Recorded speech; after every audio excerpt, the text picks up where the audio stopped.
Good morning, everyone. We will now call to order the Sacramento County Board of Supervisors meeting for Tuesday, July 14th. Will the clerk please call the roll? Certainly. Supervisor Kennedy. Here. Supervisor Desmond will be late this morning. Vice Chair Hume. Here. Thank you. Supervisor Serna. And Chair Rodriguez. Here. We have a quorum. Great. Will you please read the Metro statement? This meeting of the Sacramento County Board of Supervisors is live and recorded with closed captioning. It is cablecast on Metro Cable Channel 14, the local government affairs channel, on the Comcast and DirecTV UVerse cable systems. It is also live streamed at metro14live.saccounty.gov. Today's meeting replays Friday, July 17th at 6 o'clock p.m. on Metro Cable Channel 14. Once posted, the recording of this meeting can be viewed on demand at youtube.com/MetroCable14. The Board of Supervisors fosters public engagement during the meeting and encourages public participation, civility, and use of courteous language. The Board does not condone the use of profanity, vulgar language, gestures, or other inappropriate behavior, including personal attacks or threats directed towards any meeting participant. Seating is limited and available on a first-come, first-served basis. Each speaker will be given 2 minutes to make a public comment and are limited to making one comment per agenda off-agenda item. Please be mindful of the public comment procedures to avoid being interrupted while making your comment. Comments made by the public during the Board of Supervisor meeting may include information that could be inaccurate or misleading, particularly concerning topics related to public health, voter registrations, and elections. The County of Sacramento does not endorse or validate the accuracy of public statements made during these open public forums. The recordings are shared to provide transparency and access to the proceedings of public meetings. To make a comment in person, please fill out a speaker request form and hand it to clerk staff, or raise your digital hand when we are on the agenda item you wish to address. Their chairperson will open public comments for each off-agenda item and direct the clerk to call the name of each speaker.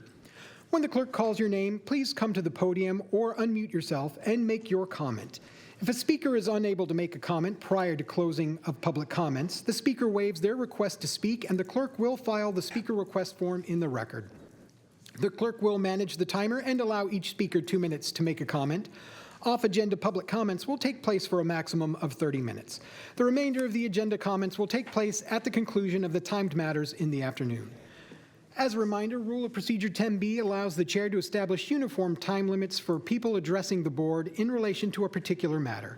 Such limits may be announced at the beginning of each matter posted on the agenda and can include setting a specific amount of time devoted to public comment for a particular item, announcing cutoff times for receipt of requests to speak forms, reducing the amount of time per speaker, or other reasonable and content-neutral measures. You may send written comments by email to boardclerk@saccounty.gov. Your comment will be routed to the board and filed in the record. Accommodation. If you need an accommodation pursuant to the Americans with Disabilities Act or for medical or other reasons, please see clerk staff for assistance or contact the clerk's office at area code 916-874-5451 or by email at boardclerk@saccounty.gov. Thank you in advance for your courtesy and understanding of the meeting procedures. Thank you. Let's all stand for the Pledge of Allegiance, if you can. Pledge allegiance to the flag of the United States of America and to the republic for which it stands, one nation, under God, indivisible, with liberty and justice for all. Amen. Right. Are there any announcements? Yes, I do have a few announcements. First off, Supervisor Desmond will be joining remotely later in the day. When he does show up, all votes will be taken by roll call. Also on the agenda, we do have item 67. That is the Quick Quack Car Wash, 6717 Fair Oaks Boulevard, a use permit, special development permit, and design review. That item is being dropped from our agenda today, and we will need a vote for that. Okay. Do you want that vote now? We can take that vote now. I would make second. All right, please vote. Oh, and we're going to do, No, we could do only need to electronic. do roll call Yes. when he's on. Yes. Thank you. All right, that passes 4-0. Item 67, Quick Quack Car Wash, is removed from our agenda today. Okay, let us go to our first item. All right. The first item on our agenda today is the Bark of Supervisors Adoptable Pet Update.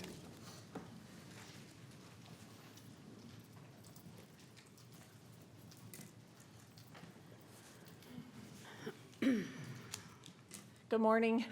Good Annette morning. Besworth with Sacramento County Animal Care. And we have Jessica here today with Domino. He's the star of the show, always. Domino is a lab mix. He's going to be big, if you can tell by the size of his paws. He will grow. He's only 10 weeks old right now. He does have a sibling, so if there's more than one of you interested in adopting him, you can take him and his sibling or share. He does come spayed, neutered, vaccinated, and microchipped, and that's so important. If any of you have been to a veterinarian to know that it's such a great bargain to adopt a dog from the animal shelter for less than $200 to have all the vaccinations paid for and to be spayed and neutered. So, and you get a unconditional love partner forever, right? All right. Just wanted to share that if you're not interested in adopting today, there's multiple ways you can help our local animal shelter. So just to give an example, this community does support us very heavily and very generously. On July 4th, we had what was called comfort sessions. So there was 350 people who volunteered their time and volunteered by staying with our dogs in the shelter because of the fireworks, right? So they read to our dogs, they played music for our dogs, but that was just the community support we receive. Also, we believe in partnerships. Not only do we adopt dogs out, there's multiple ways you can help us. So we have a marketing team, our PIO, who's just amazing, and it's really important for us to get our word out about adopting because we're an unusual department where we just do not serve Sacramento County. We want to serve everybody to get our dogs out. So recently, a person flew in from Oregon last week and just to adopt one of our dogs at Bradshaw Animal Shelter and flew back home. So that's the kind of response that we want and need to showcase our dogs. We also believe during challenging times especially to build partnerships. So one of our partnerships, we do have a partnership with Sacramento County Probation Department, who is here today. We also have a partnership with the Sheriff Pop's Department where we get our messaging out through the quarterly meetings in the community. And today we want to announce a new partnership with our Barks and Recreation program and Parks and Recreation, who is also here. This program for us, again, if you're not interested in adopting, you can help in this way. It allows you to pretty much take a dog out for the day. Take the dog home with you if you want to just be a couch potato with the dog. Take the dog swimming. Do whatever you want with this dog, but get it out of the shelter because at the end of the day, we do not want dogs kept in the shelter because they get kennel stress. So this help keeps the dog involved, socialized. And so with our new program with Parks and Recreation, you will receive a pass that allows you into any of our regional parks at no cost when you participate in the Parks and Recreation program. So please take advantage of this great new partnership. Annette, if somebody wanted to check out a dog for a couple of days, is that possible too? Instead of just one day, or do they have to bring it back at the end of the day? Right now, it's just at the end of the day. Okay. Maybe that might be a program that we look into where somebody can check out a dog on a Friday and then bring them back on Monday. On a weekend, and yes. Who knows, I mean, you take one home, oh my gosh, please show this dog's face on the camera because he is just absolutely adorable and he's so soft. Yes, And don't look at mellow. him because we teach them to say, take me home when you look Yes. at him. Well, and I really appreciate you coming out to all the meetings. I think this is a great service to our communities that we can offer animals and that we do a very good job of trying to get dogs adopted. Yes, thank you so much. Yeah. All right, thank you. Good to see you all. Thanks, Jessica. All right, next item, please. All right, the next item on our agenda, number 2, is July is Parks and Recreation Month. Good morning, Liz Bellis, Regional Parks. Good morning. All right, so here it is, it's July. It's already time for the annual presentation about how parks are wonderful and you love them and you can't wait to be in our parks and enjoying nature. So did you know the studies show that access to parks is linked to higher levels of physical activity? You can reduce your stress just by spending some time in nature. Trees lower surrounding temperatures during our summer heat waves, which is going to be very important today and tomorrow, by the way. And parks are among the most requested amenities that when people are choosing a place to live. People want to live near our parks, near our parkways, because they're wonderful. Parks improve physical health. Parks support mental health. Parks build stronger communities. They benefit our children and families. They increase our property values. They support our local economies. They are cost-effective infrastructure when we're looking at areas where we need to put in money and get our money back. But wait, there's more. That's right, I want to reemphasize parks and recreation. Please come to our shelters, check out our dogs, give them a break from our shelter life, but enjoy our parks at the same time.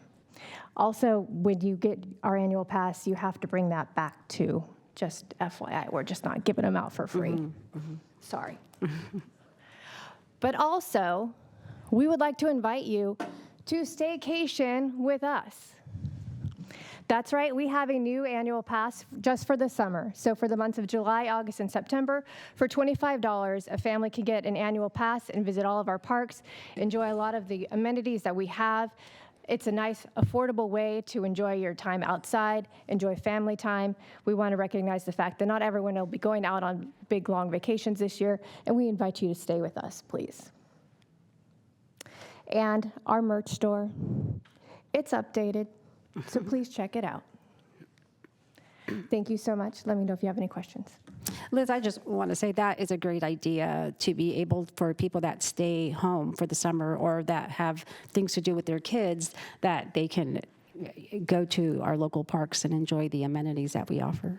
Exactly. I remember those times when all of the sports activities and kids' activities kept me home. Yeah. Thank you. All right, thank you. Next item, please. All right, the next item on our agenda, number 3, is presentation of resolution recognizing July 19th through 25th, 2026 as Probation Supervision Week for Sacramento County.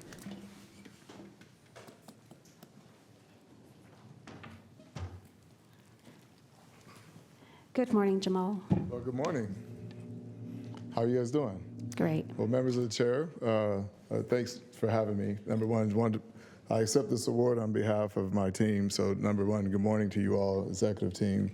Thank you for this overall, since I've been here, it's been very humbling, the experience of the amount of support we get and the resolutions that we get every year to just honor us. This work goes unnoticed by most people, but by me, it is something that is appreciative. We do things of very dangerous operations, home visits, domestic violence victims. We represent courts, the popular pretrial. I don't know, everything that we do to include our administrative professionals. I just appreciate the professionalism that my department has shown, and I appreciate you all in honoring them. So thank you and appreciate the award. Thank you. Supervisor Hume, hold on a second. Jamal. Thank you, Chair. Chief, I just wanted to take this opportunity to reiterate something I've said previously, which is your department is one of those that I think people have very little understanding of what you really do and how many lives you touch and at what intersections you touch them. They think of probation as parole officers, right? And that's only just a fraction of what you do 100%. Relative to what happens in the courthouse, relative to what happens in the youth detention facility, relative to what happens with those home visits and things. And so, really, I see your department and the folks that are sitting behind you as a critical piece of government that's intersecting with people at a time where they have wronged society or they're being questioned about if they've wronged society, and they have a chance of taking a fork in the road. And so how you lean into them really affects what their future looks like. And I just want to reiterate to you and reiterate to the folks behind you, I appreciate the work that you're doing, and I'm here to help and trying to help you stand up programs that's going to further that mission. Thank you, sir. Thank you.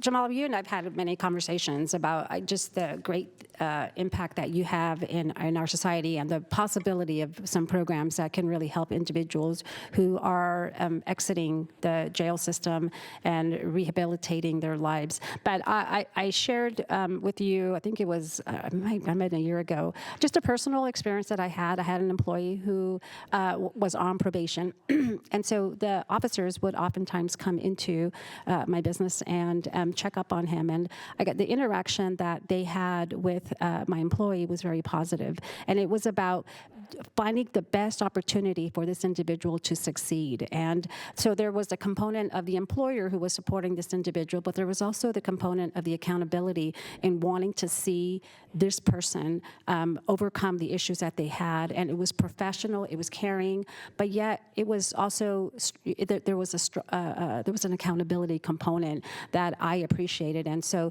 this person has done better. They are in a better position today, but I owe it to the work of the probation department and the relationship that was built during that time. And I can only imagine he is just one of many individuals. I did have the opportunity to go out on a ride-along with probation late last year, and it was definitely very eye-opening in terms of the risks involved in the job that you do. So can we get a photo with all, because you have a big group here, and this is a great opportunity to take a photo. So can we take a photo with all of you guys and the board here? Yes, and I'll just be remiss if I didn't acknowledge a lot of the partnerships from our department heads. I bug them enough, and they definitely help when necessary. Shout out to Liz. My grass is green. I have workout equipment on that grass now, so our park is looking good inside of the youth detention facility. That's awesome. So just great partnerships all around. Thank you. Great. All right. So y'all come down. Come on, team.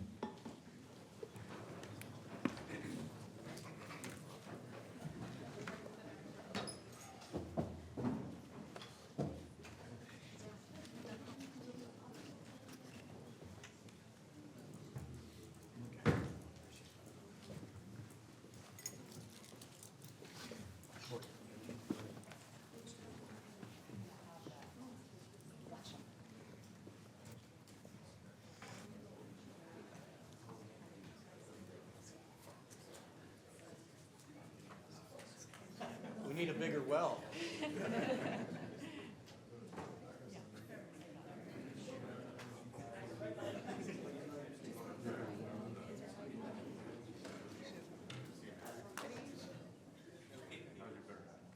Look over here. 1, 2, 3.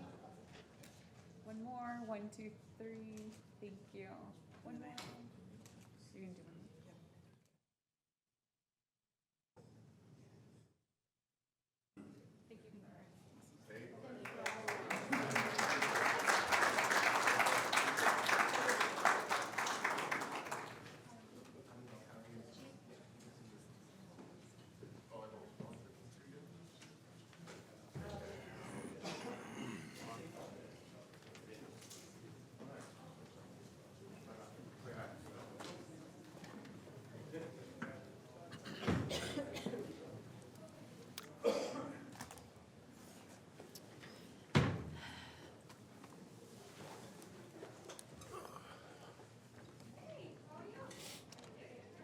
All right, next item, please. All right, the next item on our agenda are public comments relating to matters not on the posted agenda. This is item number 4. Anyone online that would wish to make public comments on item 4, matters not on the posted agenda, please raise your hand now, and we will call you in order. First up in chambers, we have Dr. Francis Liu.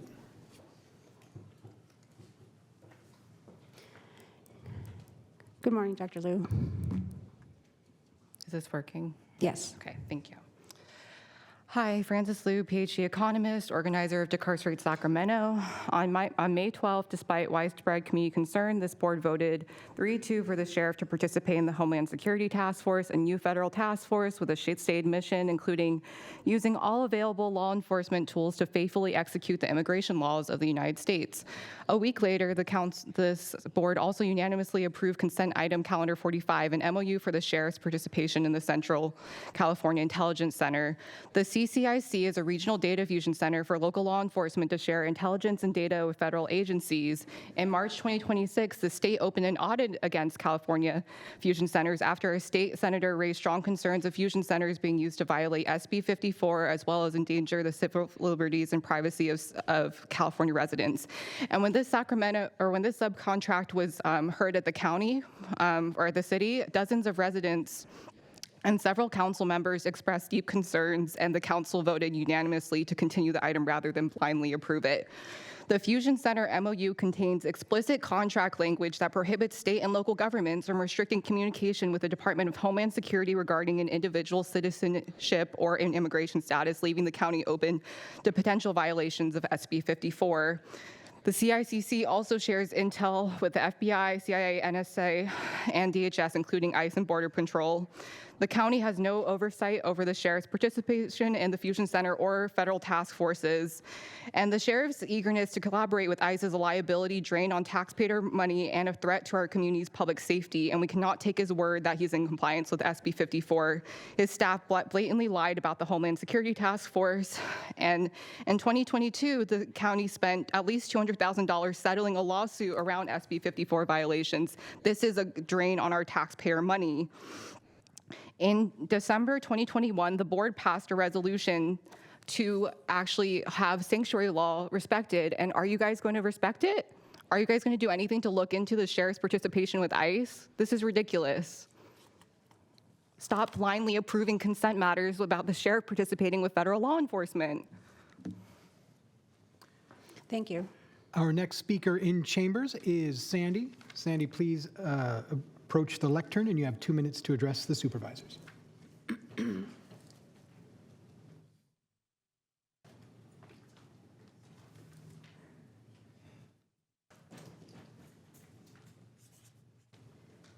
We'll be morning. speaking in tandem.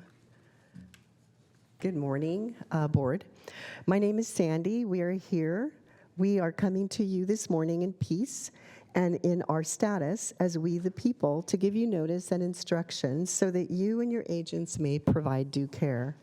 We thank you for agreeing to be servants of the people and for having taken your oaths of office to uphold and defend both our federal and state constitutions.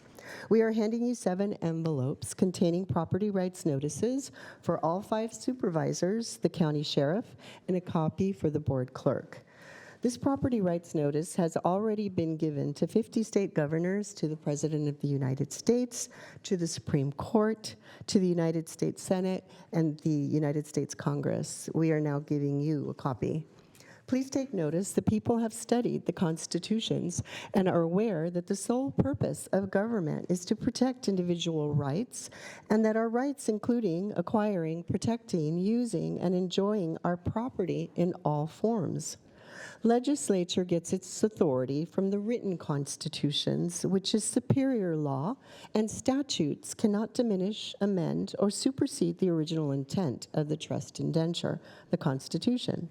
Otherwise, they are void ab initio. So, where in the constitutions did the people grant our servants the authority to deprive us of our constitutional rights to property? Where in the constitutions does it say that the people cannot use their own property as they see fit? Where does it say in the constitutions that government can use the people's money for programs that violate their private property rights? My colleague will continue. And next we have Debbie.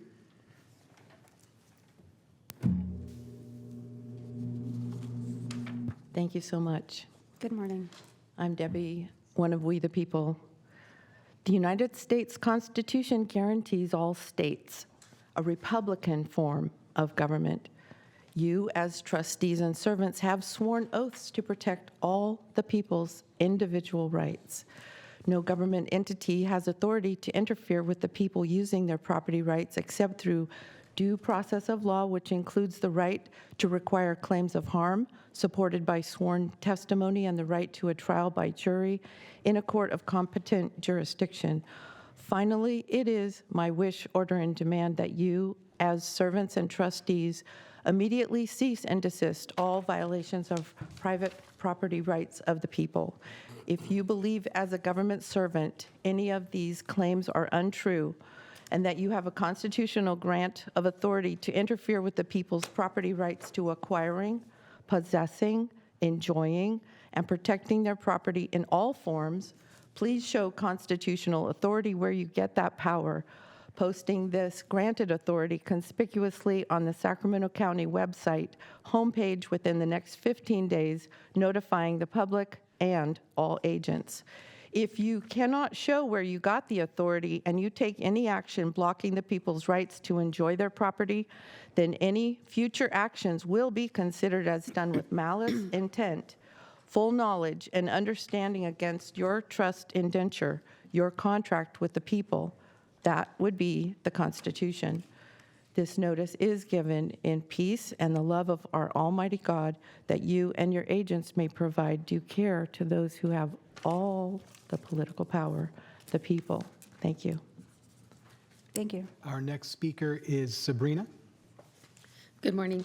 I come in the peace and love of Almighty God, was one of the people, Surrey Jurist, who holds all political power, as expressed in the California Constitution, Article 2, Section 1, and the U.S. Constitution's Amendment 9 and 10.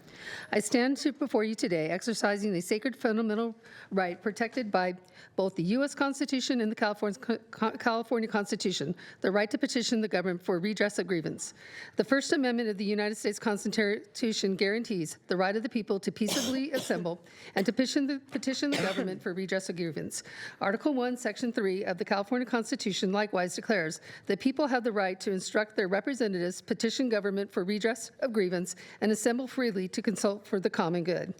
All political power is inherent in the people. As Article 2, Section 1 of the California Constitution states, government is instituted for the protection, security, and benefit.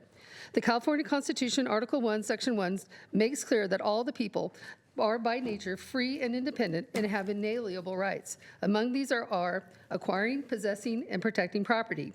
Maxims of law declare individual liberties are antecedent to all government. The main object of government is the preservation, protection of personal rights, private property, public liberties, and upholding the laws of God. Every man's house is his castle. Even through the winds of heaven may blow through it, government officials cannot enter it. No free man shall be deprived of life, liberty, or property, but by the lawful judgment of his peers and by the law of the land. A usurpation is the exercise of power which another has right to. So tyranny is the exercise of power beyond right, which nobody can have right to. The constitutions are the supreme law of the land. No statute, code, ordinance, administrative action can diminish, supersede our inalienable rights to property. Government possesses only these powers specifically delegated by the people.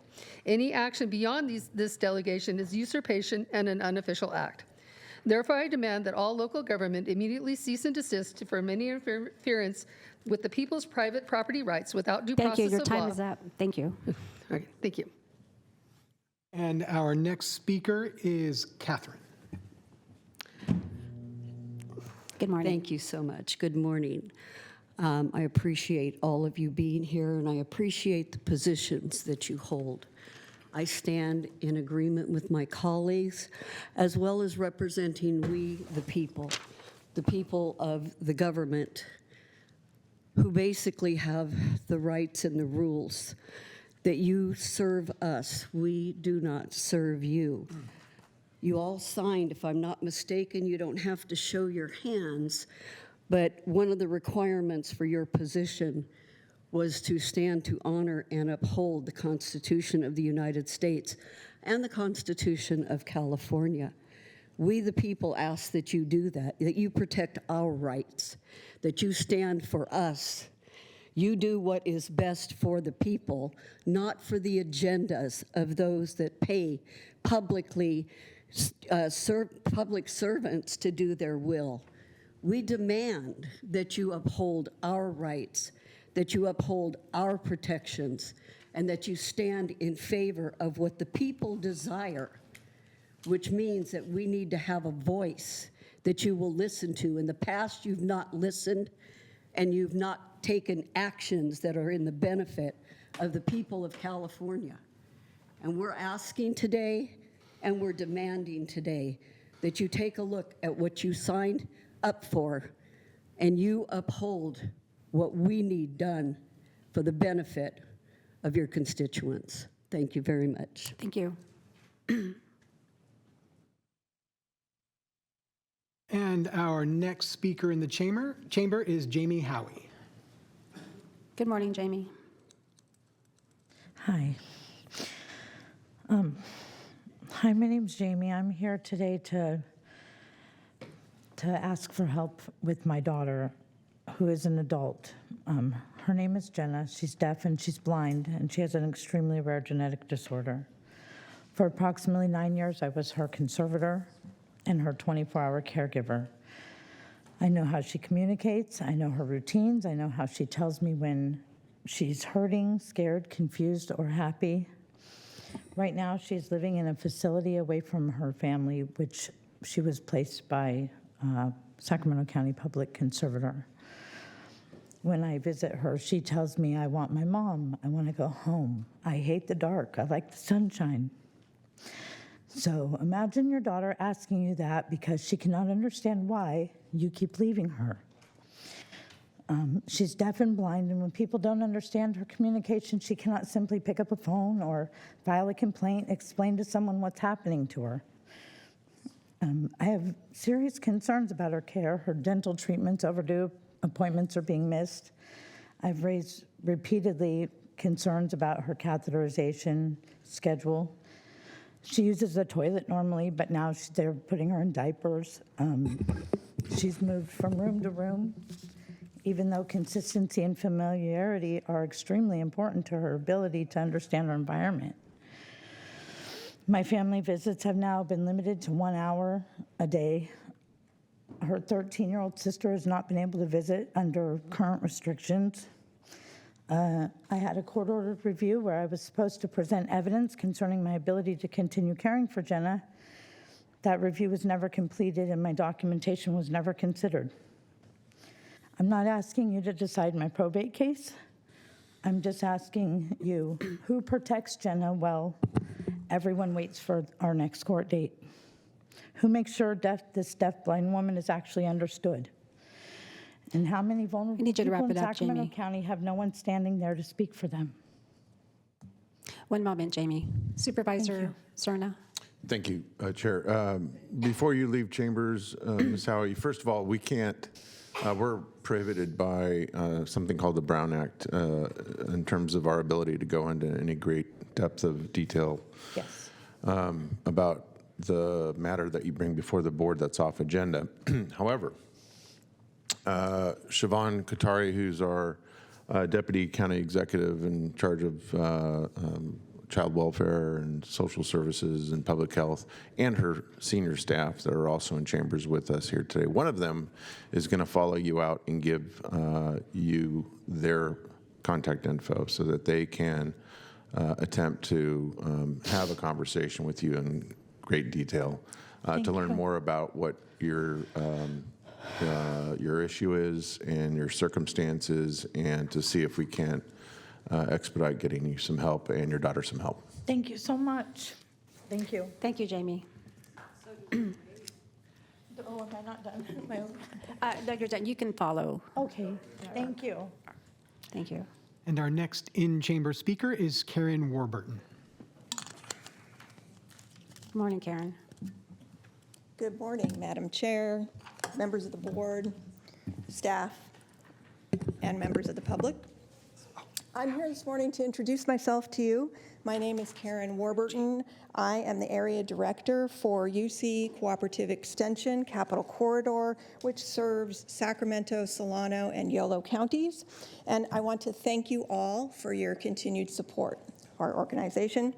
In the coming weeks, I plan to get onto your future agenda and provide details and updates to you about our programs and services so you can stay informed about how we are serving the community and what you and your constituents are receiving as a return on your investment. Meanwhile, I would like to inform you about some events that are coming up and invite you all to come. So this coming Saturday, July 18th, we're in July, you will find us out at the State Fair for Agriculture Day. And this includes 4-H, Master Gardeners, Master Food Preservers, and our nutrition programs. Information on these programs and the many research programs that we have available will be at a table at the Livestock Pavilion. And so I encourage you to come by and pick up information. Throughout all the days of the fair, you can visit our master gardeners in the farm area of the state fair and visit our master food preservers in Building B, where they will have an informational table and conduct a live demonstration on the 23rd from 4:30 to 6:30. And then also on August 1st, we have Master Gardeners of Sacramento County having their biggest event of the year, Harvest Day, from 8 a.m. to 2 p.m., featuring speakers, demonstrations, mini talks. There will be food trucks and drinks, et cetera. It's totally free to the public. I want to let you know I'm looking forward to getting to know each of you personally, and thank you very much for your time today. Thank you.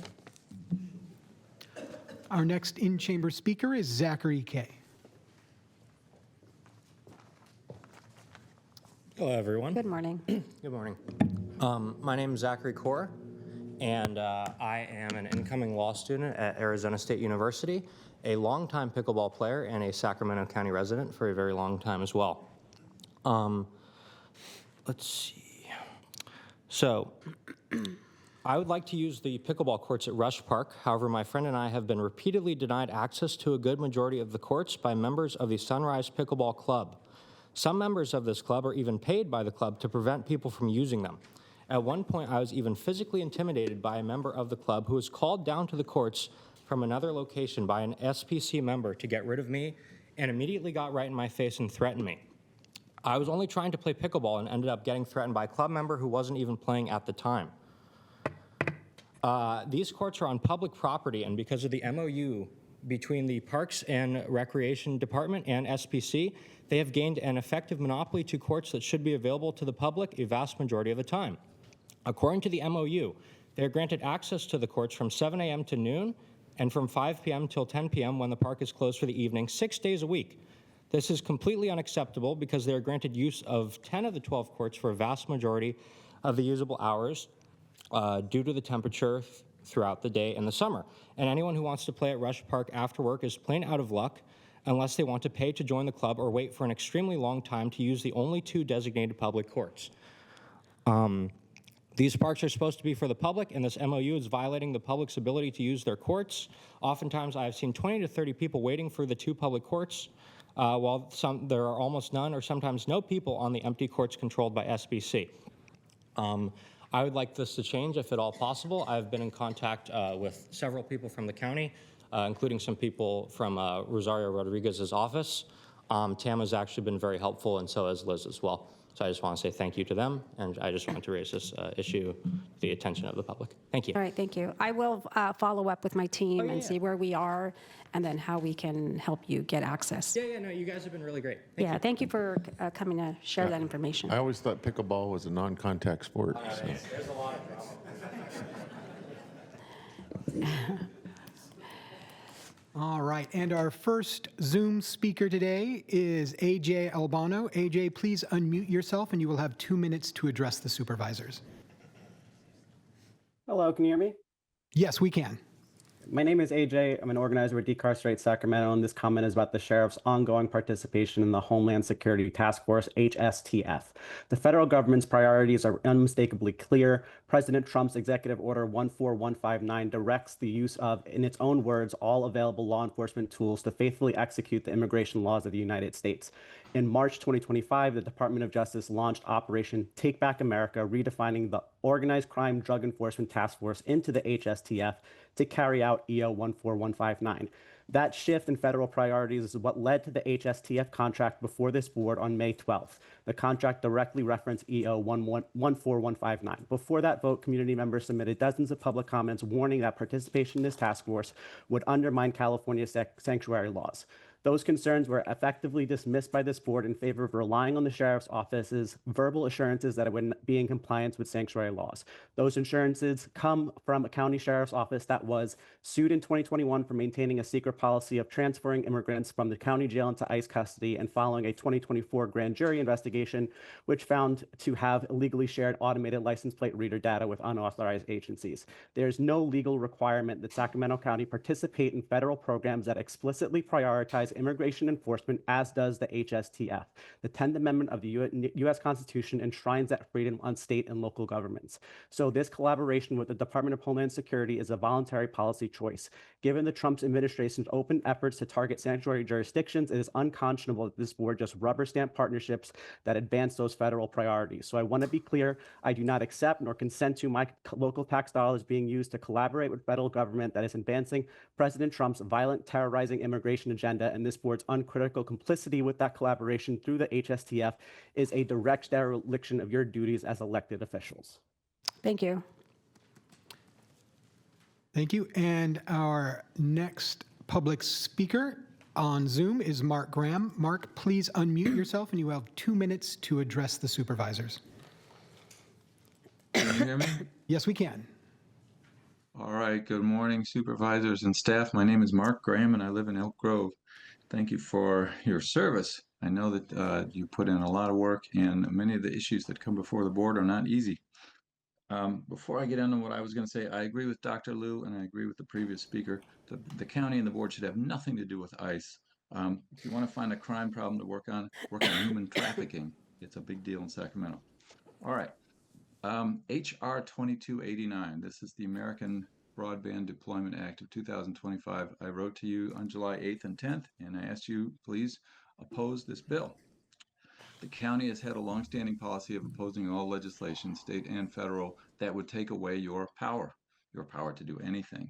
And this is exactly what the bill would do. It's actually a composite of something like 22 other bills. These are all by the telecommunications industry, and it is no exaggeration to say that they would make you spectators in terms of telecommunications policy in the county.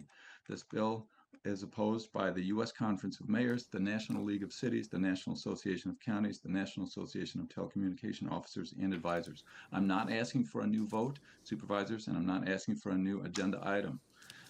Simply direction to staff to execute the board's longstanding policy. This bill, if it's passed, HR 2289, would virtually eliminate local zoning authority. It would require the county to subsidize telecommunications companies. It would skip or rush the safety approvals by their so-called deemed approved and shot clock rules. It would clutter up the aesthetics of county streets. There would be no input from affected residents or local government as to the permitting of a cell tower or antenna or 100 antennas. It would eliminate almost all environmental and historic preservation reviews. It would accelerate the irresponsible placement of cell towers and antennas, and it would make state and federal courts subservient to Federal Communications Commission Please wrap it up, rules. Mark.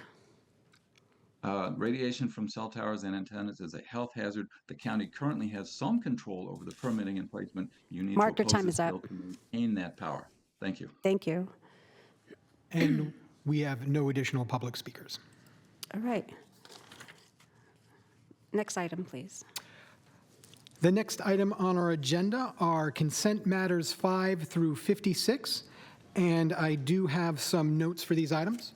First off, consent item number 19. This is an introduction of a resolution expanding the Sacramento County 3-year pilot development impact fee offset program. And this item is being introduced, and we're waiving the full reading and continuing to July 28th, 2026 for adoption. And then also consent calendar item 20, we're adopting an ordinance of the Sacramento County Code amending sections listed relating to development fees. We waived the full reading and continued from June 16th, 2026, where it was item number 56. And those are all the announcements. I do have one question on, and I think I may pull it because I'm not sure of where my vote is on this. It's number 19. And Number 19 is the adopt a resolution expanding the Sacramento County 3-year pilot development impact offset program to include specified park district fees and authorizing the deputy county executive of community service agency or designee to take all other actions. Thank you. And I did get answers to some of the questions that I had from Mr. DeFonte yesterday, but it left me with some questions. And I understand a little bit of the history. And is the Affordable Housing Incentive General Fund Reserve, is that the same as the general fund? Or are they separate funds? Dave DeFonte, Deputy County Executive. My understanding was that was $5 million set aside at the time in a specific reserve as we contemplated different ideas for how to incentivize affordable housing, but it is general fund money. It is general fund. Okay, Yes. That's what I thought, but it got a little confusing. And so I understand the little history. We took $5 million out of the general fund, and then we took another $5 million out of the housing trust fund, totaling $10 million. And then there was a priority of how this funding would be used, and that was using first the housing trust. The general fund. The general there was a lot of discussion at the time with SHRA who had some level of concern about us using the Housing Trust Fund and Affordable Housing Ordinance dollars. Right, and I did do some deep dive into this and some of the challenges that were the unintended consequences of using the Housing Trust Fund when projects were out looking for other type of funding to be able to match it. And so,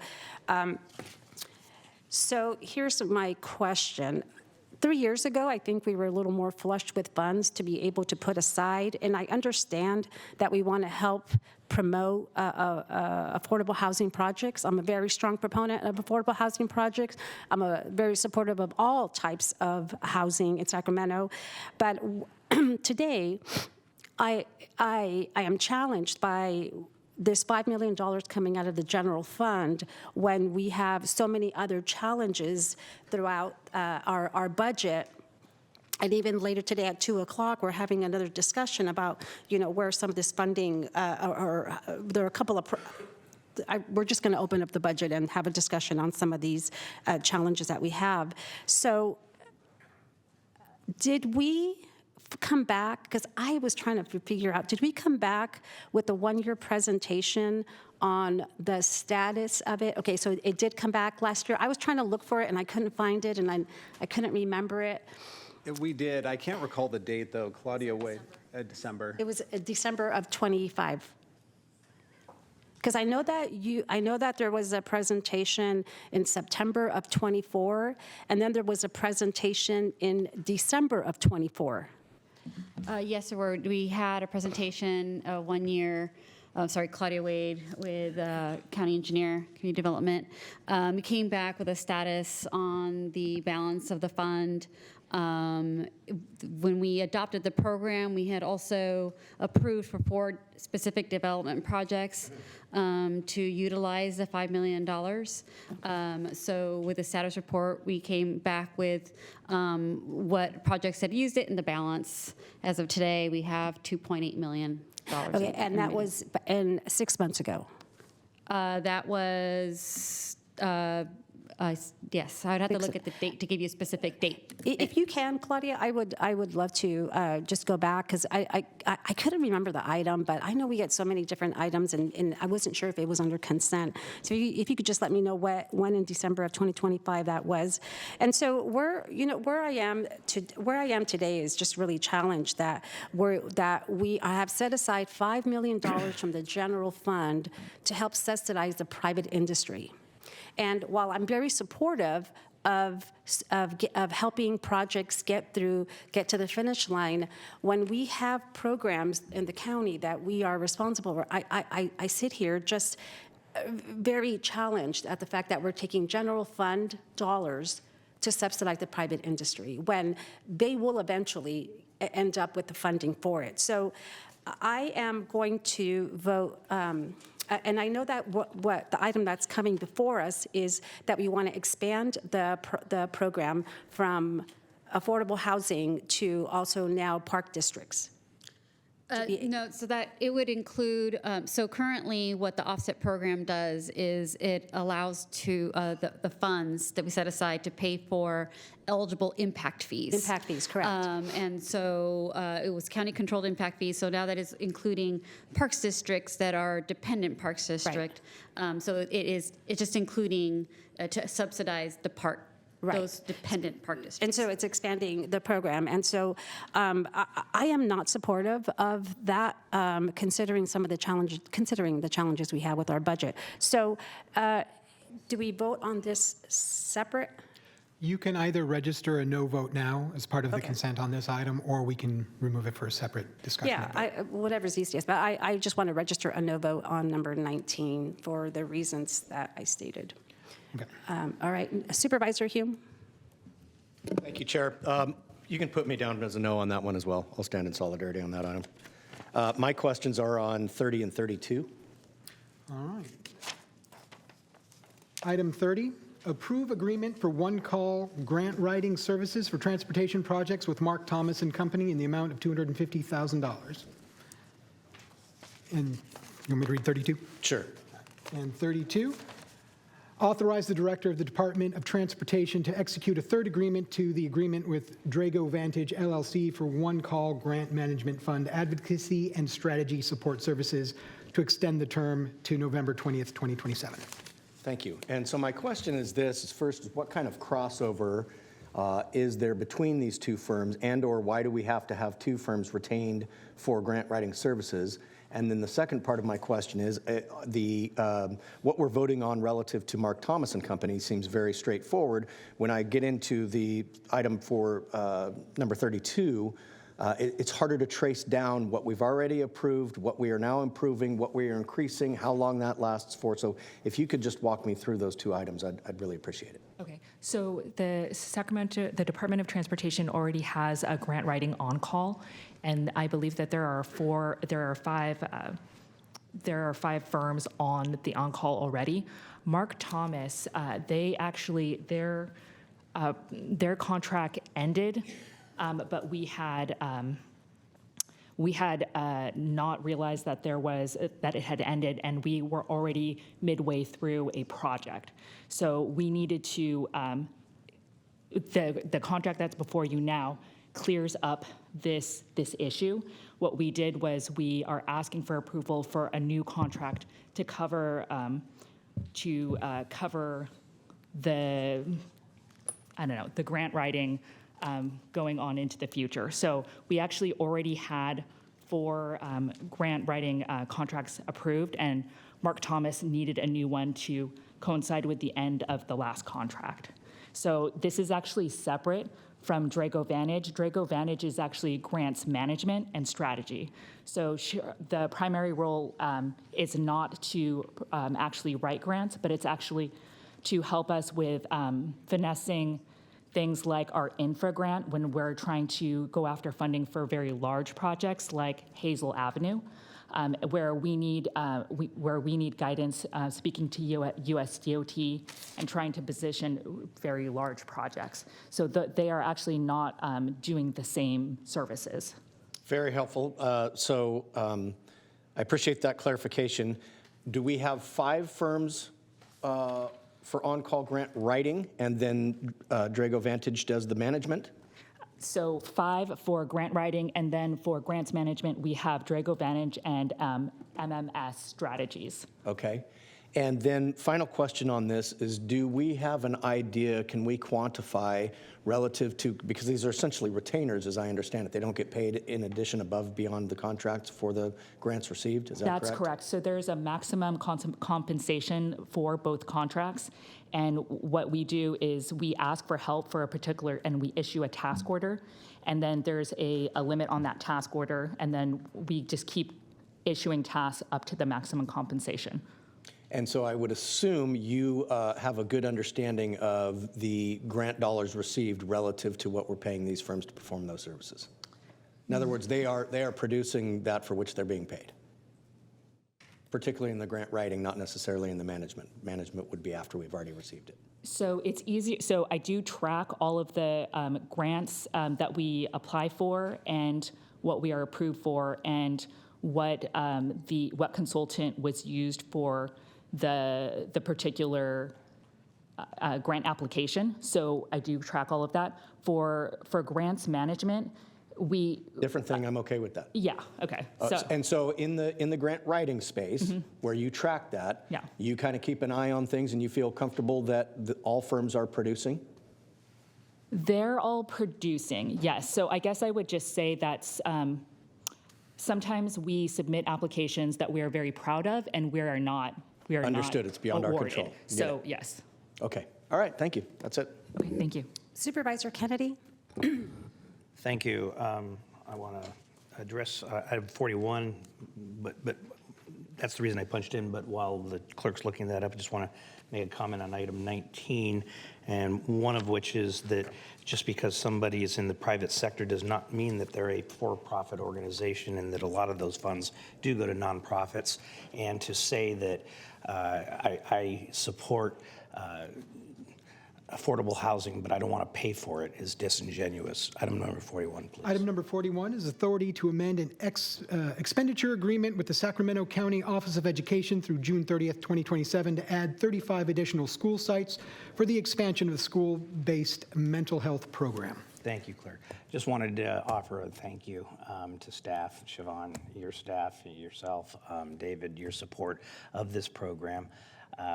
You know, we went through a lot of hurdles we had to go through with the federal government. We persevered, and because of it, hundreds and hundreds of children are going to be served with mental health services that they wouldn't otherwise get if it wasn't for the County of Sacramento. So kudos and thank you. Okay, I just want to respond to Supervisor Kennedy because I think that comment was addressed to me. I absolutely have been very supportive of affordable housing, and whether it is a private sector impacting nonprofits, it's still the private sector. These are developers who are still generating revenue on building affordable housing. And so, do I want the county's general fund to pay for those build-outs? No, I don't. I think that the county general fund has an intention for it, and to be used to build when there are opportunities with state funding, federal funding, and all kinds of other funding. And when you're cutting services to your programs, I don't want it to be used for to build affordable housing. And when we're talking about it's not a lot of money, $5 million, but it's still $5 million. So Supervisor Serna. Thank you. Mr. Clerk, I have a question on item 17. Item 17. Contract number 4695, Sacramento International Airport chiller capacity upgrade in Terminal A. Great. So I see our airport director and her staff coming to the podium. I'm going to start with County Counsel, though, who I think is best equipped to answer kind of a global question. And that question is there anything legally that prohibits the county administration or the board from considering efficiencies? In this case, it's chiller capacity. When you would, and by efficiencies, I mean looking at scale of or scope of services, or in this case, maintenance and construction of chillers, when you have a county facility, and I'm talking specifically about this facility that we're in today, the County Admin Center, who has had considerable challenges with its chiller over several years, and an enterprise facility such as the airport facility, and maybe, Mr. Devante, you know whether or not our chiller challenges here have been completely rectified or not, but I think all of us remember, I think it was just last year, we had a temporary chiller out here in H Street for, I think, well over half a year, temporary one, because our chiller went bad here.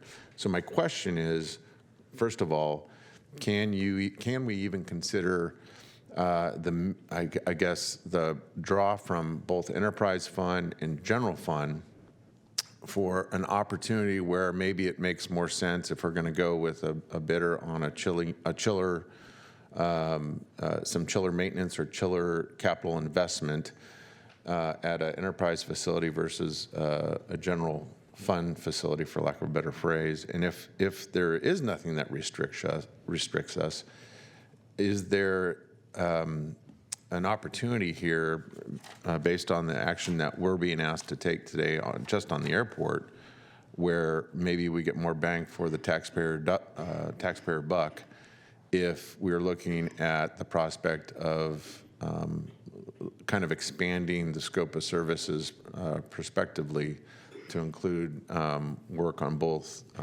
types of similar technology, that being a chiller. So I'll start with Mr. DeFonte. Sure. So Dave DeFonte, Deputy County Executive. I'm going to have Sylvester answer part of that question because DGS is under him. I would say if both projects were designed, funded, and ready to go at the same time, I think we probably could package them together. I'm not sure of the status of the downtown chiller project, whether or not if a fix is in the works, if it's funded or not. I would say we certainly can't delay or I wouldn't recommend delaying the airport project because that's pretty critical, but maybe I would ask Sylvester or Joshua Green to speak to the other. Sylvester Fadal, Deputy County Executive, and I'm going to have Josh, and quite frankly, I'm not quite sure Josh would have the information offhand. Okay. Because we were not really expecting this, but if he has any information to share, we could do that, and we could look into it and certainly try to get back to you within a few minutes. Okay. Before Josh comes to the podium, Ms. Travis, do you have any opinion on the kind of the global first question I had? Right. The global first question regarding funding, it would not be an issue because we could segregate the funds, the payment funds. But as Deputy County Exec DeFonte mentioned, I think at this point, you would have to revise the contract documents to include that. Gotcha. Supervisor Kennedy? I still have a bunch of staff waiting to get back to me here. Yeah. Good morning, Joshua Green, Director, Department of General Services. The chillers here require some additional work, just as most of the central plan, of course, the age of this facility and the deferred maintenance associated with the central plan overall. So what I can commit to is connecting with Cindy out here at the airports and see as projects come forward if there's opportunity for future synergy related to both this chiller, but also I understand kind of globally looking at the efficiency of scale and see if there's opportunities to that. And you know, I approach this not knowing the nuanced details about the specific chiller maintenance capacity needs at the airport and those here.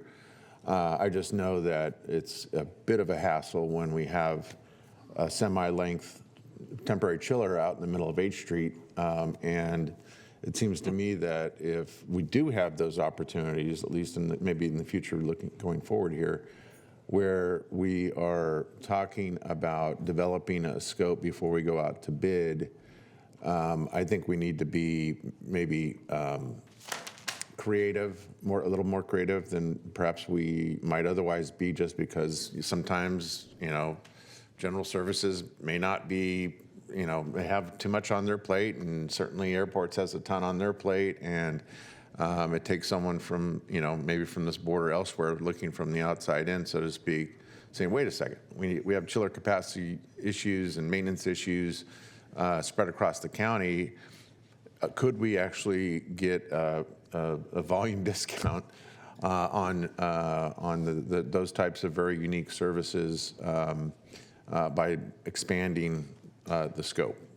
So that's the reason why I had this particular issue or interest. Cindy, I don't know if you wanted to add anything. Cindy Nickel, Director of Airports. Yes, one thing that Lisa mentioned is we would need to really be careful about segregating what's funding what, and that's doable. And, we can talk about that. Another consideration is we're delivering this project by construction manager at risk, which is a different process than we typically do in the county, which is usually design, bid, build. So that would be another thing we'd want to look at. I believe Frieden McLean, who's my deputy for maintenance, can speak to this, but I believe there's a timing consideration on this. We really want to get the work done before next summer. Understood. Quite frankly, that risk reduction is something that I think we'd want regardless of the county facility, right? Because exactly. If I understand what that means, it probably means that contractor does not come in at schedule on budget every day, past which they're eating the cost, right? That's exactly right. Okay, so that's something as a taxpayer, not as a supervisor, as a taxpayer, I'd be interested in. Yeah. So. Yeah. Okay. Thank you. I think you get my point. Yes, indeed. Thank all you. Right. It's a great Thank point. you. That's all. Thank you. Supervisor Kennedy? Thank you. I'd like to, just because of the importance of the issue that we talked about earlier, with item 19, and the fact that I think that as a courtesy to our colleague who's not here today, I'd like to make a motion to continue that item to a future date. Second.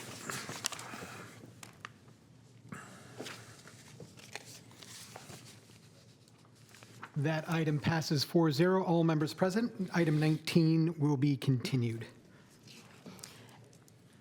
And Mr. DeFonte, on number 19, when it does come back, can you just provide a history of the jobs that have applied and benefited from the funding? A list of the projects, I mean, absolutely. there's only 4, but I think it's great. I think it would be great to have a discussion about the 4 projects and what they got and who has applied, who qualifies, who doesn't, all that good stuff. Absolutely, Thank you. happy to. Yeah. All right, next item, please. Public comment for the... Oh, yes. Public comments? All right, so anyone who would like to address the supervisors on consent matters number 5 through 56, now's the time to raise your virtual hand. And in person, we will begin with Perry Ferrucci on item 16.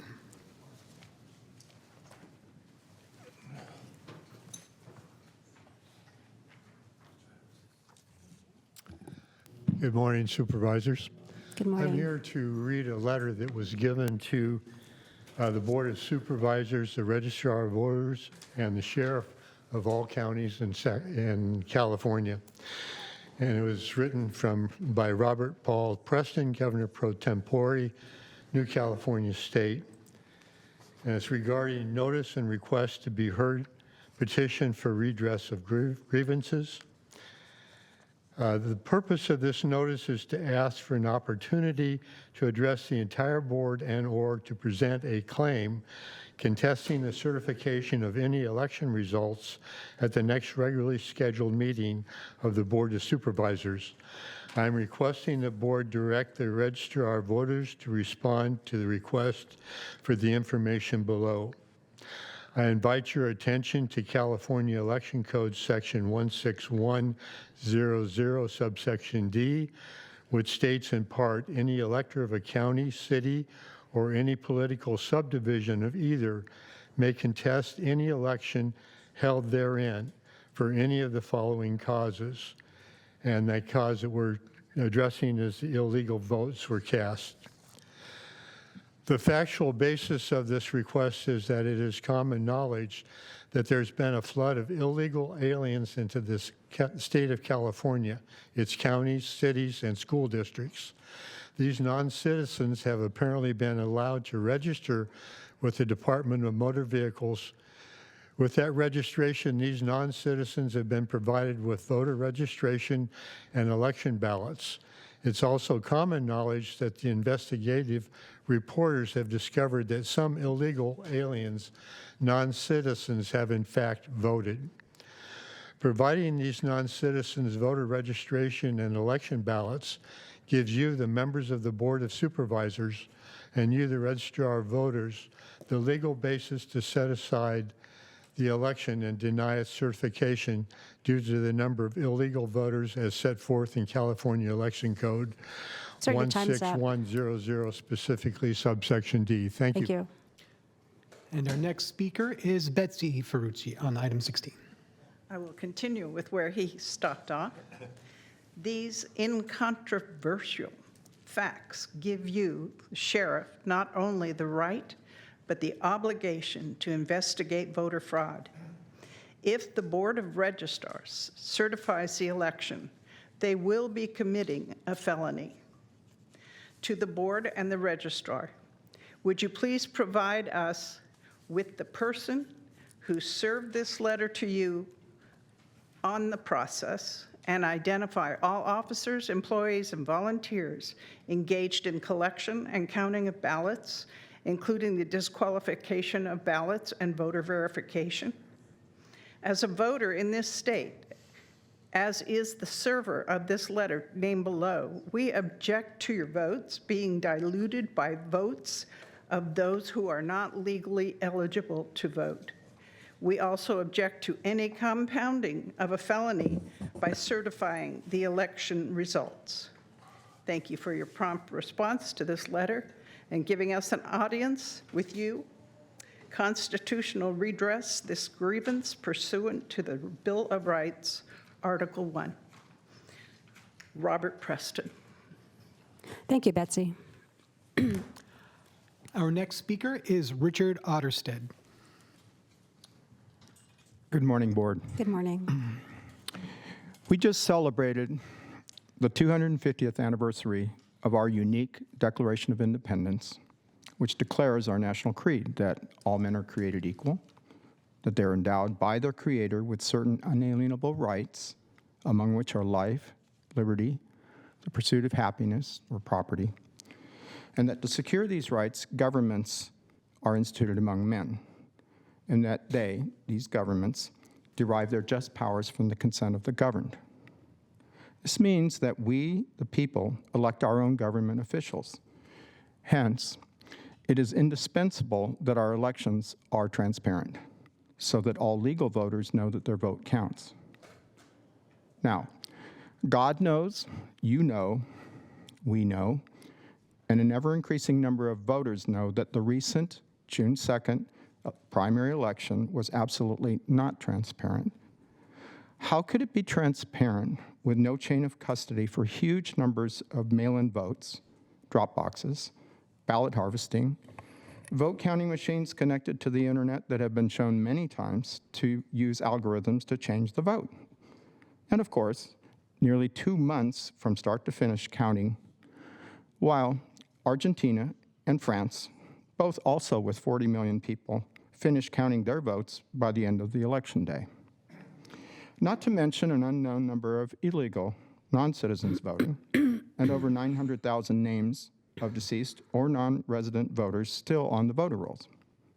If you certify this election, which no reputable auditor would do with all these problems and potential fraud, we are here to warn you again that you are committing a federal felony by denying your electorate a transparent counting of votes, which strikes at the heart of our constitutional republic. And don't be surprised if you're prosecuted for such a grave Thank you, offense. Richard. I've given the declaration pocket version to We received it. And our next speaker is Sarah Matson. Good morning, Sarah. Good morning. Good morning, Chair. Good morning, Board of Supervisors. To be redundant, 18 business days ago, Governor Pro Tempore Robert Paul Preston issued a letter to the Sacramento County supervisors, sheriff, and registrar of voters, urging them not to certify any election in our county because of the massive influx of illegal foreign nationals. The reason is that the California DMV has been issuing driver's licenses and identification cards to illegal immigrants and simultaneously registering them to vote. As you know, to vote in California for federal elections, you must be a citizen of the United States. The high probability of illegal aliens due to the recent massive influx creates a significant opportunity for violations of California Election Code, Section 16100, Section D. To certify the vote would give the sheriff not only the right, but also the obligation to investigate voter fraud. If the board and the registrar certify the election, they will be committing a felony. This information was sent to the U.S. Department of Justice Civil Rights Division. On July 7th, 2026, Assistant Attorney General Harmeet Dillon issued a warning letter to election officials in all 50 states, further amplifying concerns about civil rights and eligibility. I'd like this to be revealed, and then I will hand it over. This is an example of a letter that was sent to the Shirley Weber, and all states got this letter. From this letter, moreover, while federal law obviously makes it unlawful for non-citizens to vote in federal elections, state election officers, including the chief election officer of a state, could be criminally prosecuted for aiding and abetting under the following sections. As your constituents, we are requesting, do not certify item number 16 on the consent matter. Please pull it, as you just did number 19. If it has touched you on an individual basis that you don't want to be guilty of a felony, pull it and vote no personally, okay? Please do this. Thank you, Sarah. Otherwise, culpable of a felony. Thank you. Thank you. I pray for the best outcome. Thank you. I do have a question for Hang on this item, if I can ask her to come up. Number 16. Good morning, Hang. So What I would like you to elaborate is on, for several years, individuals who were undocumented were able to obtain a driver's license. And I don't know if that is still possible today. But when somebody obtained a driver's license and they clicked on the voter, they clicked on the ability to vote, how does the county identify who is undocumented versus documented when it comes to voting? Hi, good morning. Hang Nguyen, Registrar of Voters. This information does not pass through the counties. It's passed through the statewide voter registration database. It is confirmed and verified by the California Secretary of State because they do have the databases to confirm driver's license that are issued to non-citizens. Correct. Okay, so then you get that list comes to the county. Then in the event that somebody did click on the button to register to vote, and they will not be able to obtain the documentation to be able to vote. So a voter pamphlet won't go to them. No, we wouldn't receive that information at the county at all. It will all be kept at the state level. The state level. Okay, so the state list is what you get, and so then if it's going to get kicked back, it's going to get kicked back from the state. So all voter registration is going to be dealt at the local level. So we are the ones that control our local database. All registered voters in Sacramento County are going to be managed through my staff and my department.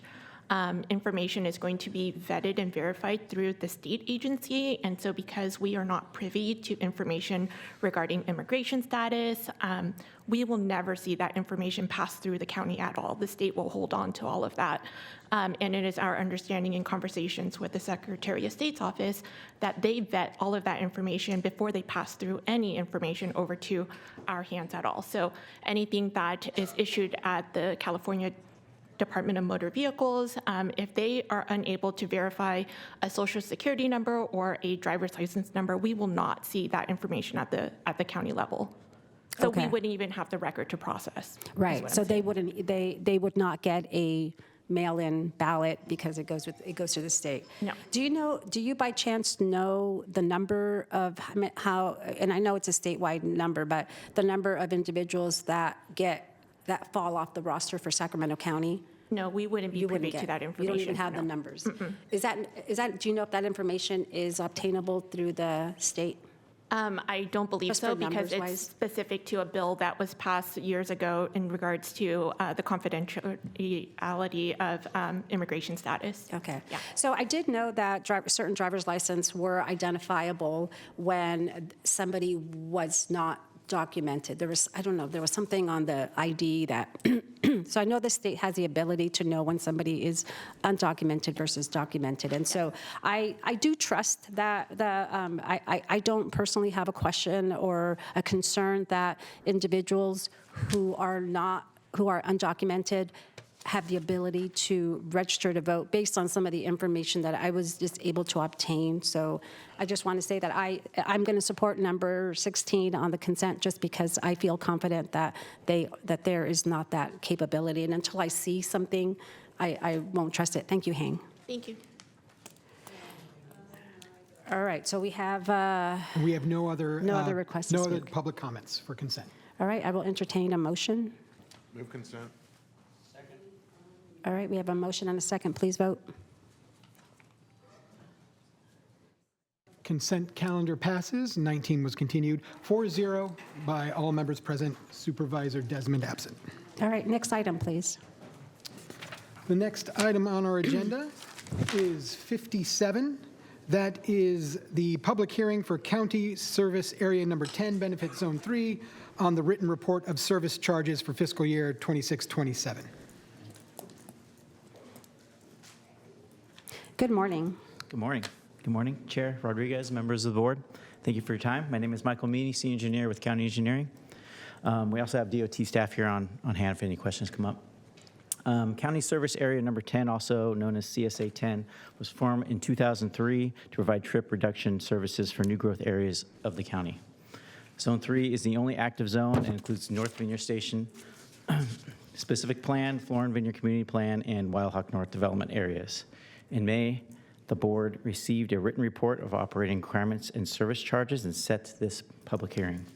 The written report summarizes the recommended fiscal year 2026-2027 service charges and use of those charges.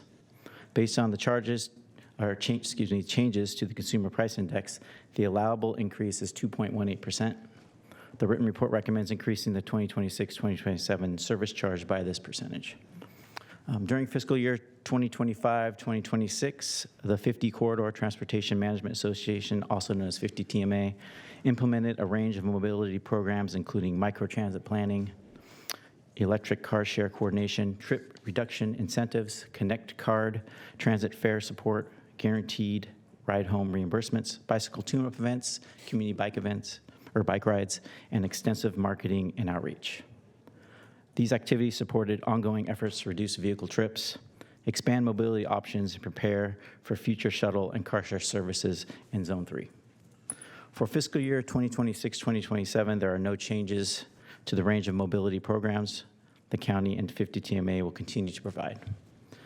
If there are no questions from the board, we recommend that the board open the public hearing, consider any written and oral testimonies and comments, close the public hearing, and adopt the resolution confirming the written report and service charges for fiscal year 2026-2027. All right, there are no supervisors in the queue. I will now open the public hearing. Are there any requests to speak? Anyone online that would like to address the supervisors for item 57, the public hearing on written report of service charges, fiscal year 26-27 for Service Area 10, Benefit Zone 3, please raise your digital hand now. We have no online or in-person speakers. All right, we will now close the public hearing and entertain a motion. Move the item. All right, we have a motion and a second, and please vote.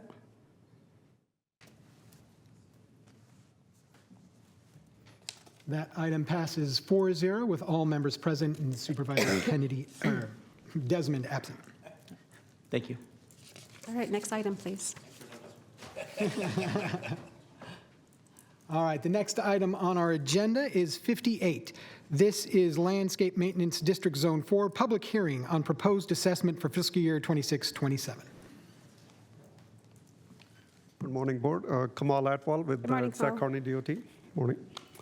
The item before you is the Sacramento County Landscape Maintenance District Zone 4 for the proposed fiscal assessment for 26-27. On May 19th, the engineer's report was filed with the clerk of the board, and resolution of intention was approved by the board to levy and collect the assessment for fiscal year 26-27. The district provides funding for maintenance of public landscape corridors on medians and roadway frontages throughout the unincorporated county, as shown in the attachment 1 district map. We maintain 2.1 million square feet area of landscaping in this district.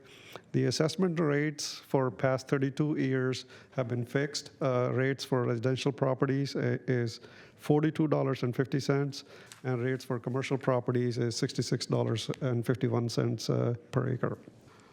Revenues collected from this assessment is around $521,000 and is augmented with the interfund cost recovery from road fund for $789,000 to cover the expenditures for the district. Staff is also looking at the road fund contribution as it continues to go up every year due to the cost in labor, equipment, and material, as well as the water and electric bills are going up every year. So we're looking at different strategies, how we can basically get rid of the gap. At this point, we would have to survey the voters and see if there's an interest to raise the tax, and then also if that's favorable, then we can look at bringing a measure to the ballot to increase the rates. As well as if that's not successful, then the other choices are we basically would have to look at if it makes sense to cut services to match the funding levels we have. So at this point, staff is recommending that we approve the service charges and as well as the augmentation from the road fund, and open the public hearing and take public testimony. And upon conclusion of the public testimony, staff recommends approving the attached resolution establishing the service charges for fiscal year 26-27. Thank you, Kamal. This is one of the items that I ended up talking with Mr. DeFonte yesterday, because we are compensating about $800,000 from the road fund for these services. And I understand in my conversations, I understand as residents, nobody wants to pay more, but they are getting the services. And so we, the second highest issue that we get from complaints are, my roads are terrible, please fix my roads. And so $800,000 out of the road fund is, I think, not acceptable, when we should, at this point now, go out to have a community meeting with the residents that are impacted, and maybe find alternative paths to them, and about getting this assessment back on them. They're not going to vote for it, but I think at this point now, we may need to look at cutting the services so that they can feel the impact of relying on another fund to be able to compensate them. So this is I'm not going to be supporting this item, because I want us to take alternate measures to be able to address this with, my understanding here, we have property owners, we have residents, and then we have commercial property owners. Yes. Okay. And I think we should start the conversation with them about the impacts that are being made to the road fund that is impacting pretty much the rest of the unincorporated parts of the county. And so those are my comments for this item. We can look at basically moving forward with the resolution to tax the current the upcoming fiscal year, and look at how we can come back with an item to how we're going to cut services in this district, if that's the board's desire to look into that. Yeah, I think I think starting with a community meeting, having a meeting for the residents and the commercial businesses that are impacted by this, and letting them know what is happening. That it's being compensated by another fund, but when that's not acceptable and it's not sustainable long term. If you ask me is it okay to tax you more on services that you're getting? No, I am not. It's human nature. We're not going to want to pay it, but they're getting the services, and so I think those difficult conversations should be had with those residents and the commercial business owners. I think most of the district is in your district, basically. The Antelope area. There's sites basically scattered throughout in District 3, as well as there's few sites in District 5 as well. Yeah, well, I think it's actually Desmond, Hume, Kennedy, and Rodriguez. But I'm willing to I think tackle this and have those conversations with the resident and community members to get it going. All right, there's a Supervisor Humes in the queue. Thank you, Chair. Yeah, certainly supportive of doing more community outreach on this, but I also recognize that roadways are more than just the pavement under the tires, and that our system, we exact offers of dedication and easements and things that happen way back in the process that then are the responsibility of the governing agency to maintain. And I have instances in my district, certainly, of medians and of landscape entrances into subdivisions and things that fall under the Department of Transportation's responsibility, that this department has been very responsive of going out and maintaining, and in the case of medians in Rosemont, are in the current process of upgrading them so that they actually look like somebody cares and is investing in the community. And so I don't think you can have your cake and eat it too, where you say we don't want to pay, but we want to make sure it looks nice. Yeah. So I support this item. I support going out for community outreach. But I think that if you want to change how funds are expended or where we source those funds, whether it's landscape and lighting districts or community facilities fees, et cetera, then certainly we can do that. But I'm, for one, of the mindset that I would like to see how the county can look at cross-collaboration amongst departments to where we can offset certain expenditures so that we are doing more in-house with the money that we've already been authorized. So I support the item, and I'd be happy to move it after the public comment. Okay. You got to go through the public comments. Yes. Okay, so we will now open the public hearing. Are there any requests to speak? We have, this is the time where people online would raise their hand for public comment. And number 58, County of Sacramento Landscape Maintenance District, Zone 4, public hearing on proposed assessment for fiscal year 26-27. If you're online and would like to speak on this item, please raise your hand now. We have no in-person and no online comments for this All item. right, we will now close the public hearing, but I do have a request, and Mr. DeFonte, I do see you in the queue. I do have a request that I would like to see a list of all the landscaping or actually these special fund districts where the district is being compensated by another fund.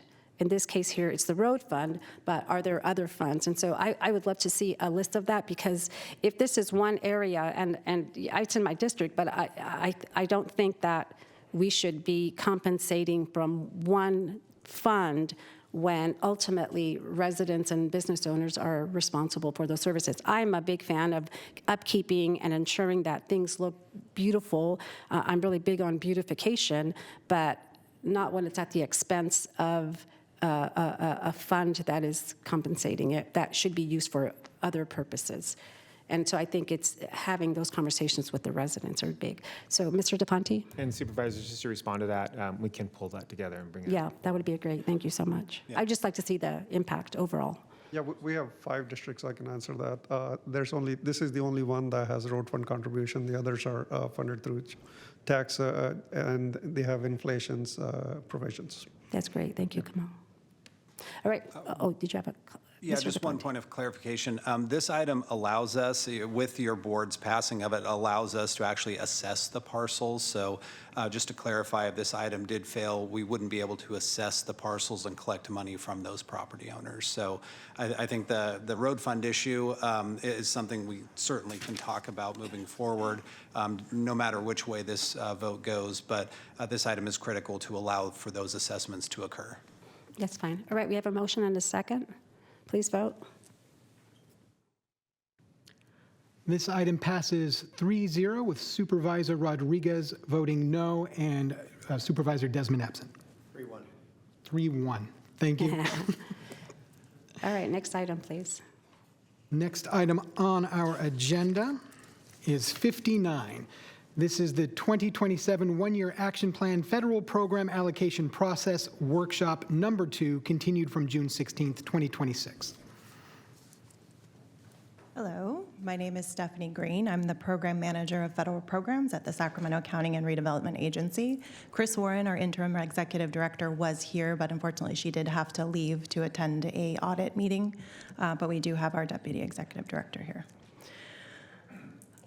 So today's workshop will be for the 2027 One-Year Action Plan. This is the second workshop.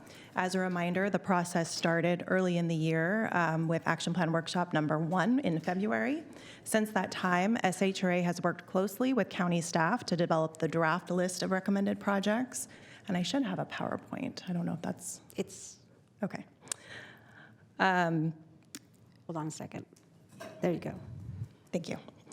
And as a reminder, the action plan outlines how the county will use the federal HUD entitlement funding in the upcoming program year. Those funds include Community Development Block Grant, or CDBG, Home Investment Partnership Program, or HOME, and Emergency Solutions Grant, or ESG. Today, I'll review the estimated funding allocations, present that draft list of recommended projects, and then we request any input on these items before the action plan is finalized later this year. For CDBG, we estimate the county will receive about $6.55 million in 2027. This estimate is based off of prior year allocations. The slide provides a high-level breakdown of how those funds are proposed to be allocated among the eligible activity categories, and the details for each category will be covered later in the presentation. As in prior years, public services are capped at 15% of the whole entitlement, and administration is capped at 20%. For 2027, we are estimating about $850,000 for public services, which is below the allowable cap, and administration is estimated about $913,000, also below the HUD maximum of $1.22 million. After accounting for these items, the remaining funding proposed is $3.366 million for infrastructure and public facility improvements, approximately $405,000 for housing, rehab, and preservation, $750,000 for the agreement cities, much of which is reprogrammed funds from past canceled ILTIN projects, and $266,000 in capital reserve for potential project adjustments or contingencies. County departments submitted more than 10 million in project requests, and park districts had more than 4 million in requests. This greatly exceeded available funding for the infrastructure projects. The slide and the next one will show each of the project requests grouped by the party that recommended the project, then by district, followed by the project request. This first slide shows all of the county requests, and the next will show the park districts. These requests focused heavily on ADA accessibility, sidewalk and road safety improvements, complete streets infrastructure, and park improvements. 6 of the requests submitted by County DOT were for Districts 1 through 4. 4 of them from regional parks were for Districts 3, 4, and 5. And 6 projects were requested from the Southgate Park District for Districts 1 and 2, and 1 from the Fulton El Camino Park District for District 3, for a total of $4.05 million from the park districts. After receiving the project requests from the county and the park districts, SHRA's role is to review those projects submitted for eligibility, readiness, and alignment with consolidated plan priorities. Some of the requested projects were found to not be eligible under HUD regulations due to the scope or service area being ineligible. Those projects were the Sheldon Park and Orange Avenue Infrastructure Project, Dillard Ranch Facility Repairs, Hogback Island Facility Repairs, and William B. Pond Fishing Pier. After SHRA reviewed the recommended projects for eligibility, county staff prioritized the remaining list of projects based on county priorities and available funding. This resulted in the preliminary list of recommended projects to move forward in the 2027 action plan. These recommended projects include the 47th Avenue pedestrian and roadway improvements project, which will construct improvements to curb, gutter, and sidewalk and streetlights along 47th Avenue. The Bell Street Safe Routes to School project, which will construct bicycle and pedestrian improvements such as sidewalks, ADA, curb ramps, street lighting, and crossing improvements on Bell Street. And then the Elkhorn Boulevard Complete Streets, which enhances safety by installing signal modifications, video detection, and ADA improvements. And the ADA improvements at Gibson Ranch project, which includes picnic areas, drinking fountains, parking areas, restrooms, and playgrounds. The recommendation for these projects is to fund the full requested amount, with the exception of Elkhorn Boulevard Complete Streets, which is recommended for $800,000 of the $1 million requested. This slide summarizes the proposed allocations for the county's agreement cities, which are Folsom, Galt, and Ileton. And as a reminder, these are non-entitlement jurisdictions that receive funding through the urban county. These activities include the Folsom Senior Home Repair Program, Folsom Twin Lakes Food Bank ADA improvements, Galt National Fitness Campaign, Fitness Court and Studio, and an Ileton sewer infrastructure improvement. These projects help to ensure smaller jurisdictions also benefit from federal entitlement funding while addressing local community needs. This slide outlines the proposed CDBG allocations for other funding categories of housing, public services, and administration. For housing, funding is proposed for both the Rebuilding Together Minor Repair Program and SHRA's Home Repair Program, which help to preserve existing affordable housing stock and assist low-income homeowners with critical health and safety repairs. For public services, the proposed activities are Mather Community Campus and Meals on Wheels. These programs support vulnerable populations, including seniors and unhoused individuals. Administrative funding supports the Fair Housing Services, as well as overall direct administration and support functions for the federal grant programs. For the home and ESG programs, home will be used for the multifamily affordable housing construction and rehabilitation and administration. For ESG, funding is for rapid rehousing and emergency shelter operations through Mather Community Campus and some administration there as well. Together, these programs continue to support affordable housing production, homelessness response efforts, and supportive housing services. And finally, this slide summarizes the remaining action plan timeline. So following today's workshop, the budgets will be developed by August. The action plan is anticipated to return to the board in October for formal approval, and will then submit the complete action plan to HUD after November. This concludes my presentation. We're seeking feedback on the proposed allocations and recommended projects before we finalize the action plan. Thank you, and I'm happy to answer any questions. Thank you for the presentation. Supervisor Hume. Thank you, Chair. Yeah, I just have a couple of questions here relative to some of the county requests and then what kind of dialogue took place for the ineligible projects. Mm-hmm. And so my first question is on the Fruit Ridge Sidewalk Project Phase 4, removal and replacement of sidewalk at various locations in the Fruit Ridge area of Sacramento County for accessibility. That sounds like a project that's right in the wheelhouse of CDBG. In fact, we're being asked to approve other projects that are doing essentially the same thing. Mm-hmm. Can you explain to me why priority was given for one request over another? I think the county would really have to speak to that. I think a lot of it came to what other funds, grant funds, they are trying to support with the CDBG funds. Usually we try to match the grant, the CDBG is used as match for grant funds or to fill small project gaps, and sometimes there's other grant funds that are being used for those projects that need to be spent by a deadline, but I don't know if there's any county staff that can speak to that. Yeah, Dave DeFonte, Deputy County Executive. As always, there's far more need than we have monies for. So DOT, really Parks and DOT, will come in with a very lengthy list prioritized for our sort of internal discussions. And their priority takes into account project readiness, other monies that might be available for the project, et cetera.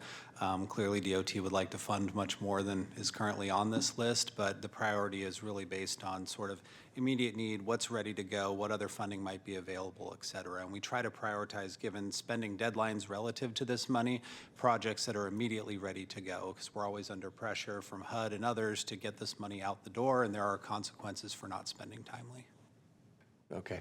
And so if I can extrapolate from both of your explanations, through dialogue with county staff, there was input on how to prioritize things? Yes, absolutely. Okay. So Siobhan and myself, the departments, SHRA, we've all met at least a couple times now, several times over the last 6 months to talk this through.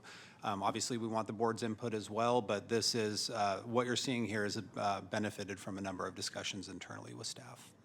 Okay. And so then I would assume that also applies relative to the ineligible projects, a couple of which were regional parks requests, wherein it seems like there was kind of jumbled into the request, both repairs and ADA items, and it was kicked out because repairs are not eligible. Correct. But the ADA items would have been. And They so would have were been. there any kind of back and forth relative to the request of saying, hey, if you modified it in this way, then that would make it more acceptable to the program? Well, the ADA is eligible as long as it's not an ADA, like a repair to an existing ADA facility. So I know there was some back and forth about that, but we could always discuss further. Okay. That seems a little incongruous to me, given that a lot of the programs that we ultimately fund are tearing out and replacing sidewalks in order to comply with ADA. I would assume, even if it was a ADA improvement from however many years ago, to the extent it is deteriorated, we would want that to be in good repair. That's not an eligible? Unfortunately, no. Okay. And then the last thing that I'll just say is just a opinion. When we looked at going through the organizational structure of SHRA, one of the things that I had said at the time was potentially clawing back administration of CDBG to the agency. I'd still like to make sure that that is happening and in progress, at least to examine it and analyze it. That is part of the discussion, Supervisor. Great, thank you. Supervisor Kennedy? Thank you for that comment. I also want to, one of the things that I have seen that staff does a very good job of is how can we maximize these resources? I know that the money that is going into District 2 could potentially make the difference of a significant project that could be a transformative project. And as we know, infill projects are so difficult. This is just one tool. And so, I want to commend staff to be able to look outside of just what this project is, but how it can actually activate other projects surrounding it. So, thank you. Supervisor Serna? Thank you. I had a question about the food assistance delivery services. I want to know what, if anything, either SHRA and or the county is doing to keep our thumb on the pulse of understanding how the need for, whether it's Meals on Wheels or other similar types of services, I would assume is it's not decreasing. It's probably always moving in the other direction.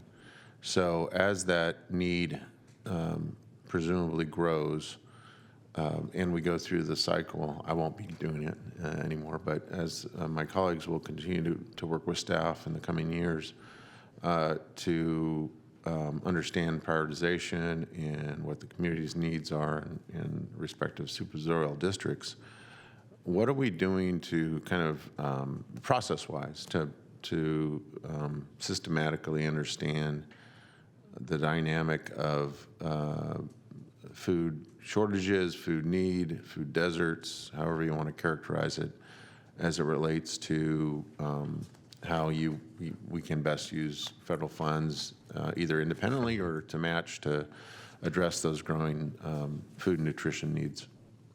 Yeah, thank you for the question, Supervisor Serna. So I think you know that the community health assessment and subsequent CHIP, which is the Community Health Improvement Plan, did identify food insecurity as one of our primary issues to address. As a result of that, Public Health is leading a food security action plan that is going to be done, it should be done by September of this year. And that really does assess what the needs are and what the opportunities are for partnering with community-based organizations for ensuring that we're meeting those needs. So we will bring that back to you this fall once that's done, and we can give a fuller report on that. So thank you for that. So does that mean that the new occupant of this office will I guess, be better armed by the time the process starts anew, so that they have perhaps a greater understanding of what that need is and maybe even a slightly wider zone of opportunity, so to speak, in terms of using scarce federal and local dollars to address nutrition needs? Absolutely. Okay. Thanks. Thank you. All right. Thank you for the presentation. Are there any requests to speak? Any member of the public participating via Zoom, now is the time to raise your digital hand to speak on item 59, one-year action plan, federal program allocation process, workshop number 2. We have no request to speak online and no in-person speakers. So this is informational, no action taken? Correct. Okay. All right. Thank you very much. Next item, please. Next on our agenda is item number 60, public hearing to proceed with projects and levy assessments in Zone 13 of the Sacramento County Water Agency for fiscal year 26-27, and the supervisors will be acting as the Sacramento County Water Agency. Good morning, Supervisors and Chair. I appreciate your time. My name is Mike Grinstead with the Department of Water Resources. I'm here today to introduce the Zone 13 assessment. Zone 13 was formed in 1987, and the assessment methodology has been the same since 1995. If approved, the assessment will generate approximately $2.4 million. The zone currently funds programs listed in the engineer's report, which is attached to the board letter. This morning, I ask that your board take the following actions. Open the public hearing regarding the proposed projects for Zone 13 and levy assessments in the zone, consider public testimony, close the public hearing, and adopt the resolution instituting projects and levying assessments in Zone 13 for the upcoming fiscal year. If you all have any questions, I'm here to answer them. Thank you very much. Thank you, Mike. There are no supervisors in the queue, so I will now open the public hearing. Are there any requests to speak? Anyone online that would like to address the supervisors for item 60, the public hearing to proceed with projects and levy assessments in Zone 13 of the Sacramento County Water Agency for fiscal year 26-27, please raise your digital hands now. We have no requests to speak online and no requests in person. All right. We will now close the public hearing and entertain a motion. Move approval. Second. All right, my motion is second. Please vote.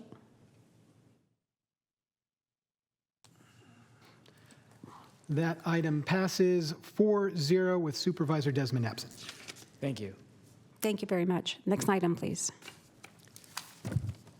And for item 61, you will be acting as the Board of Supervisors. This item is the Tax Equity and Fiscal Responsibility Hearing, request for approval of tax-exempt bonds by California Municipal Finance Authority for benefit of Sierra Village Owner LLC in an amount not to exceed $80 million.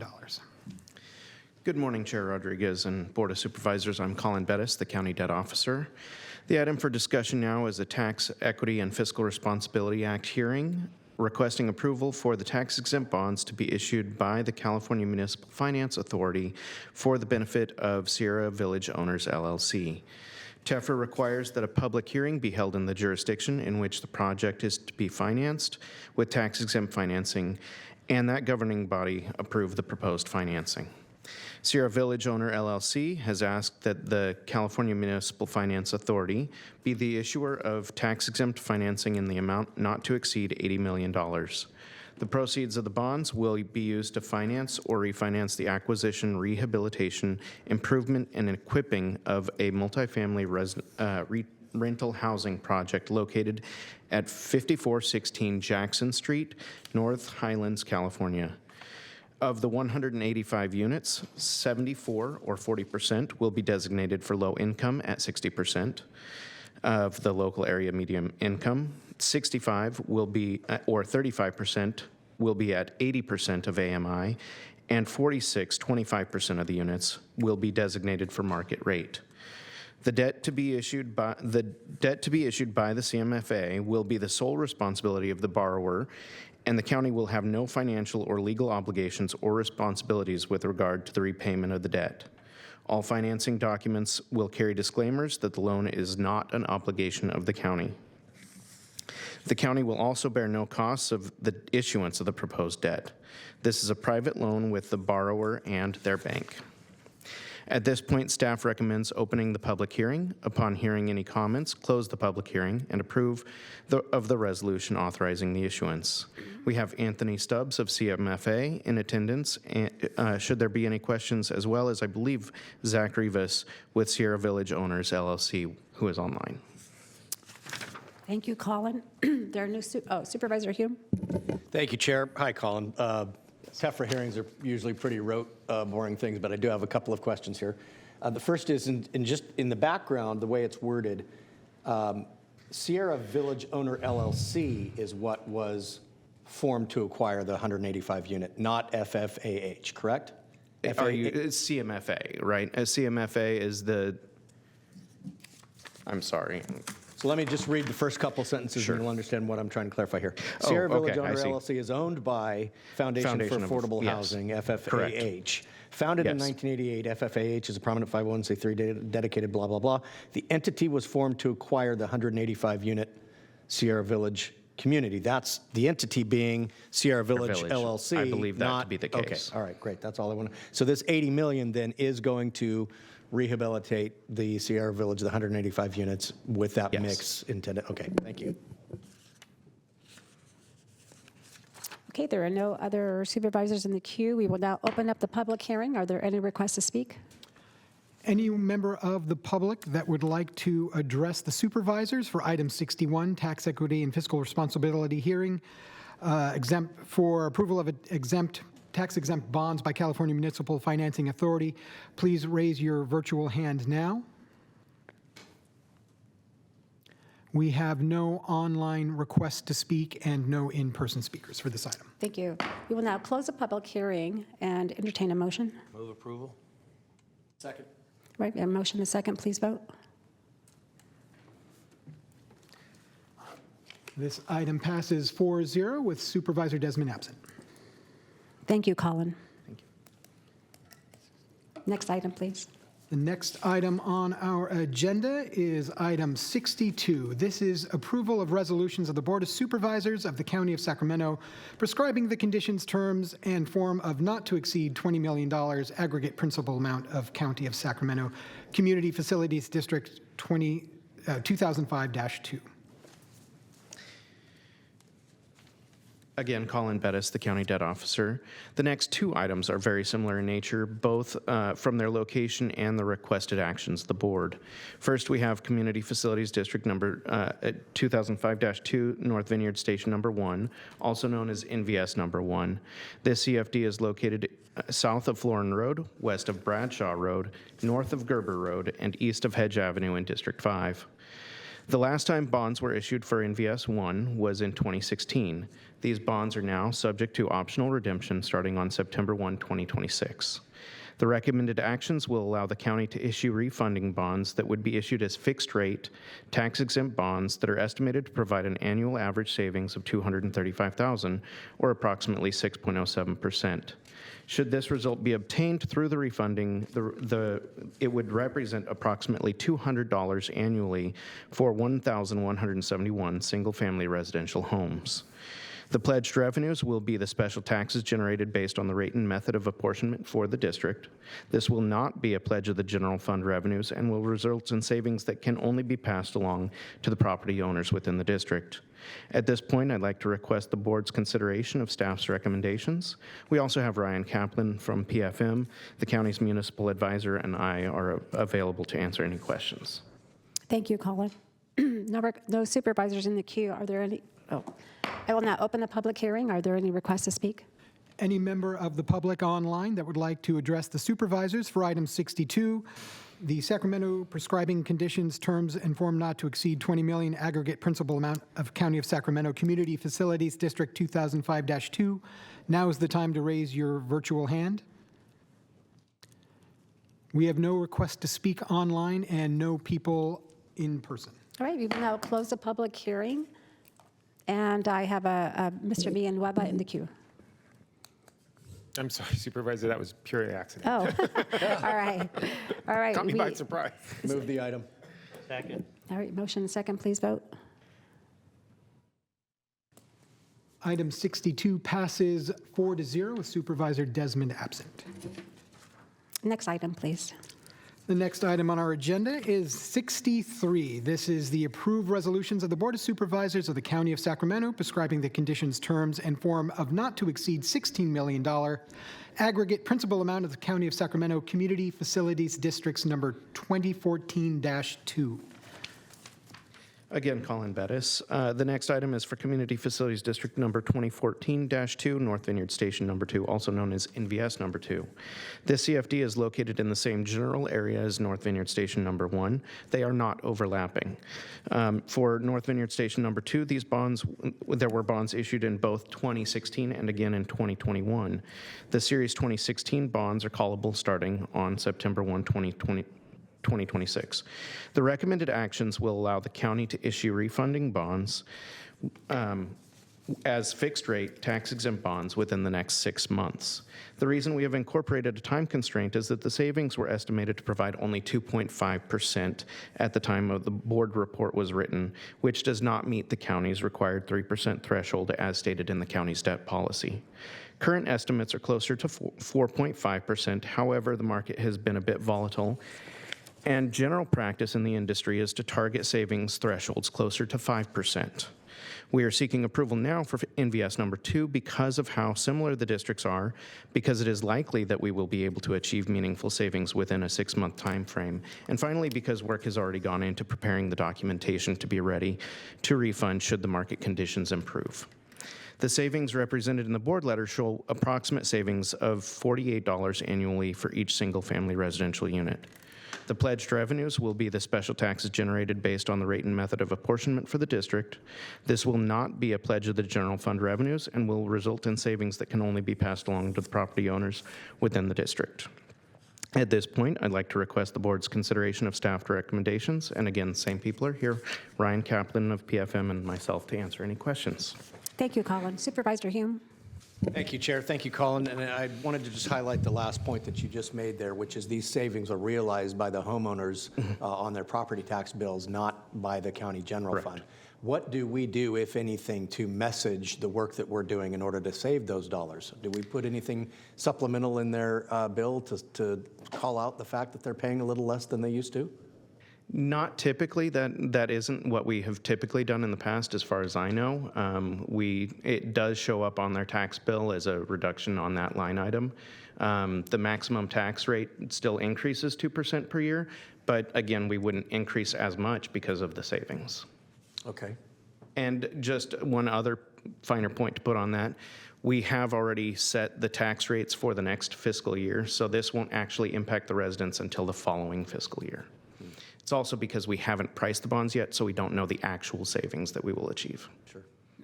One moment, Colin. Mr. DePonte? Yeah, I actually love that question. I'd like to follow up with Colin to talk about just that. And I think it would be good if we could find a way to share with property owners that your board and staff spent a good amount of time saving them money. So anyway, good question. I think we should follow up on that and see if there's opportunity.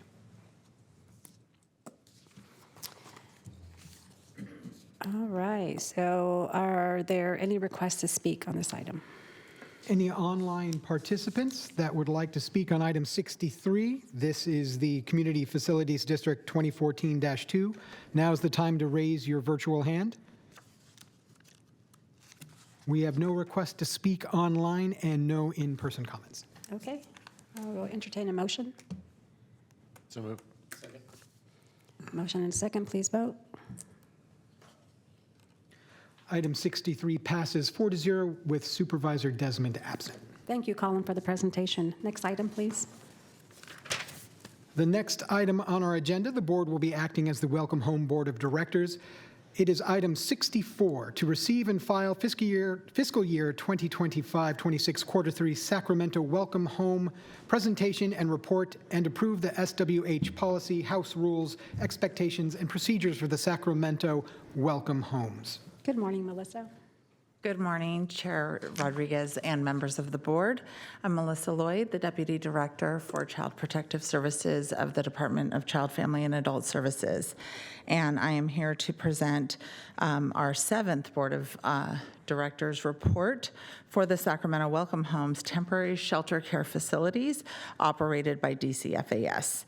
I'll be presenting on the 3rd quarter for fiscal year 25-26, which covers the months of January through March of 2026.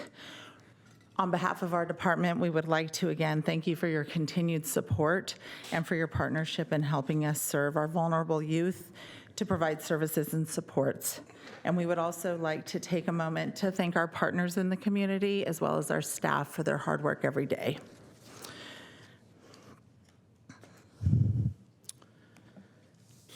Today, I will be providing you updates in the following areas: a summary of this quarter's operating budget, information on staff training, policies that have been finalized and those that we are working on, and the placement capacity expansion progress, as well as an overview of the 3rd quarter data for fiscal year 25-26.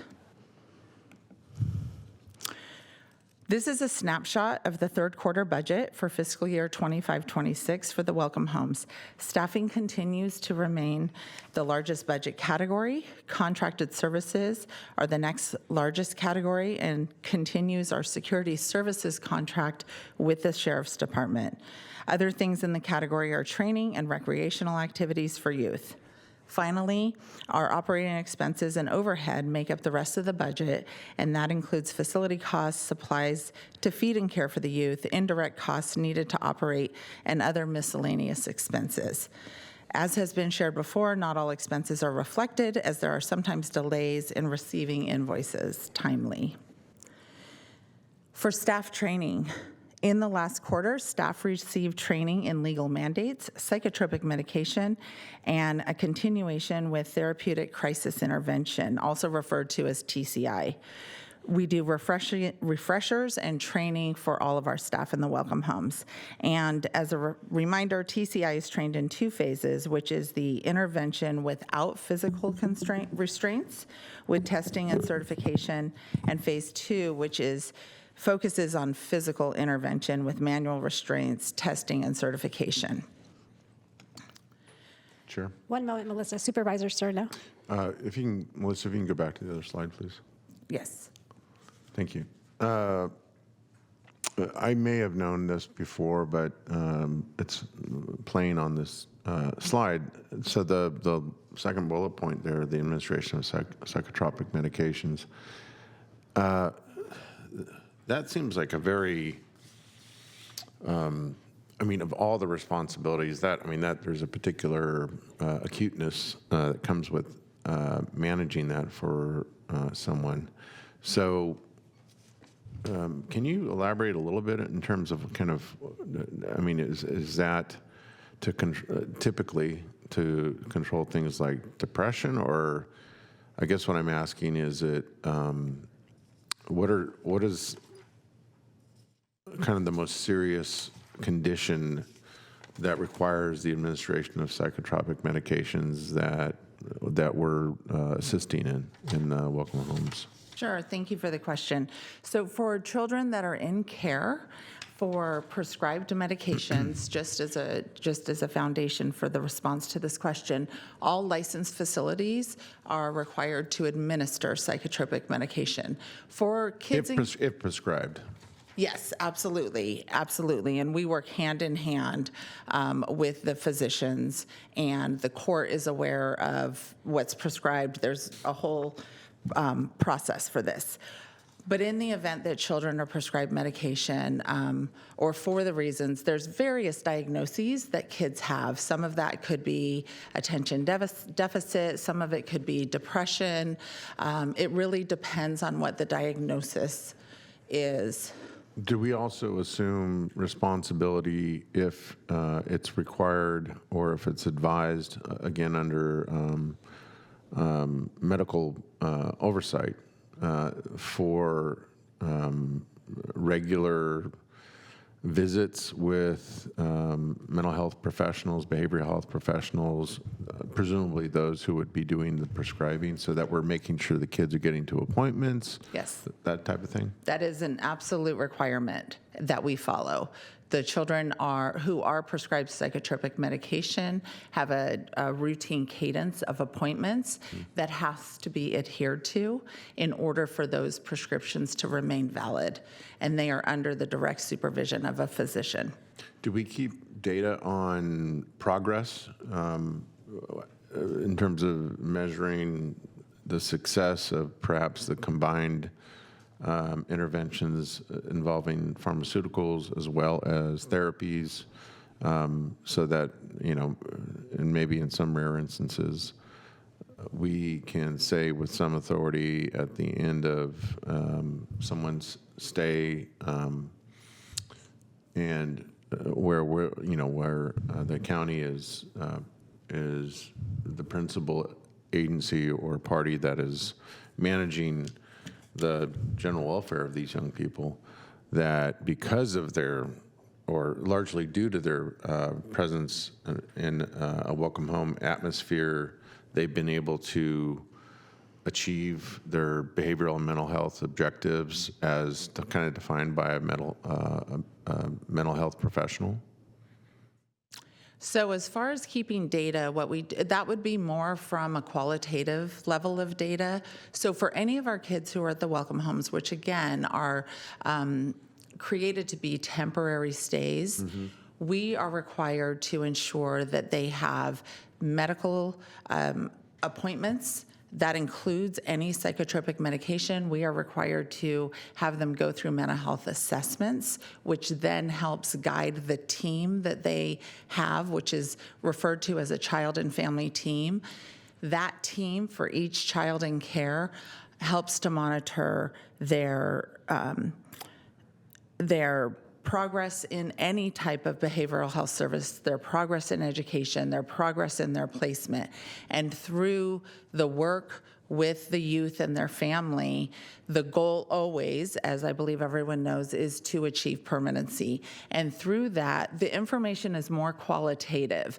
But that child and family team knows when a medication has been changed, if there's no longer a need for a medication, as well as the court and court partners are all kept aware, because all of these kids have required hearings for their information to be presented to the court, have their attorneys review it, have our county council review it, and they have dialogue as well there. So I think the best way to answer your question, Supervisor Serna, is to say that there is data, but it's more qualitative in nature, and it's specific to each child. We are not, although I do receive psychotropic medication reports on all of our kids in care, it's not a report that says that the child is doing better because of this medication, because it's typically a compilation of all services and supports.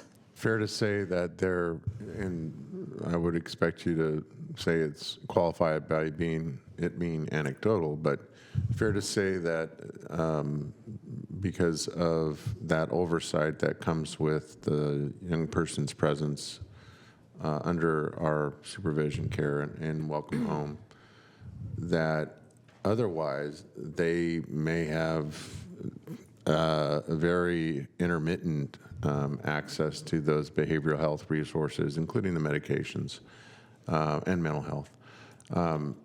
So that we can say somewhat definitively that if not for, even if it's a temporary, and we know it is temporary presence in welcome homes, if not for that oversight, that it's likely they may have decompensated or maybe, even had their behavioral health challenges exacerbated because they, weren't having kind of the backstop of, again, the regimen of the availability of the behavioral and mental health resource of it, being available as part of almost the condition of being there.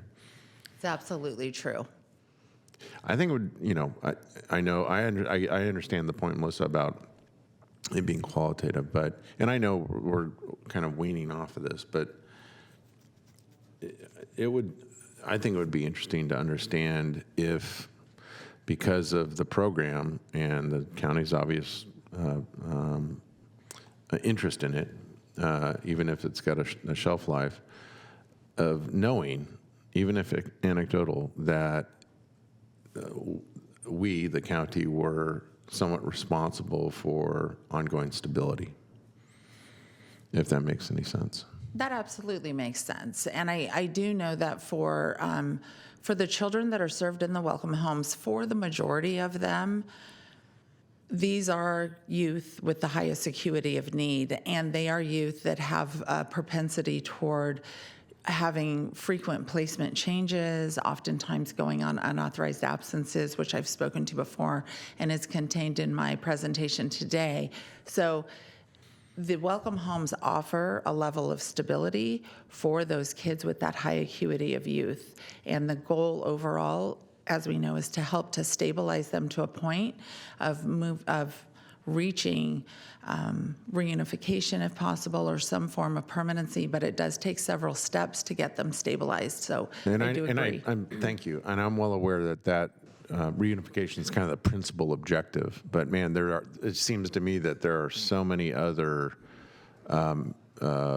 peripheral ancillary benefits that come right with, and that's why I'm going into the depth of these questions as it relates specifically to behavioral and mental health.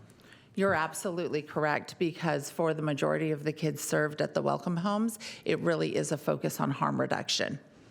Great, thank you. You're welcome.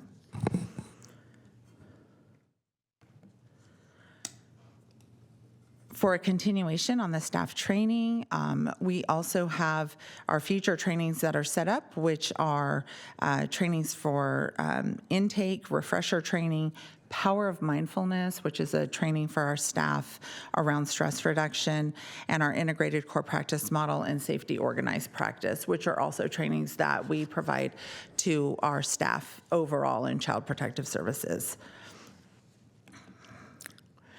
Next, I'll talk about the policies. We have put forward a policy for this board to approve the House Rules, House Expectations, Procedures, and Electronics Policy Agreement, which was attached to the materials. And then we also have 2 policies in progress, which we will be reporting out on at our future Welcome Home presentation, and that is the search and confiscation policy and our engagement supervisor standards. Now I'll move on to the demographic data. As you'll see on this slide, between January 1 of this year and March 31st of this year, there were 96 unduplicated youth served at the Welcome Home. 47% of youth this quarter were male, while 51% were female. 2% were genderqueer, gender non-binary. 69% of the youth at the Welcome Homes were of color, Black, Hispanic, or American Indian. As a comparison, 56% of youth in quarter 2 were of color. It is important to note that our partners who also run temporary shelter care facilities also show a disproportional number of youth of color in their homes as well. 17 of the 96, which equates to 17% of the youth, were involved with probation on an informal basis. The average age of youth in the homes was nearly 13 years old. The average daily census across all of our Welcome Homes was 10.5, and the average length of stay was 9 days. While our numbers of unduplicated youth increased in quarter 3, these youth have continued to be some of the youth that are very difficult to place, and we do locate placement, but there are times when youth refuse to leave to go to that placement. So just a reminder on that in terms of where the kids are in terms of their level of comfort. I also have a slide here for the discharge data, which provides a comparison by quarter. There were 146 discharges this quarter. Some of the youth here are duplicated. And as a comparison, there were 115 discharges in quarter 2 of fiscal year 25-26. Of the 146 discharges, 79% were to a placement. 5 were taken to youth detention facility, 1 was hospitalized, and the remainder were on unauthorized absence. The highest discharge location in this quarter was to other shelter programs. This could be one of our Welcome Homes, our other Welcome Homes, or a partner transitional shelter care facility. Compatibility and space are factors when moving youth to a different Welcome Home location. One moment, Melissa. Supervisor Serna. Thank you. Relative to the YDF series of bars there, Melissa, do you know whether or not that is a mix of youth that perhaps had an outstanding warrant, if that is even the right term, or were on some kind of probation, or is that more representative of youth that offended while they're at the in the Welcome Home, not necessarily on the premises, but had an encounter with law enforcement? It's a combination of both. And if you'd like, I do have staff here, but I can also bring that information back via email or through our director if you'd like for the specifics. But it is a combination of both. There are kids who will get violations of their informal status. Some of them may commit a crime, typically outside of the Welcome Home, where they get picked up and taken to youth detention facility. Most all of those youth are released back into our care very quickly. Gotcha. All right. Thank you. You're welcome. And then for our incident report data, this slide shows the quarter 3 incidents that we reported to the state community care licensing. We had a total of 176 incidents. Some incident reports do include more than one incident. This number is significantly less than some prior quarters. 146, and I always do share a reminder with you all, 146 of this quarter's incidents were for unauthorized absences. So the incident, when a youth leaves, we do have to report that as an incident, and it is the majority of them. One moment, Melissa. Supervisor Serna. Thanks. Sorry to keep interrupting here. So one of the people that hasn't joined us here in chambers, I don't know if he's online or not, is Mr. Samara. I see injury to staff is 0 here, which is kind of a welcome stat. What accounts for the fact that we've had in years past when we've had this report where there's been some of that tension? Clearly, we've even had some of the staff represented by UP here to testify about being bitten, being hit, and, suffering some injury. What have we done differently, if anything, to get this number to 0? Yes, thank you for that question. I attribute that to having our welcome home operations stabilized. And with that, I mean offering training and onboarding that looked very different than when we very first had to stand up the welcome homes. In addition to that, we still continue to have strong partnerships with Behavioral Health Services, Sacramento County Office of Education, SCOE, and additionally, Sacramento County Sheriffs. I do have to share that the work that they do with our youth is preventive work and proactive work, and it has made a tremendous difference. So SAC sheriffs, with our contract, they don't just patrol and come by when something happens. They actively are out in the homes building relationships with our youth on a daily basis. They come out, they engage with the youth. Even when we go on outings, they go with the officers, come in plainclothed, and they go out. That has absolutely helped with the kids having an understanding about how they are managing themselves and how they're interacting with staff. And so that has been a huge game changer. And additionally, I do have to commend my team that runs the welcome homes. Very dedicated, strong leadership on that team, very focused. So it really is a compilation of many things. That's good to hear.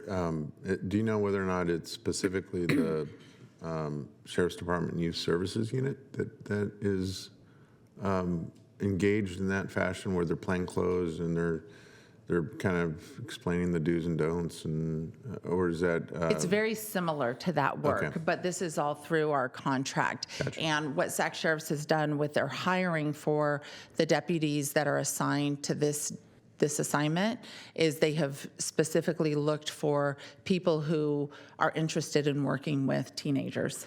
Gotcha. Good. Thank you. You're welcome. Additionally, the slide really outlines everything here. I just wanted to point out that the other category here includes, some of the things the youth have done, just with some of the incidents or things that didn't necessarily fall into one of these categories, but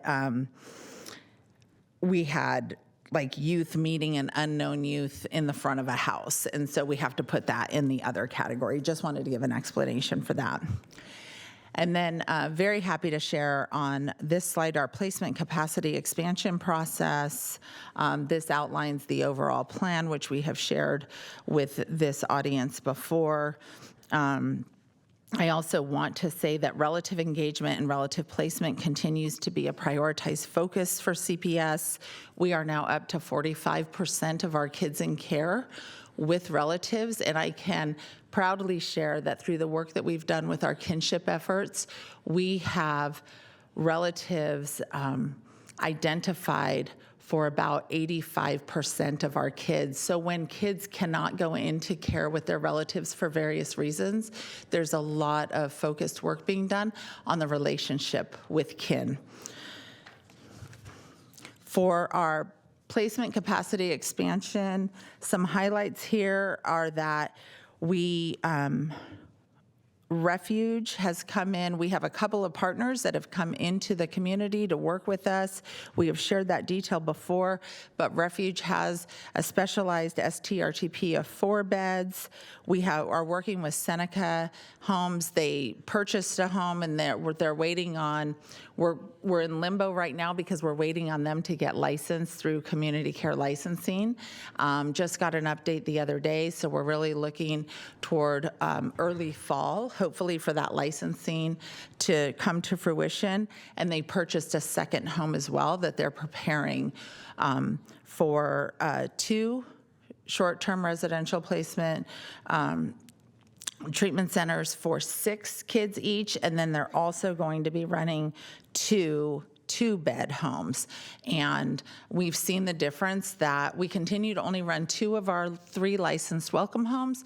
We have continued to see the difference that having partners be licensed in our community for this care is making on helping our census continue to be lowered and not have to use 3 homes like we were previously.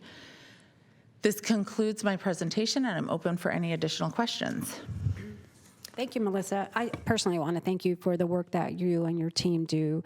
Several of these welcome homes are in my district, and you know what, there's always a challenge in, you know, when they are within communities, and then finding the best practices and just redirecting when something isn't working well. And you and your team are just very flexible, and to have those conversations, and I look forward to the conversation that we're going to have with the City of Citrus Heights, your team, and myself on making improvements. But I appreciate the work that you do to truly some of the most vulnerable individuals who, if we didn't have these homes and we didn't have a place for them, they are the highest risk of, you know, ending up in incarceration or ending up in the streets. And we deal with so many issues related to drugs and human trafficking, and so doing what we can to protect this population is always very important. There are no other supervisors in the queue. Any public comments? Any online participants that would like to address the supervisors on item 64, the Sacramento Welcome Home Presentation and Policy, please raise your virtual hand now. We have no request to speak online and no request to speak in person. All right. Thank you, Melissa, for the presentation. This is a receive and file, so thank you very much. Go. All right. Supervisor Rodriguez. Mr. Villanueva? Aside from this item, just for closed session, we need some time to get set up for closed session. Is there a way that we could have you reconvene at 1 o'clock for closed session? Yeah, I thought that was the understanding. So we will now adjourn to closed session at 1 o'clock and then be back here at 2 o'clock for the afternoon. Excuse me, items. Supervisor? Yes. I'm just double checking. For the welcome home, do we have to adopt the attached resolution to approve the policy? Is there, there's an action to it. Okay. So move to adopt. Second. All right, we have a motion and a second. Please vote.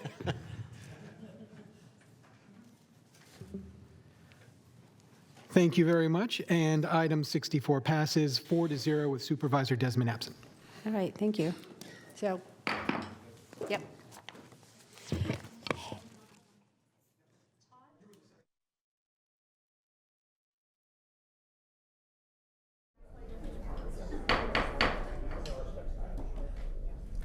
Good afternoon, everyone. We will now call to order the Sacramento County Board of Supervisors meeting for the afternoon session. Will the clerk please call a roll to reestablish a quorum? Certainly. Supervisor Kennedy. Here. Supervisor Desmond. Here. Thank you. Supervisor Hume. Here. Supervisor Serna.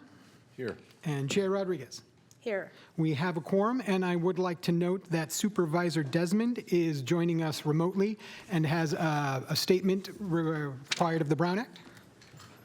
Thank you. I will be participating remotely under the physical emergency just cause teleconferencing rules of the Brown Act due to an accident that prevents me from attending in person, and no one is in the room with me. Thank you very much. Mr. Clerk, is there any way we can remove Supervisor Desmond from my screen? I would ask that you keep me on his screen. All right, well, let's go to the first item on the afternoon session. The first item of the afternoon session is number 65, reconsideration of the fiscal year 2026-2027 recommended budget. And so to the clerk, we are going to open it up and have Supervisor Hume provide some comments. And then we will turn to department heads that want to speak on the item. Then we will go to public comments. And then we will come back for deliberation. And a quick aside, talking to council, we will, when we get to public comment, reopen the public hearing. Okay, we are. Okay, very good. All right. So Supervisor Serna. Thank you, Chair. So before we hear from staff or we begin to offer questions to staff and, of course, hear from the public, I think it's important that we make clear what we're interested as a board and as a public in considering today. And as the lone dissenting vote at the time that Supervisor Hume had made the motion to reconsider, the principal reason for my dissent at the time was, A, I was caught off guard. Of course, we don't talk about what motions we're going to make behind closed doors. That's not what we do here. And in fact, it's not legal. But I was confused about this question about, is this a motion to reopen the entire budget? In other words, have the hearing all over again about the budget, or is this an intention expressed by one member of the board, and whose right it is his to make the motion for reconsideration, to be surgical about it in terms of the prospect of restoring a portion of the sheriff's budget for a particular service. In this case, what I understand it being our POP services. So what I, Madam Chair, would like to do, and certainly would look to the maker of the motion, the original intent motion for reconsideration, to seek his concurrence or have him comment as is appropriate, is to set the stage this afternoon with some guardrails.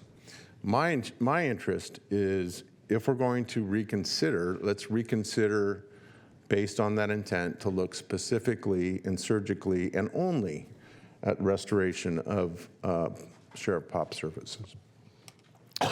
Excuse me. I'm told by County Counsel's office that, excuse me while I get a drink here.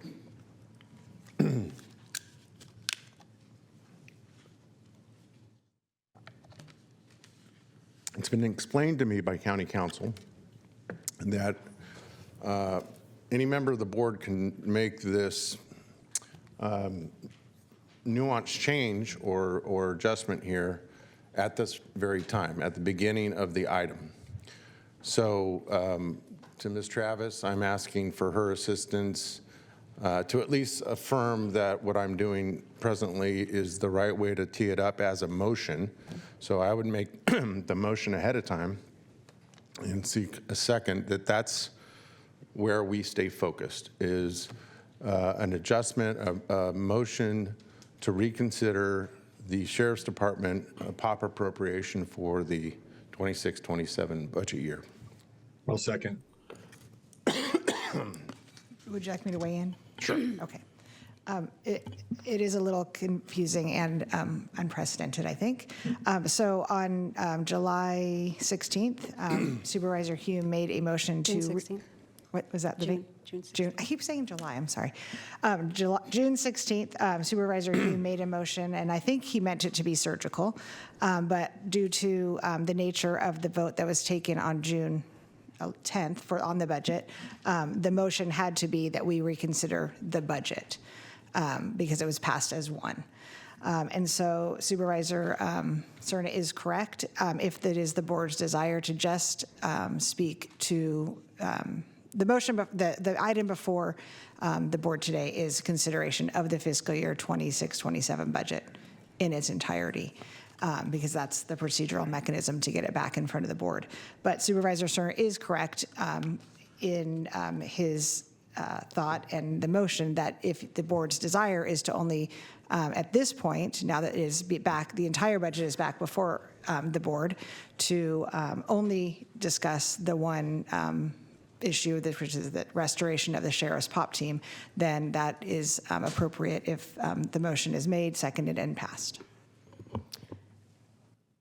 So we have a motion and a second for this particular item to go back to the request that Supervisor Hume. And what you're saying is now we have the ability for a supervisor to make a motion for just to specifically talk about one item of the budget, instead of opening it up to exactly what you had indicated 3 weeks ago. Right. So right now, as the matter stands, because of the way that the original motion was passed, the entire budget is before the board. Correct. And so if it is the will of the board to narrow that to a specific topic or topics, it doesn't have to be just one, it could be multiple, then that is appropriate. Yeah. Well, my comments on this, if this board, to the members of the public, if this board votes to only speak to the POP team and not open the entire budget up, then there is much more than a significant issue related to this. The motion was made to bring back discussion for the POP team. We had a discussion, and it said, nope, the whole entire budget has to get reopened. And now we're making a budget to basically ensure that we don't fund an incredibly important component of public safety. You've got the preventative measures that are here, but then you've got the component of the misdemeanor department with the DA's office. If this motion passes, it is time for people of Sacramento County to have a very serious discussion with this board about what we are willing to value and prioritize when it comes to the budget of Sacramento County. So I'm going to leave it out there. This is very upsetting because when you open up a budget, now you're saying, well, we're all going to open up a budget, but we only want to talk about a very small component of the budget when the whole entire thing is not open. So Supervisor Kennedy?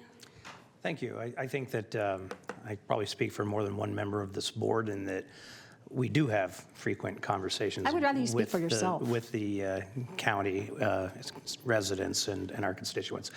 That being said, I will say that when I voted for this to be put on, I did it as first and foremost a courtesy to a colleague, but it was.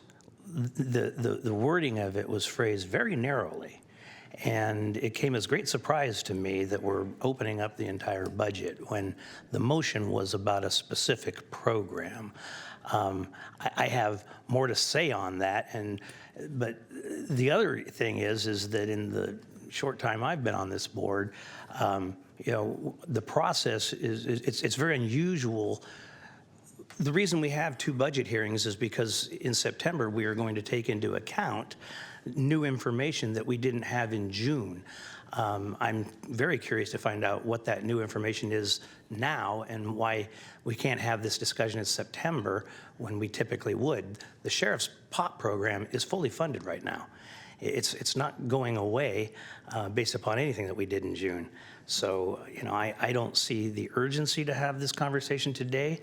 But if we are to have the conversation, I would like it to be narrowly tailored to match the motion that I voted on back in June. I'm going to speak to something that Supervisor Kennedy just indicated about the time frame. Sacramento County has an $8.9 billion budget. We had 0 days between the presentation, deliberation, and adoption of the budget. Contra Costa has a $7.2 billion budget. They had 22 days from the presentation to the adoption of the budget. San Joaquin County has a $3.3 billion budget. They had 14 days between the presentation and the adoption of the budget. Sacramento City of Sacramento has a $1.7 billion budget. They had 3 presentations before they adopted their budget, 35 days in between. Solano County has a $1.7 billion budget, and they take it all in one day. Placer County has a $1.5 billion budget. They had a 21-day from the presentation to the adoption of the budget. El Dorado County did also 0. They have a $1.2 billion budget, and they had a presentation and adoption on the same day. Yolo County had a $759 million budget. They had 35 days from presentation to adoption of the budget. Elk Grove City has a $491 million budget, and they had 14 days from presentation to adoption. Sutter County has a $453 million budget. They had 7 days between presentation and adoption. The city of Folsom has a $308 million budget. They had 14 days between presentation and adoption. Rancho Cordova has a $178 million budget. They had 19 days between presentation and adoption. And the city of Citrus Heights has an $87 million budget with 14 days between presentation and adoption. The county of Sacramento has an $8.9 billion budget with 0 days between presentation, deliberation, and adoption. That's wrong. There Just is plain wrong. There is a problem here. We did not have a presentation prior to us having a budget discussion on June 10th, and I will turn it over to Supervisor Hume for discussion. You can wait until I'm done. You interrupted me. Oh, I'm sorry. That's fine. But while we're on that subject, Mr. Villanueva, when was the first budget hearing that we held this year? Thank you very much. Amanda, that date? Well, we did pull together the group and have a discussion in January. January. That's the date you're talking Thank you. about. So yeah. 6 months prior to adoption of the budget, we started having these public. January was a We started prioritization. having these public discussions regarding the budget. In addition to that, we have over the years had public polling. We've had public meetings and outreach in order to help us formulate these. So it's to say that it was just a matter of days would be highly inaccurate. We did have those other inputs, correct. Thank you. January meeting was a prioritization. What is this board prioritizing? It wasn't a presentation. It wasn't a deep dive into the budget. It was what are we prioritizing as our county staff begin to go in and adopt the priorities of the budget? Supervisor Hume. Thank you, Madam Chair. First of all, I'd like to look to Madam Council. There's a motion on the floor that is pretty specific in its intent. Do we need to conclude deliberation on that motion and vote on that motion before I go into background behind my previous motion of why we are here today? I think that would be appropriate. Unless you would like to talk, I mean, there's no requirement. If there's something that you would like to say in relation to the motion or the topic, you could certainly do that. Well, allow me to opine, and you just weigh in if I start running afield of the motion that has been legally made and seconded. So we did have a meeting back in January wherein there was a proposal brought forward by the executive staff on how we would approach principles relative to this budget process. Particularly, we're facing a structural deficit. We need to right-size our general fund expenditures. One of the ways we can skin that cat is to do a blanket cut across all general fund expenditures throughout the agency. At that time, I pointed out that in my estimation, that results in deeper cuts being made to departments that are primarily general fund funded than it does to departments that have outside funding sources or use general funds to leverage other dollars, et cetera. So that set in motion a very complicated and intractable process of staff of really trying to figure out where they were going to be making cuts, what they were going to be presenting, and then the budget. And mind you, this was the first year, to my knowledge, we've ever had that sort of early process check-in, like, are we at least approaching this the right way, which I appreciated. That is correct. Okay. And so that set in motion a tremendous amount of work. I don't even want to imagine how much work, but a tremendous amount of work that resulted then in the presentation after briefings with all of us. I assume everybody had a budget briefing, as I did, where we're allowed to ask questions and walk through the budget letter and make sure that things align as we think they should. Then we had the very long presentation by the different departments. During that presentation, I put it forward very early on. I kind of got chastised for showing my hold cards early, but I called out that I was doing so, that I wanted to restore the Sheriff's Department up to this level. And I was told that there was only a way to do that it had to go from the bottom up in order to do so. And there was consensus on the dais at that time to do that all the way up to and including the POP department. Then somehow in deliberations, that got taken off the table, and only whoever's talking over here, could we take it out inside, please? She's talking to the clerk. Okay. Yeah. so anyway, that got taken off from what was the final direction. Then, after that meeting, so this is June, 10th? After that meeting, come to find out that one of the functions of the POP team is the illegal fireworks enforcement that the Sheriff's Department performs in concert with other law enforcement agencies, with Sacramento Fire and others. And Supervisor Desmond and myself both had conversations with representatives from the Sheriff's Department, including the Undersheriff and the Sheriff, as well as our CAO, and trying to figure out, is there a way to salvage that function in the impending dissolution of the POP program. And as a result of that, and it was even to the point of, can we just fund a couple pay periods to get them through until after the fourth holiday? And it was a resultant of that conversation that I thought it seems to me to be a little bit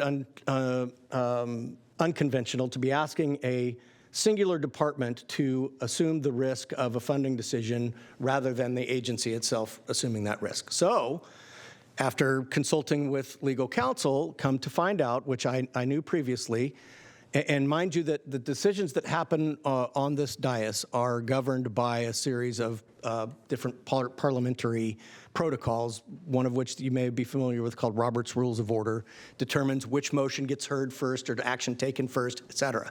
One of those things is if you voted in the affirmative on a motion, that one of those people can ask for reconsideration of that decision, but you have to have voted in the affirmative. I was one of those people to have voted in the affirmative. I asked for that reconsideration, and at the time I stated I was doing so to take into account a very specific consideration.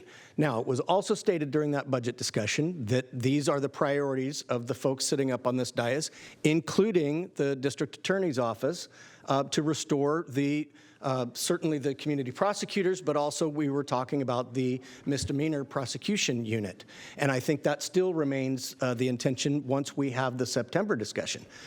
But to the point that's been made, and this is where I think I might be running afoul, so please stop me if I start to say too much, you can't take what up to that point had been a 6-month process and remake it from the dais in real time. And so there will be a time to have a larger discussion about the budget. That will be at the September true-up when we adopt the final. Is that correct? Yes, that is correct. Okay. And so now I want to make sure about one thing that I've heard sort of through apocryphal. Is there anything that has to be said or done from this dais as a part of the June budget discussion, which essentially is what we're doing now today as a continuation, in order for something to be acted on in September? Or in September, is it a reopening and a reconsideration? I mean, I'll let Amanda speak to that specifically, but I think the answer is no. Nothing specific you have to do now because Yeah, so Amanda Thomas, Chief Fiscal Officer. Nothing specific that has to be done. In some cases, we have asked for things to be prioritized, but there's nothing preventing the board from acting on something in September if it was not discussed today. Okay, and since you've now identified yourself and turned on your microphone, I will look to you as the person closest to this process. Is there anything about that timeline or that process that I didn't cover or that I was incorrect in my assumptions about the workload and the effort put into it? No, I think the only thing that I would clarify is I think, we certainly did have a discussion about I think what you were referring to as detailed sources and uses, which I think we are sort of targeting in terms of discussion for the next budget year as we sort of, look to what we might be doing along the same timeline as the January budget workshop we did this year, sort of expanding that to include those things. So I didn't want to leave you with the impression that that would be available for discussion in September. I think we're gearing up for that for the next budget year discussion. And I'm glad you brought that up, and please, again, let me know if I start to run afoul of discussion on the motion that's on the floor. But that is what I asked for, is that I want a more detailed breakdown of general fund uses, sources and uses for the next year's discussion. I had asked for it, and you said this is a bigger project than can be done during this budget cycle. But in laying the foundation for future discussions, that will be an instrumental tool to make informed decisions going forward. Yes. Okay. that concludes my background. Thank you. Lisa, can you clarify a question? Is it fair to say that as the Board of Supervisors, we can open a budget and have a discussion about any item throughout any time of the year? Is that a fair question? I mean, is that a fair statement? That as the Board of Supervisors, if we can bring any item back any time for discussion or a change to the budget? Up until the final budget is approved in September for the fiscal year, I would say that that's correct. Okay. After the final budget is approved, there are mechanisms to bring things back that require supermajority vote. That's fine. Thank you. Supervisor Serna? Thank you. And I'm very happy to get on with consideration of the motion that's on the floor here. But as the senior member of this board, someone that's been here longer than anyone else on this board, coming up on 16 years, I have to say, since the chair went through the trouble of reciting a laundry list of other jurisdictions and trying to, I think, completely oversimplify what I presume she believes is the breadth of budget considerations in those jurisdictions, I can tell you that from this supervisor's perspective, this last budget cycle, the consideration of the consequences, the systematic way that staff very deliberately under Mr. Villanueva's direction began the process and commenced the process as early as he did. And not just, having one-on-one conversations between the CEO's office and our CFO's office and each of us individually, but in public, in these chambers, as was mentioned, beginning in January and leading up to January, all the administrative background that went into preparing for those hearings, and we made decisions in January. As was mentioned by, I think, everyone else but the chair today, we were asked to make a decision in public in January, and it was probably the fundamental question that tees up June, which is, you have these options, board and public. We're facing a budgetary challenge, okay, the likes of which we hadn't seen in some number of years. And that fundamental question being, there's different ways to prepare for June so that the public has a good understanding, should they choose to participate as early as in January for the budget, which was this whole spectrum of consideration about how are we going to equitably look at all the departments, what they need to consider in terms of maybe burning through vacancies, looking at the numbers. Is there an across-the-board cut? Which programs do you want to consider board and public with your input? What programs, initiatives are so important that you want to make some declaratory statements about, have robust discussion about, and ultimately vote about, which we did in January, so that by the time we get to June, there has been some of that work that's now behind us, again, with the benefit of the public's input and oversight. So to proclaim that somehow Sacramento County, as the largest local jurisdiction in Northern California, at least in the Sacramento Valley, somehow came to snap judgment about the budget and somehow left public safety in the dust is completely disingenuous, completely. Again, in fact, I would say, as a senior member, this last budget cycle was the most detailed, in-depth, inviting for the public to participate in, to the credit of these people over here. And it's quite a disservice to try and argue otherwise, especially for the people that have put so much time and effort into it. So I'll just leave it there. I'm going to respond to Supervisor Serna, and I'm going to read to you the item that was brought before us in January. It was to approve the recommended budget priorities to be used in development of the fiscal year 2026-2027 recommended budget. That is the title. It was to identify priorities that were to be used in the development of the fiscal year. It wasn't, they weren't set. And that motion passed 3-2 with human eye voting no. And so that just sets out the priorities of the board. But for me, the first actual meeting that I had on the budget was 8 days before we had our meeting on June 10th.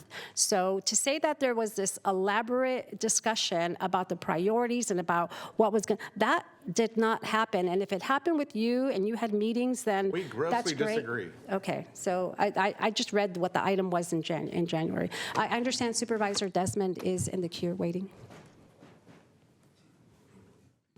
Thank you, Chair. Actually, I'd lowered my hand, but I appreciate being recognized, and I appreciate the comments from Supervisor Hume articulating, the reason for bringing specifically the POP team back because of kind of unusual circumstances. But I also want to agree also with Supervisor Serna and bring something else up that I had a discussion with my predecessor in this position, and she talked about how frequently the board would come back in September after understanding the implications of the final state budget and all the budget trailer bills and make further adjustments. So I agree that the characterization that we have somehow short-circuited or shortened the time for discussion and deliberation about the budget is just simply not true. I think a lot goes into it, not only in January, but there are periodic updates even in public, and also several meetings by board members with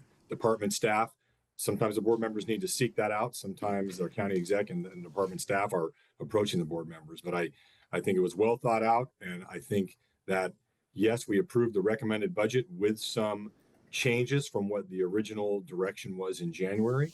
And I fully expect when we come back in September and see changes to the state budget, including the implications of the budget trailer bills, we will make some further changes.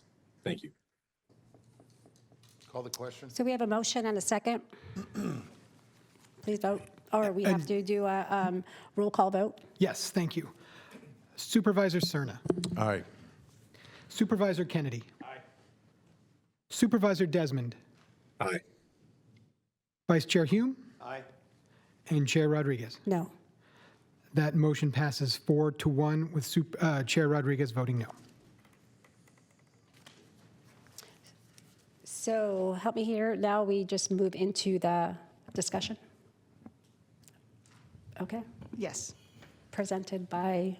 I can start it off, Okay, Supervisor, if you'd that would like. be good. So Thank you. we had, Amanda and I talked about kind of doing an outline of where we were and how we got here. The board did a fantastic job on that, so we'll forego that. But there's a couple of procedural things that I think Amanda, it'd be important for Amanda to touch on, so I'd like to ask her to provide a couple of things, and then we'll look for direction from the board. As a reminder, the county executive submitted my budget, and now it's in your hands, so we look forward to whatever direction you would like to provide. Thank you. Okay, thank you, David. So just for some kind of background and context, should the board restore funding of approximately $3 million for the POP program by reducing the amount budgeted for contingency, the remaining contingency balance in the adjusted budget would be approximately $3 million. So looking beyond today's action over the next several weeks, as has already been referenced, we'll be looking at the recently approved state budget as well as the close of the county's fiscal year later this month to evaluate adjustments to be included in the revised recommended budget in September, which is when the budget is adopted. As discussed during the June 10th hearing, should additional ongoing funding be available because of those changes, we would recommend restoring the general fund contingency to the originally recommended $16 million. That's consistent with the board's contingency policy, and that amount is based on the anticipated potential need for contingency that was identified during the budget process. Again, consistent with that policy. And then, as David mentioned, there are just a couple of things from a process standpoint that I wanted to point out. First, because the county legally must have an approved budget on or before June 30th, any action taken today should be considered to be an adjustment to that budget that was approved on June 10th. And then additionally, because our budget development system and processes weren't designed for adjustments to occur between the June and September budget, any adjustment approved today would also show up as an adjustment in that September revised recommended budget, although the spending authority would be effective with today's action. So I just wanted to clarify that so it's not surprising or confusing in September. And with that, I'm happy to answer any additional questions you have. Supervisor Serna. Thank you. So again, I agree with my colleague Supervisor Kennedy, who earlier mentioned, we want to be courteous when it comes to entertaining motions by any member of our board. I would just ask again the maker of the initial motion for reconsideration, because I don't think I referenced it earlier in my comments. But the idea, Supervisor Hume, was to look to contingency then for the restoration of the POP services. Is that correct? I am not the most qualified to answer that, because every time in every budget discussion that we make a change, the solution is to pull from contingency or pull from reserves. So I have never been a part of reimagining the divvying of the pie. Okay, so then Amanda, you kind of jumped into your explanation and you didn't hit the word contingency until late in your monologue. So the recommendation, if you will, if it's the will of the board to restore POP services at this point before final budget in September, would be to look to contingency? Yes, that is what we had anticipated, sort of consistent with the changes that were made on June 10th. And just for the public's edification, by doing so means that you avoid what Supervisor Hume, I believe, was just alluding to, which is if you didn't look to contingency or reserves, you'd have to figure out, because it's a finite system, you'd have to look to where are you going to make cuts to other departments, right? Or even I guess conceivably even within a department based on programming. So again, to kind of, because I'm hopeful that when the public does come up to the podium to address us, they understand kind of what it is we're doing and what we're not doing today. And I would just suggest that based on what we just heard from our Chief Fiscal Officer and the maker of the initial motion, that the consideration that the board's being asked to look at today is to restore POP services using $3 million more of contingency for the 2026-2027 recommended budget before we have the opportunity, and you have the opportunity in September to do final budget, which in that case, it's more or less all kind of out there in terms of the entirety of the budget. And Supervisor, I know Amanda said this earlier, but just as a reminder, the recommendation, if there is funding available in September, was to start off with, of course, doing the policies that the board has outlined, but also backfilling this contingency. We do still feel that we need the contingency, so we'll look to backfill that in September first, and then talk about anything else. And of course, at that time, it is the board's budget and the board's priorities. If you feel that that's not appropriate, then you can absolutely make changes then. But to that last point, if I could please, to that last point, Mr. Villanueva, that has a lot to do with where we find ourselves today, which is we believe our contingency should be in the neighborhood of $16 million. If it's the will of the board today to restore POP services, taking it from an existing $6 million, so $10 million, we're starting from $10 million lower in contingency to begin with. We'd cut that in half for the time between now and September, when the board and the public, we all have an opportunity to revisit and have a good discussion about how do we rebuild the contingency? How do we hopefully not touch reserve? But just the public should know that too, that a contingency is out there for emergencies during the year. So that emergency account should be 16. It's at 6. And now we're looking at cutting it in half to restore a particular set of services, correct? That's correct. Okay. And I would just add one more thing just for information. Last year in 25-26, our contingency was $9 million. The board's action today spent that $9 million of contingency. So just we did a pretty good job last year of estimating what that contingency needed to be, hit it right on target as far as what was budgeted for the board. We still believe that we think we need about $16 million. Right, and I'll be quiet after this. We can get on with the business of the afternoon, but I think it shouldn't be lost that what I heard Supervisor Hume say today in particular was that concern over, it was the timing, right, of our budget consideration in 4th of July and fireworks in particular.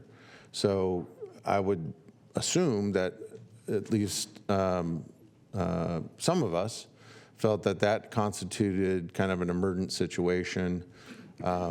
But, that shouldn't be kind of lost in the shuffle here, that we'd be going to an account today that's used for emergencies to fund pop services, which are extremely important. I'm not trying to downplay the importance of pop services.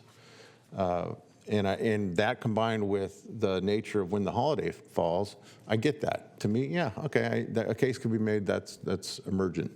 So I think that too helps arm the public with understanding kind of a bit of a chaotic set of inputs here to what's feeding this ultimate decision that we'll get to probably hours from now. Supervisor Hume, I'll go to you in a second, but I do have a question for Lisa and for Amanda. So between now and September, there was an item on the board. There was an item this morning that has a balance of $2.9 million. That was originally $5 million from the general fund that was to offset costs for affordable housing developers, and there's $2.9 million in that account. And why can't we look at those kinds of balances that are sitting in the discretionary to be able to look at some of the services that are needed? And I know it ultimately comes down to the will of this board to be able to move that, but those $2.9 million could be used more so in the trying to fulfill services that our county needs. I mean, is that an option? To look at the discretionary funds between now and September to be able to not take it from the discretionary or the fund balance, not discretionary. The other one that starts with the D. Contingency. Yeah, contingency. Sorry. Yeah, I mean, what I will say about that $2.8 million that you're talking about is that is a one-time source of funds, right? Sure. So that is spent in 1 year, it's not available on the following year. So when we're talking about trying to get our budget into structural balance, funding ongoing services with those one-time sources is something that we're trying to avoid. So not advisable from that standpoint. But it's still funding that's out there that could hold us off another year until we can, figure out what the future plans are. But that's just, I think there are opportunities looking at the discretionary fund, and then instead of saying, it can only come from the contingency or from the fund balance, which creates an angst for probably anybody because it is the savings. But there are opportunities. There are other opportunities throughout the budget. Supervisor Hume? Thank you, Chair, and I actually appreciate the comments that you just made because they tee me up perfectly for what I would like to kind of put on the record, if you will. And that is that as what happened during the June meeting, I reiterated over and over that these are not easy decisions and that budgets are statements of priorities. And that when we talk about the board's priorities, they're fairly broad, fairly nebulous. The number one priority is fulfilling county mandates, essentially, county obligations, that which we are told we have to do. Okay, fine. What I have asked for and what I'm hoping will be produced by the next budget cycle is a more detailed breakdown of the sources and uses of general fund dollars. Because I should have brought it down with me today, just as a prop, if nothing else, but the budget that we are asked to opine about is about 5.5, 6 inches thick. and it is broken down by budget by unit or budget by object. And behind each one of those line items is potentially a spreadsheet made up of tens of lines of expenditures. And so I only say that to say that I appreciate the point about where can we find money to make the value statement we would rather spend it here than there. I am in agreement. And I'm letting you know, Mr. Villanueva, that in the September discussion, even though I know there's, at this point, only one place that money is going to come from, I am looking to restore some of the funding for the district attorney's office, because I believe we have a momentum right now that is necessary relative to trying to grab the reins of the horse again when they had been let go of for some what some people would consider to be minor offenses. I think they're quality of life issues that affect particularly the downtown core, particularly District 3 and some of the areas that my colleague Mr. Desmond represents. So I'm letting you know that I'm not planning on going quietly into that dark night in September. This decision today, as has been mentioned, was a result of a real-world effect that happened immediately after the budget decision that was untenable to me. And that was that even though we have people coming and emails coming in every year about the effects of illegal fireworks, we were just going to say, nope, sorry, we made a decision 2 weeks ago, and so therefore that's not going to happen this year. And so the term surgical was used. My intention was to be surgical about this so that we could make sure that those quality of life issues were continued to be addressed while we figure out the actual real numbers that will be decided upon and acted upon as the final budget in September. So with that, I think I've expended everything that I want to say at this point, so happy to. All right, let's move to public comments. How many speakers do we have? We are at 47. Okay. All right, so if anyone would like to address the supervisors on item 65, reconsideration of the fiscal year 26-27 recommended budget, and you are online, please raise your virtual hand. We are going to begin comment with our in-person speakers. Our first speaker today is Carolina Flores. Please address, approach the lectern and address the supervisors. You'll have 2 minutes. Good afternoon, Carolina. Hi, buenos dias. I would like to speak first in Spanish. If you could tell me when my time to speak Spanish is over and I go into the English. Mi nombre es Carolina Flores. Estoy aquí porque estoy opuesta a quitar dineros de lo que está del budget y ponerlo a dar dinero para atrás al departamento de los sheriffs. Yo creo que lo importante es saber, no tenemos bastante para darle comer a la gente. Tenemos niños, familias, están viviendo allá afuera en el cemento porque no hay un lugar de emergencia para darles vivienda. No hay la vivienda que estaba antes, los programas para transición entre estar de lo inmediato a largo término. Estoy totalmente en contra de aumentar el presupuesto del sheriff mientras carecemos los de servicios humanos, ayuda para las personas sin hogar y asistencia de bienestar social en nuestra comunidad. Carolina, ya vas a medio tiempo. Ya vas a medio tiempo. You want to turn it into English now? You're at halftime. So, isn't it 2 minutes? 2 minutes, but you're at your 1 minute mark. But the 2 minutes is in order for me to do the Spanish and then 2 minutes to do the English. Oh, no, you get 2 minutes. Oh, no me dieron. Counsel? Yes. Okay. So the English one. I'm sorry, let's see. is there something? I was just going to say, if she's requesting a translator, then she can have extra time, but she said she wants to translate it herself, so you get just 2 minutes, 1 minute for each language. I sent a letter to you, all of you, about what I was going to say today. So really, me just going over the paperwork, you already have the points that I was pointing out. And so Congratulations to you as a new lead, a supervisor, which is really great news.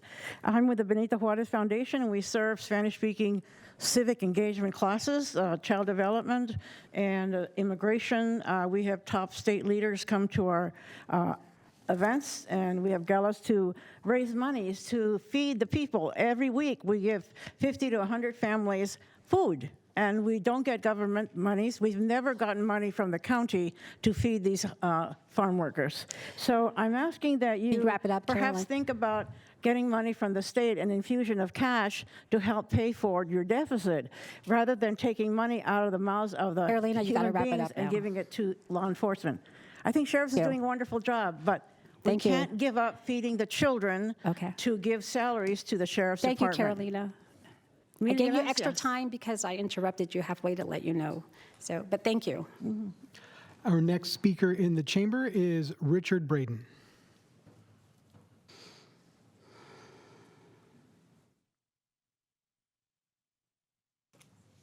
Good afternoon, Richard.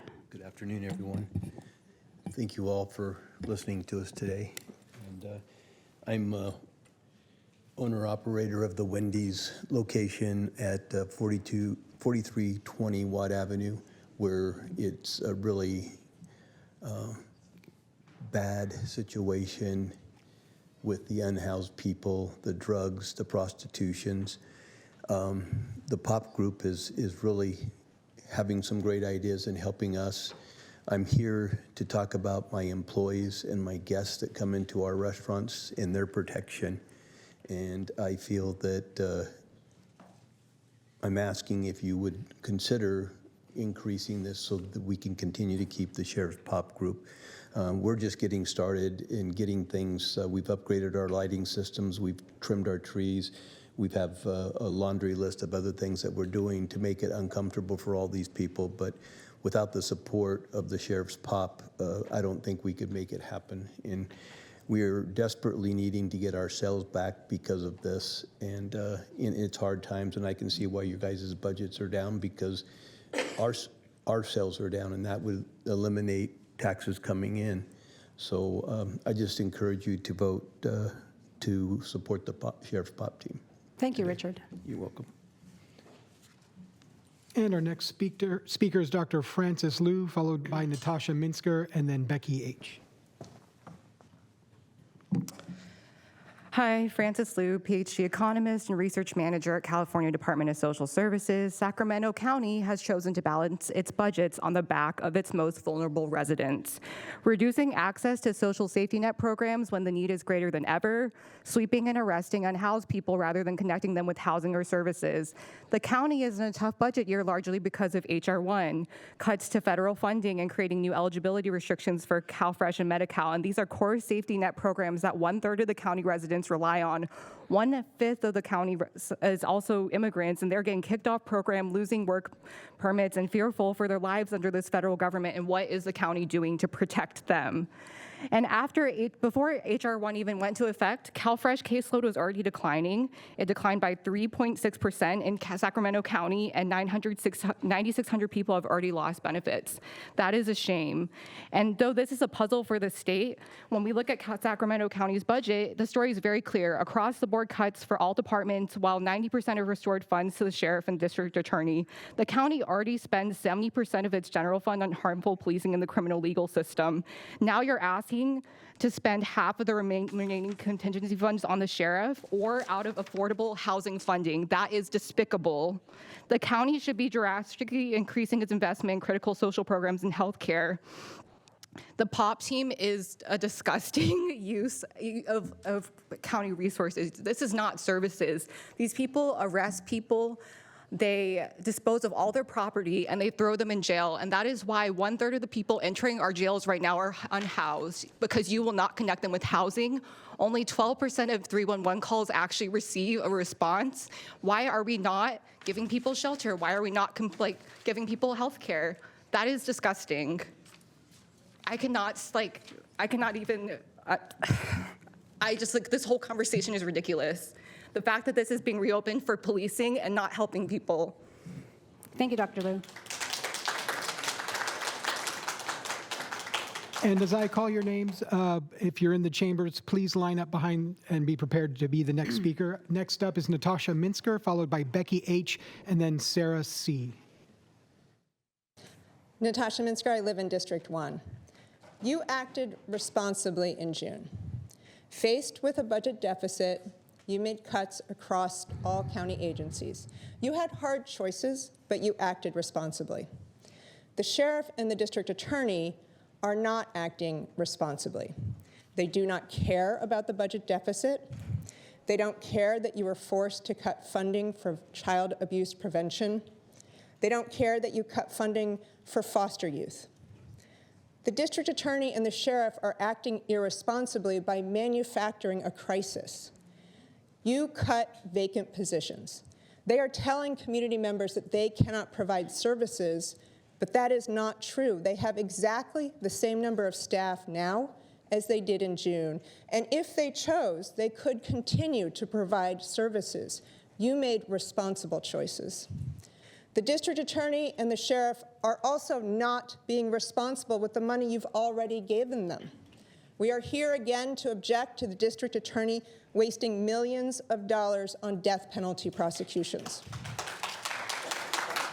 While the DA wastes millions of dollars on death penalty cases, you have cut funding for child abuse prevention and foster youth services.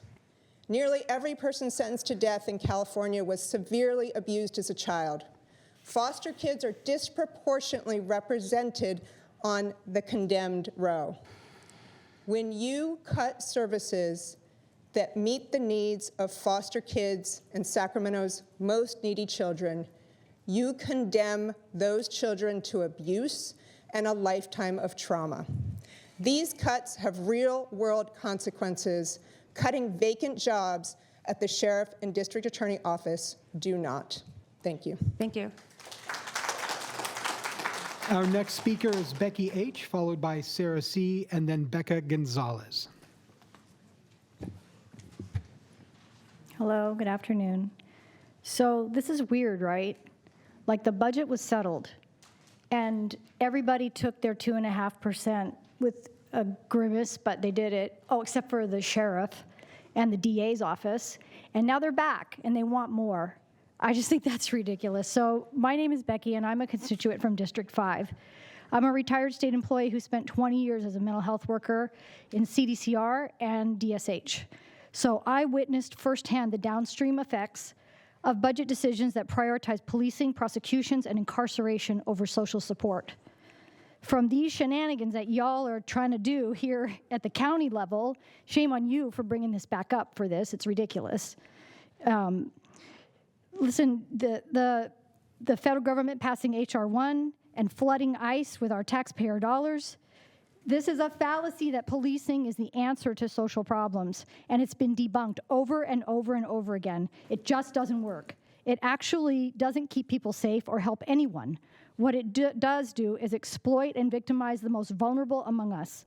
Incarceration is clearly not a substitute for housing or mental health care or social supports, but it has become the default at every level, city, county, and state. That is unconscionable and makes our communities less safe and more unstable. So we are asking you to do this. Do not reinstate the funding to the DA or the sheriff's office. They're whole right now. It's silly to give them millions of dollars more. And especially no more funding to POP and HOT, which do nothing to help our unhoused neighbors. They destroy property, they do sweeps, they issue citations, they arrest people, they incarcerate people. It's expensive and it's ineffective, okay?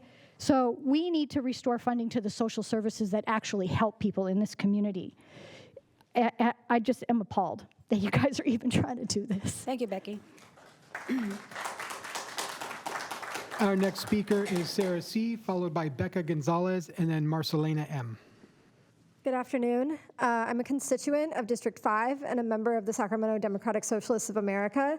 The county should not slash funding for contingencies to push money towards systems of punishment and criminalization, particularly after cutting services that support our most vulnerable community members, such as foster youth, and prevent violence.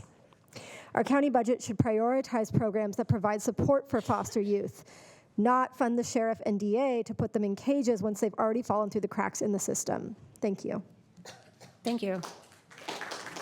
Our next speaker is Becca Gonzalez, followed by Marcelena M., and then Jim Lindberg. Hello, my name is Rebecca Gonzalez, and I live in the Curtis Park area of Sacramento. I urge you to reject the proposed budget restorations for the Sheriff's Office and, in the future, the District Attorney's Office. As been stated many times, public safety should be the first priority for government at all levels. But as you will hear from many others today, we need to have a more holistic interpretation of how we interpret public safety. We must move away from solutions that deal with the aftermath of an incident rather than prevention, and truly making our communities safer and healthier. Government at all levels is dealing with the fallout from H.R. 1, and that should be our first priority. Cuts to the social safety net will devastate our community, and we must fulfill our legal obligations to our residents. Directing money away from community organizations and homeless services, as was done last year to the tune of $10 million towards the sheriff and DA's office, is short-sighted and will greatly increase homelessness, poverty, and instability, which are the very conditions which often become criminalized. I also see that our government officials are not always good stewards of our taxpayer money. In particular, the DA has continued to charge millions of dollars in death penalty cases, even though there has been a statewide moratorium on the death penalty since 2019, and our death row has been dismantled. This is simply wasteful and must be stopped. In addition, there are a large number of vacancies in his office, and he is not required to cut any current personnel or reduce any services, unlike the Department of Child and Family Services. This illustrates the need to keep the proposed cuts in place. Lastly, it is not fair and it is unwise to reopen only one section of the budget and not look at the entire picture, such as the substantial cuts to the Department of Human Assistance, which impacts their capacity to operate CalFresh, Medi-Cal, and other core social safety net programs. I urge you to invest in our communities and not to implement short-sighted solutions that do not make us safer. Thank you. Thank you. Our next speaker is Marcelena M., followed by Jim Lindberg and Keely O'Brien. Marcelena, are you in the chamber? All right, we'll move on to Jim Lindberg. Thank you. My name is Jim Lindberg, and I live in Citrus Heights, District 4. I want to today express my disillusionment over proposed restoration of $3.5 million for the Sheriff's Problem-Oriented Policing and Homeless Outreach Team, programs that basically criminalize poverty and balances the budget on the backs of our most vulnerable citizens. Strong, safe communities are built from the ground up. A strong safety net, which protects our most vulnerable residents, makes for public safety. Being good public stewards of the public's funds means emphasizing prevention rather than carceral solutions and punishment after the fact. Crime rates are at historical lows, but our most vulnerable residents are facing harmful cuts. These are the wrong priorities for Sacramento. Looking to September, our district attorney continues to seek death sentences. In fact, while other jurisdictions have gotten the message and are no longer seeking death sentences, Sacramento County continues to be an outlier in new death sentences, even though there is a moratorium on executions in California. The death penalty does not reduce crime. It is racially biased in its application and risks the execution of the innocent. And therefore, I oppose any restoration of funding to the district attorney's office. I know you don't have control over charging decisions, but you do have leverage over the DA's budget. Thank you. Our next speaker is Keely O'Brien, followed by Elizabeth Kano, and then Dr. Flo Kofer. Hello. Hi, good afternoon. I'm Keely O'Brien with the Western Center on Law and Poverty. I'm a senior policy advocate, and I live in District 1. I'm here today because you're being asked to restore over $3 million to the sheriff's budget, for even though none of the jobs were eliminated, and his department routinely maintains vacant positions in order to provide retirement payouts and pay for other things, to the tune of $4.4 million on average every year over the past 3 years. At the same time, you're also being asked to restore funding to the district attorney's office, money that goes towards the cruel, pointless, and wasteful pursuit of the death penalty in a state where we already have a moratorium. And while the law enforcement funding conversation dominates the room, more than 57,000 people in Sacramento, including over 6,000 children, are losing their CalFresh food assistance right now. And from your budget, families and kids in crisis will be hit with $17 million in cuts to child, adult, and family services. Your own appointed Children's Coalition has asked you specifically to reduce the cuts that are most painful for foster youth, and to reverse those 4 cuts would only cost about $1.3 million, less than half of what's being asked for the sheriff's budget. I'm not asking you to solve every problem in this budget while you reopen it, but I am asking you to look at what is actually in front of you right now. On one side, unfilled jobs, a slush fund, and a pointless and cruel fight for the death penalty. On the other side, foster kids who could lose their placements, their schools, and their loving foster families. Please vote no on restoring and funding to the sheriff's budget. If you are reopening this budget, it would be absolutely unconscionable to refuse to restore the cuts hurting the kids in your care and then turn around and fund the sheriff's slush fund.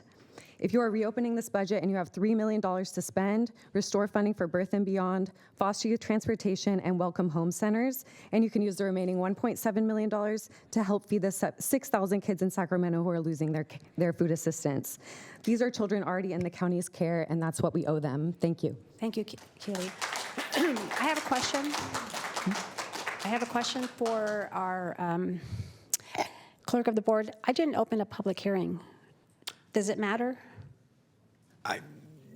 I think if, as long as we close it, we'll be fine. Announce Okay. it as closed. Okay, so right now it is open. The public hearing is open. Okay, thank you. All right, our next speaker is Elizabeth Cano, followed by Dr. Flo Kofer, and then Diana Burdick. Thank you very much. Thank you, supervisors, for your attention to this very difficult topic and for your service to Sacramento County residents. My name is Elizabeth Cano Hopper. I live in District 3. Hello, Supervisor Desmond. I volunteer with NAMI Sacramento Helpline and Sacramento Phase Me, which is Family Advocates for Individuals with Serious Mental Illness. And we work to deliver and support behavioral health connections to services. I'm also a family support for a person who is a high utilizer of behavioral health services, housing outreaches, crisis responses, and unfortunately, also the Sacramento incarceration system. Punishment has not changed my family members' behavior. It is behavioral health services and real housing options that help people like my daughter be a respectful citizen and to avoid interactions and accusations of crimes with Sheriff's Department and the DA. I oppose increasing DA and Sheriff's budgets. Everyone has to tighten their belts. Sheriff already experiences great savings from their discrimination towards behavioral health crisis situations by not responding to these crises unless a crime is in progress. The savings from this decision already increased his budget. Thank you. Thank you. Our next speaker is Dr. Flo Kofer, followed by Diana Burdick, and then Barb Bram. Hi, Dr. Flo. Hello. Good afternoon, Chair Rodriguez and members of the board. My name is Dr. Flo Kofer. I am an epidemiologist and a candidate for Sacramento County Supervisor in District 1. And I just want to remind us that Sacramento is largely made up of working people and working families, and they deserve to be able to see, feel, and experience the benefit of their tax dollars working in their daily lives. They should feel safe in their homes, have access to health care and mental health services, have reliable and safe transportation, housing support, and opportunities for their children before problems become crises.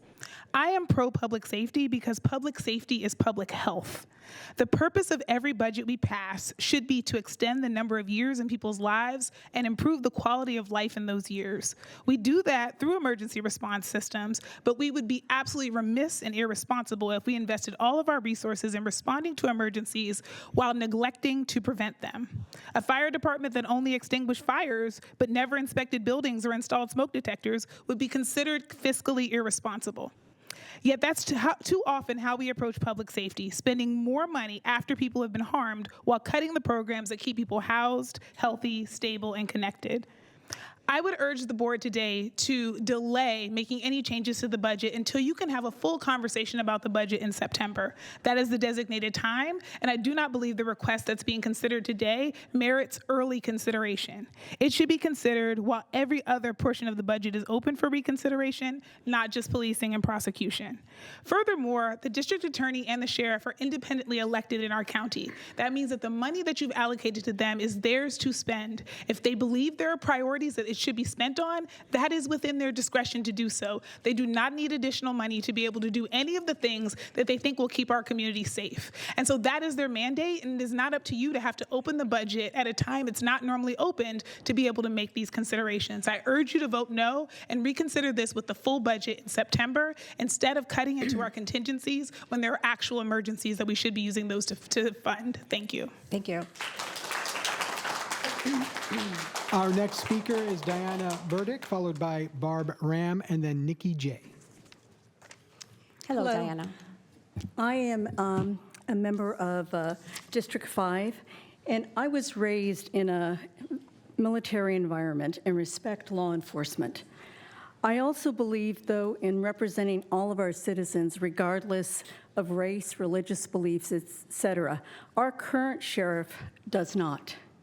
He openly discriminates against those that are severely mentally ill and their families by not responding to calls, by not doing welfare checks, by not showing up if they have a 5150. So I cannot support an increase of funds from an agency who refuses to safeguard all of their citizens. Please use any additional funds requested to support the Sheriff's Department to behavioral health and our fire departments who are now trying to fill this gap that the sheriff is not. Thank you. Thank you, Diana. Our next speaker is Barb Ram, followed by Nikki J, and then Rhonda. Hello. So I think if the person who wants the increase in the budget actually has to show up, otherwise they don't get it. Not seeing the sheriff, at least the DA Ho showed up. But I second what everybody basically has said, specifically Dr. Flo Kofer. It was quite elegant. I would like to see late night releases from the jail to stop.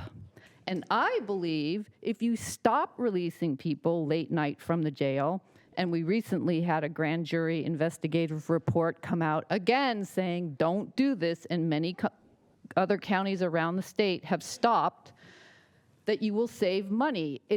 How could you not save money? You won't need people at the jail late night if nobody's being released late night, with minor exceptions, and there are always going to be minor exceptions, but these are not minor exceptions. So please don't fund some weird pop whatever, because the sheriff is entitled to spend his budget however he wants to. So let's get back to DA Ho. Just stop death penalty cases. Just stop that. And then you can save money. And that's so easy. Just save money. And I just don't understand it. So let's stop late night jail releases. The grand jury also wants you to stop that. The Sheriff's Review Commission Board, way back in 2022, said, please don't do this. It's still happening. There were, last time I was out in front of the jail, between 25 and 30 people were released between 7 p.m. and midnight. So just stop that, and let's stop the death penalty cases. And maybe, just stop that. Thank you. Thank you. I do have a question for County Deputy Exec Jones. Can I get the policy on what the policy for releases from the jail? Because all I know is that if I was in jail, I would not want to wait till the next morning to get released. I would want to get released midnight, 1 a.m. I don't care. As soon as I can get out, get me out. But it seems that there's a push for releases at 6 a.m. or is that, I don't know. So I'm curious now to know just what's the policy on the releases. If you don't have it right now, that's okay, but at some point, can I get it? Thank you. As a regularly arrested and released person, to let you know. Our next speaker is Nikki J, followed by Rhonda and then Adriana. Hey, y'all. I am here today. You know what I figured out the fundamental difference is? with our crew here is that none of us want to skin a cat, Pat. We're not trying to figure out how to skin the cats. We're trying out how to feed the cats. We're trying to figure out how to go upstream, how to make safety a reality for our people instead of a reactionary fist of policing and incarceration after the fact. We are looking at housing. We are looking at healthcare. We are looking at foster youth services. These are the fields we work in.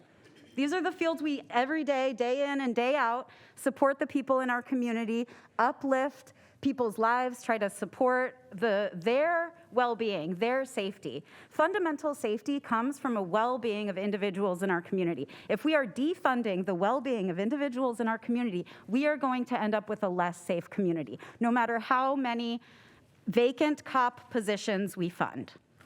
And so that's something we're talking about here, vacant positions, when we're talking about real losses to our community. The rainy day is here for our poorest people. My friends outside are thirsty today. They are hungry today. They're actively chased around by the sheriff's department today. And you know what? Your homelessness increased anyway because it's not an effective strategy, and I've told you that for years, okay? We have a duty to get upstream, to backfill the funding cuts of the federal government. If we're not looking at the federal government's H.R. 1 as a rainy day and a need to really backfill the social services that we're losing based on that, what the fuck is a rainy day? I'm sorry, vacant positions on the sheriff's department is a rainy day? You know what they didn't threaten to cut? Their social media budget. You guys watch that? You guys see how beautifully they clear encampments, how beautifully they arrest our black poor people, just trying to, like, crimes of poverty? This is totally... Thank you, Nikki. Yeah, thank you. This is totally embarrassing. Our next speaker is Rhonda Rios-Kravitz, followed by Adriana Lucero, and then Caitlin Kellogg. Good afternoon, Chair and members of the board. My name is Rhonda Rios-Kravitz, and I live in District 2. I urge you to vote no on restoring additional funding to the Sheriff's Office and the District Attorney's Office. Just weeks ago, community members stood before this board demanding investments in what actually creates safety: housing, behavioral health care, youth services, foster youth, and support for families. Yet while law enforcement has received more than 90% of proposed reductions restored, you are now considering giving even more funding to systems of policing and prosecution. The question is simple. Why do law enforcement agencies receive repeated opportunities for restoration while programs that prevent crises are asked to do more with less? Every budget is a statement of priorities. Every dollar spent expanding punishment is a dollar not invested in the solutions that keep people safe before a crisis occurs. Homelessness is a housing and public health crisis, not a crime. The sheriff's problem-oriented policing and homeless outreach teams have relied on citations, sweeps, arrests, and confiscating people's belongings instead of connecting people to housing and care. These programs and practices do not end homelessness, they deepen instability, and they criminalize poverty. Public safety is not created by more arrest and incarceration. It is created when people have housing, health care, opportunity, and support. Choose prevention over punishment. And the board was right to reduce the district attorney's budget. Fiscal responsibility must apply to every department. These reductions address vacant positions, not current staff or essential services. Meanwhile, millions continue to be spent pursuing death penalty cases despite California's moratorium. Those resources should be invested in programs that strengthen communities. If contingency funding is available, invest it in housing, behavioral health, diversion, youth programs, and the jail population reduction plan. Finally, require accountability and adopt strong agreements with the sheriff and district attorney that include transparency, measurable outcomes, and public reporting. Thank you. Thank you, Rhonda. Our next speaker is Adriana Lucero, followed by Caitlin Kellogg, and then Dean Brusacco. Hello, my name is Adriana. I'm a resident of District 1. I'm here again, thank you, to urge you to vote no on the motion. If you vote yes on this motion, what you are saying is that by restoring POP funding, We are rewarding bad behavior by the sheriff, and we are rewarding process chaos. Do not give another dime to the sheriff for how he approached this budget process. Let's recap what's happened for the benefit of the public to see how ridiculous this process has been. Faced with a 2.5% budget cut, every other department, to my supervisor's comments, did their best to minimize harm. In contrast, the sheriff and the DA, but he's irrelevant today, chose fear-mongering and political theater.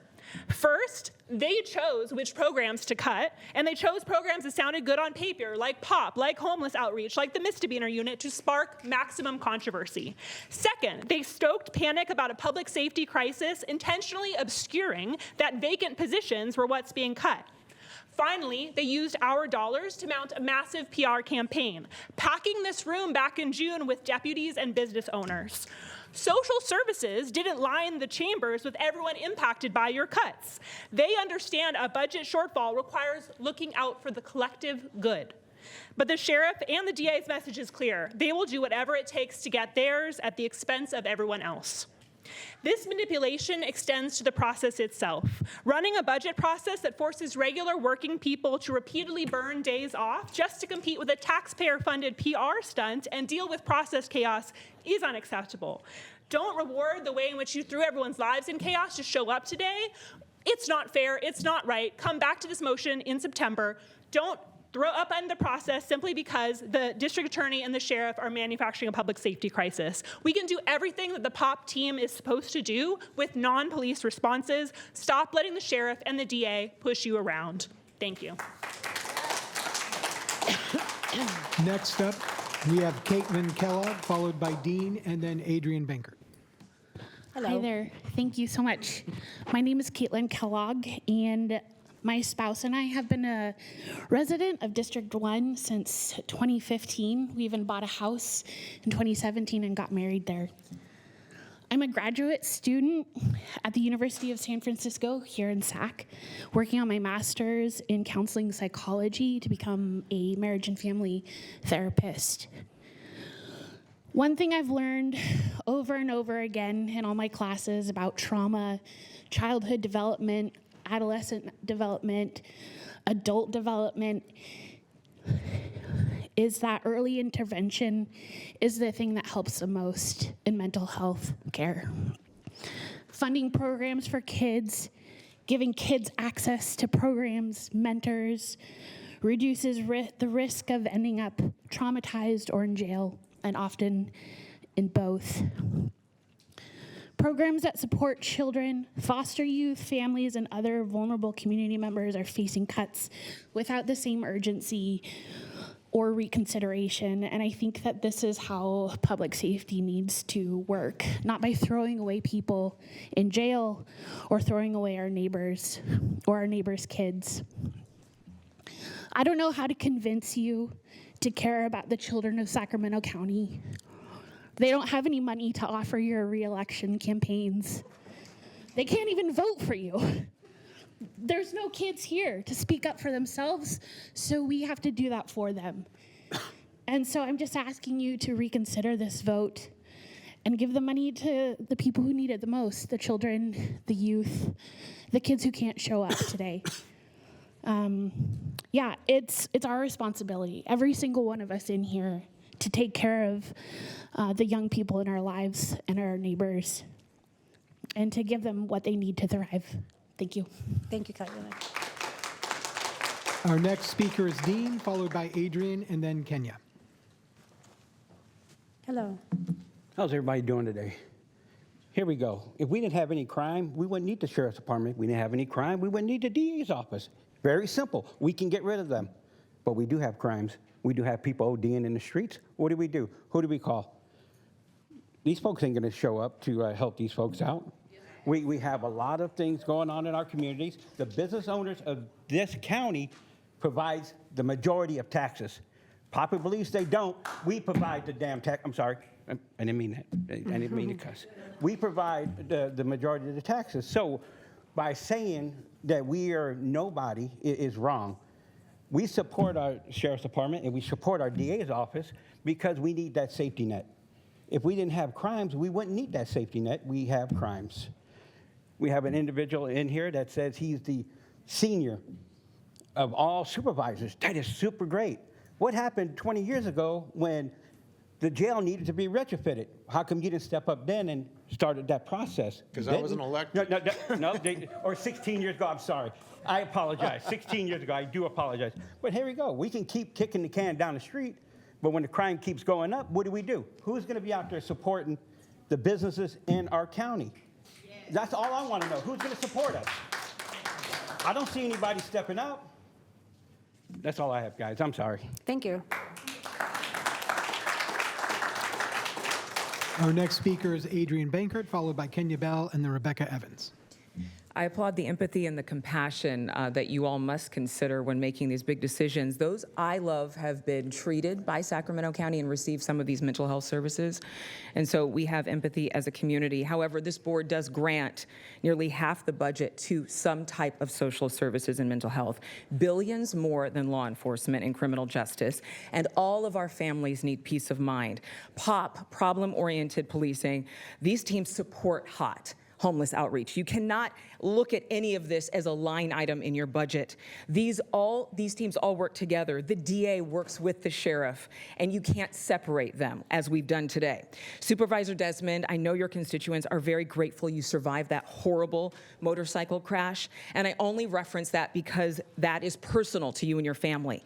Similarly, these decisions by the board are very personal to us. These decisions to cut DA positions, these decisions to have the DA turn a blind eye to misdemeanors of every type because they simply won't have the power to prosecute is very personal, and we cannot support this unprecedented move to ignore the law. Imagine if every city, every major city in the state of California decided to ignore laws that are on the books to keep the community safe. I just want you to think about that because as Sacramento goes, so does the state. As the state goes, so does the nation.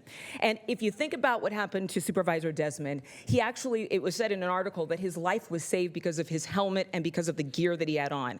Social services did not save Supervisor Desmond. What saved him was common sense. What saved him was proactive action. What saved him was prevention and preparation. And I just want us to consider the fact that if we turn a blind eye and not think about the overwhelming effects of these cuts, then we are not considering the true health of our communities. Thank you. Our next speaker is Kenya Bell, followed by Rebecca Evans, and then Chris Evans. Good morning, Chair and members of the board. My name is Kenya Bell, and I'm a business owner in North Highlands.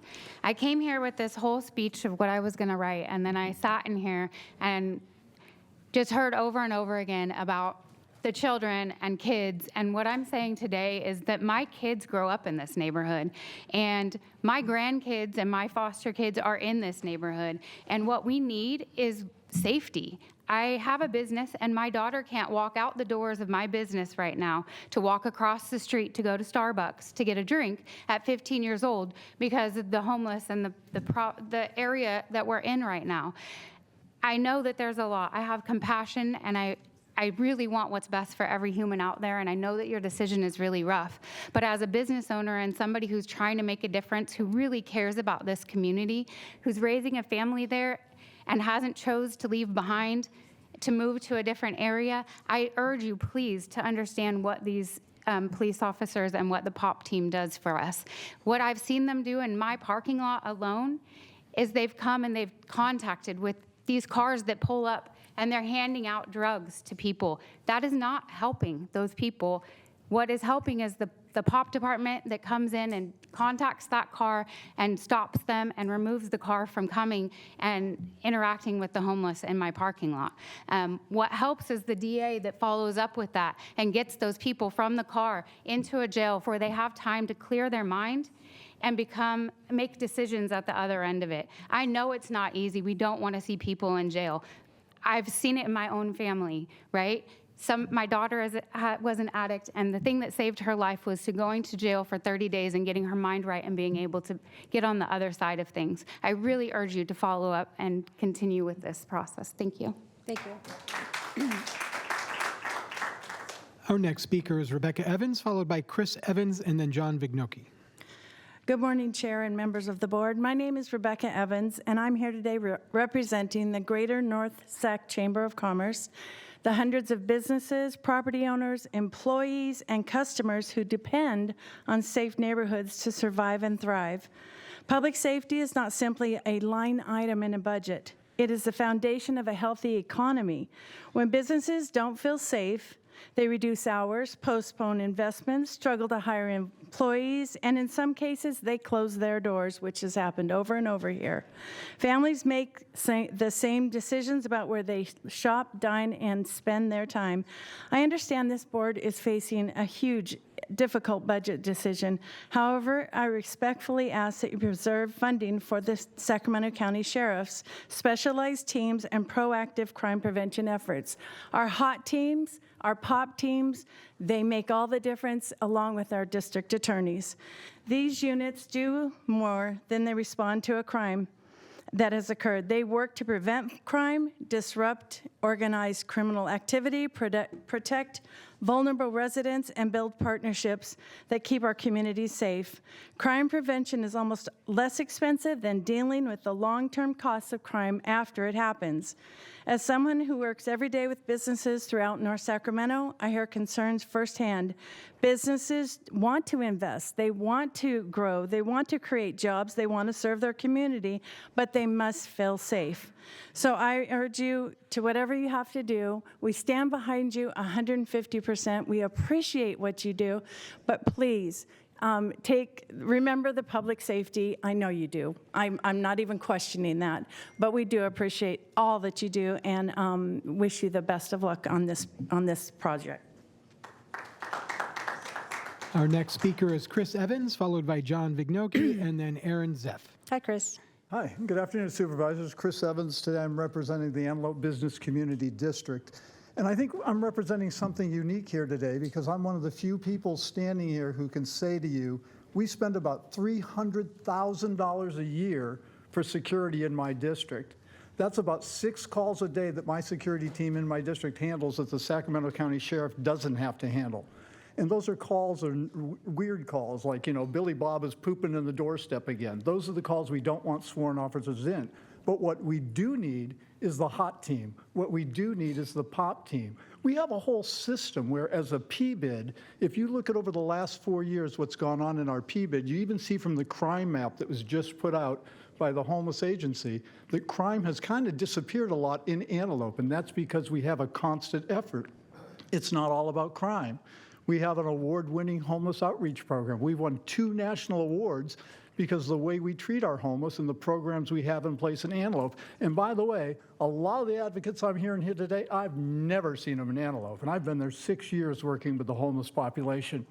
And I know you guys have great minds. I know you've got dedicated hearts, and it personally offends me when people come up here and say things like, I know you're getting campaign contributions, but I know that doesn't motivate any of you.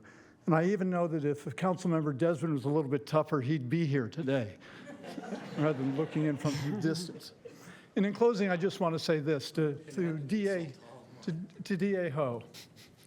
If someone breaks into my home, murders my wife, and walks out the door, I expect you to ask for the death penalty. I don't expect you to say, hey, it's $5 million.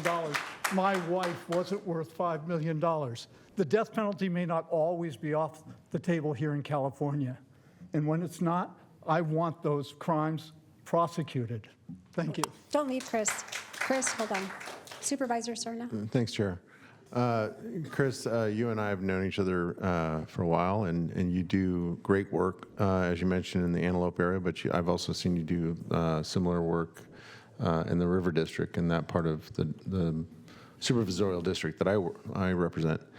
To an earlier point that I think Supervisor Kennedy, if I'm not mistaken, emphasized, has there been any kind of noticeable difference since we passed the budget in June in terms of POP presence in Antelope or elsewhere where you're doing all the great work you're doing? Well, my understanding was we had a POP presence right up until just recently, and the team was somewhat reduced within the last, maybe you can help me, was the team reduced in the last couple of weeks? Or was it July 14th? Okay. I was given a date of July 14th. Now, that may not be currently, or some things. And I'm not trying to play gotcha. I'm just trying to understand, because I think it's a point well made by Supervisor Kennedy in terms of, kind of everything that's in motion in terms of when we consider final and when we consider recommended, and the decisions that are made then and will be made in the coming weeks here. Right. But if everything else being equal, if let's say in September we're going to be looking at something much broader than we are today, right? And there's uninterrupted POP service.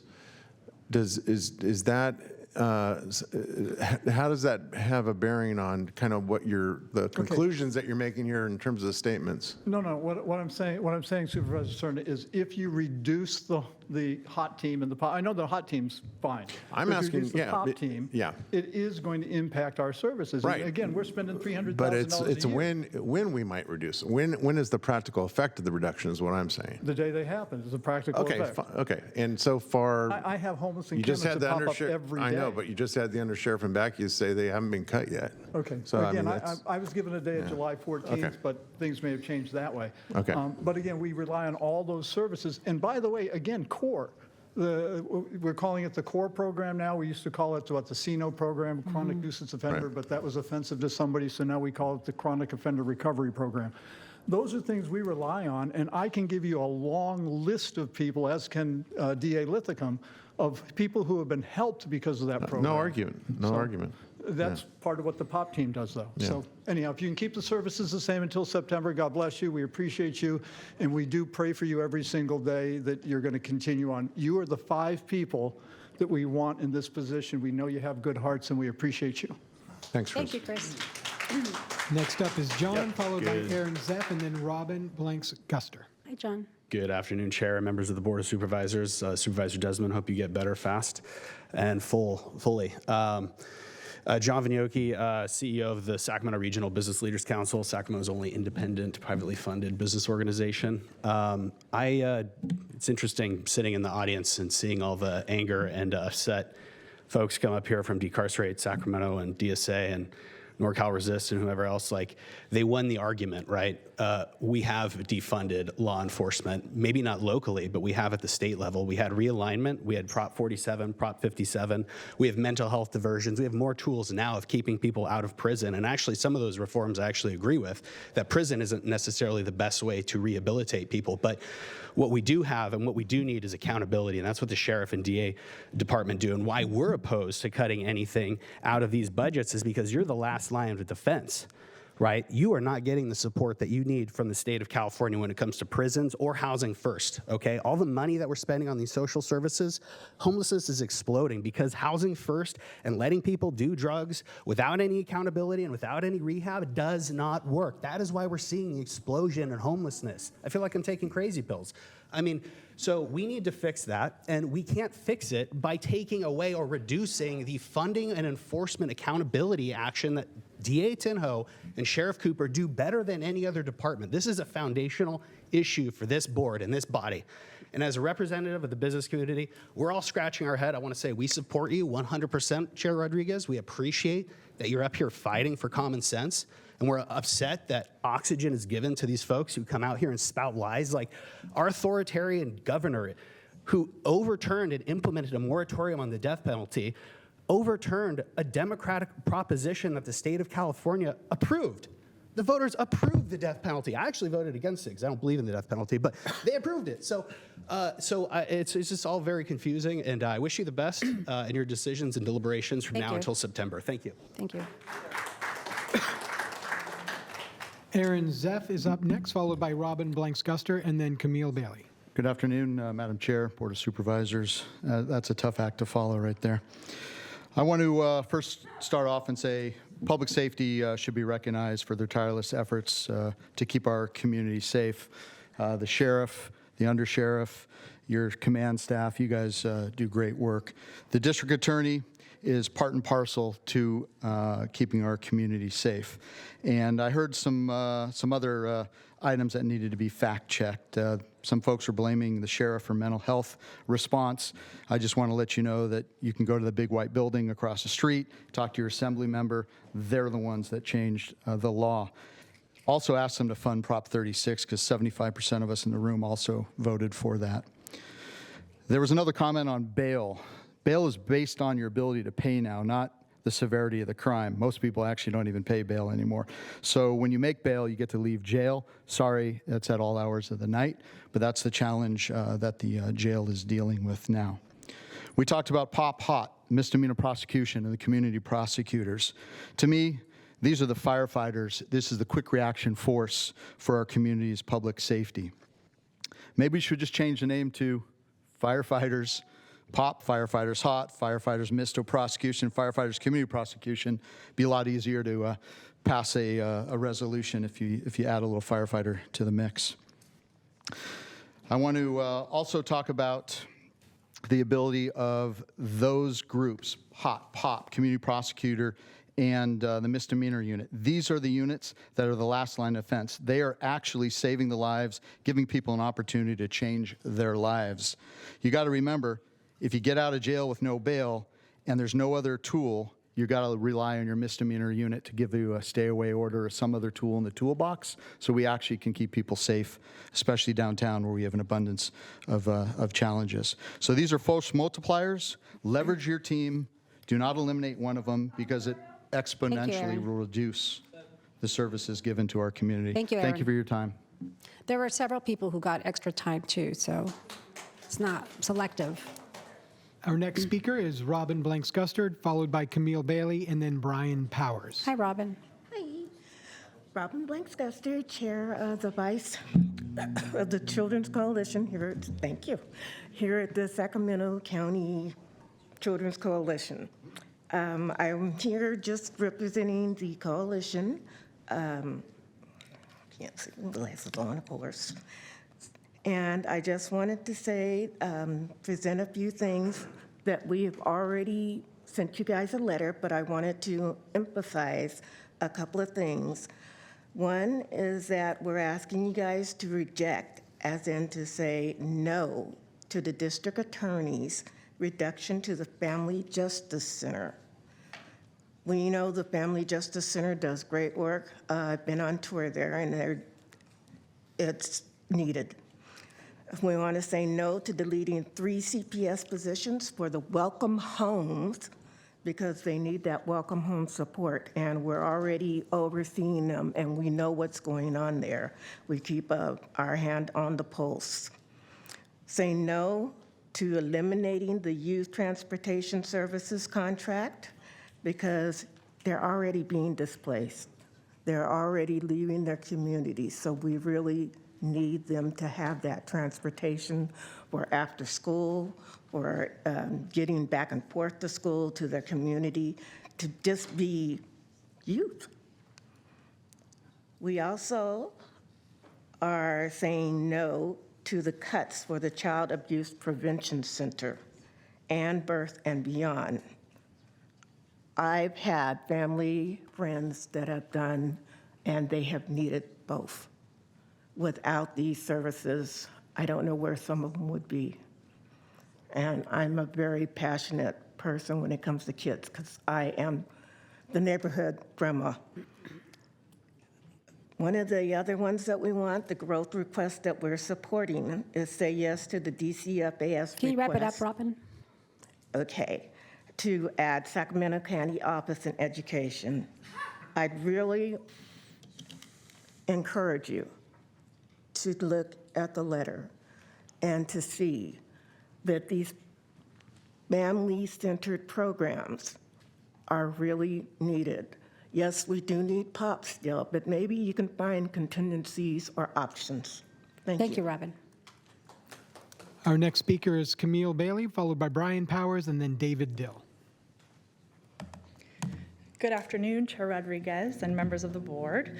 I'm Camille Bailey, Chief Program Officer at the Child Abuse Prevention Center, and we serve as the backbone lead for Sacramento County's Birth and Beyond Family Resource Center Collaborative. I'm here today to ask the board, whether it's today or in September, to please consider using additional reserves or other funds to restore the proposed $380,000 cut to Birth and Beyond services. Over the past 2 years, our collaborative has been forced to absorb significant and repeated funding losses. Last year, as you know, the elimination to our AmeriCorps contracts resulted in the loss of 45 direct service providers across our collaborative. That's 5 staff from each of our family resource centers. That reduction has had a substantial impact on our ability to serve families. As we work to stabilize from those losses, we began preparing for the 20% reduction to our core First 5 funding, scheduled to take effect next fiscal year. Now we're facing an additional 10% reduction to our DCFAS Birth and Beyond contracts with very little notice and virtually no time to plan or adapt. To be clear, this is not a cut to administrative overhead. These reductions directly impact services provided to Sacramento families. In particular, the proposed reduction will reduce our services for families with children over age 5, including home visitation, crisis intervention, and community building.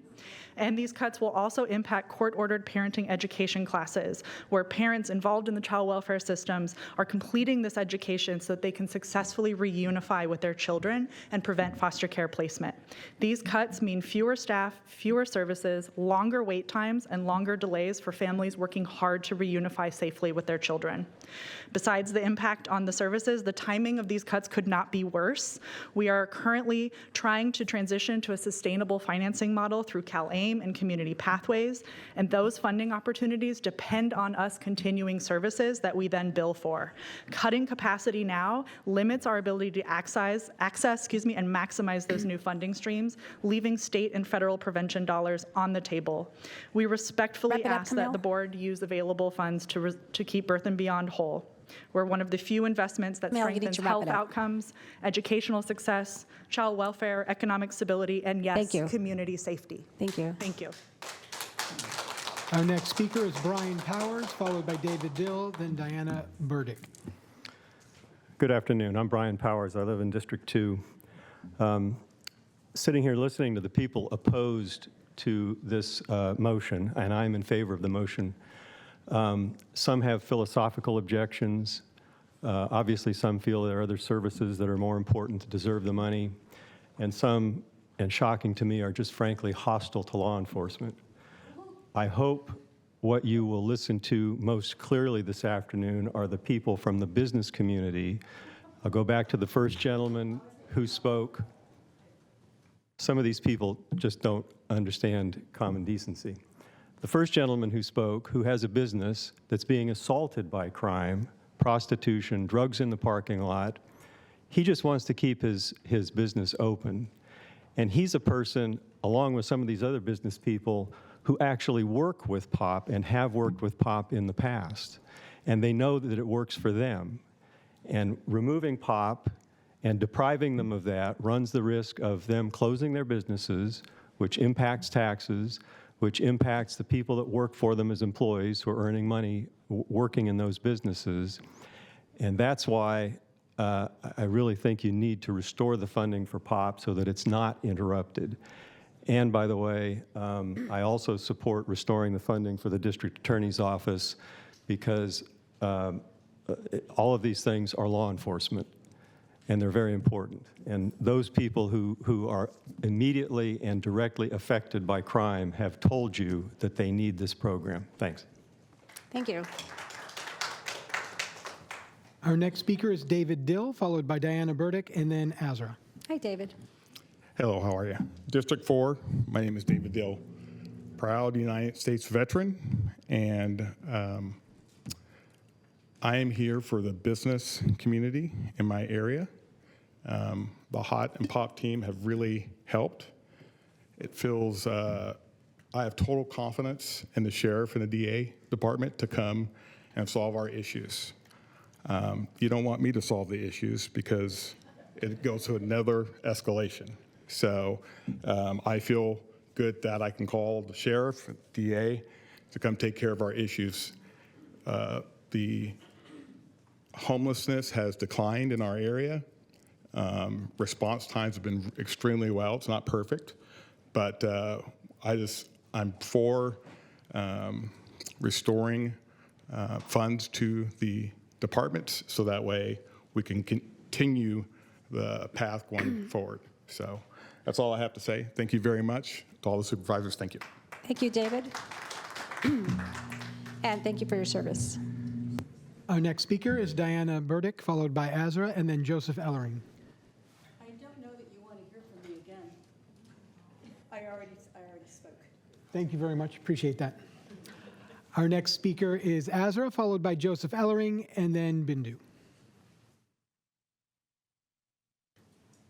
We can move on. Azra? No Azra. Looks like our next speaker is Joseph Ellering. Perfect. Thank you, sir. Hi. Problem-oriented policing. My name's Joe Ellering. I own the Dairy Queen in Orangeville in District 4 on Greenback Lane. We had a problem.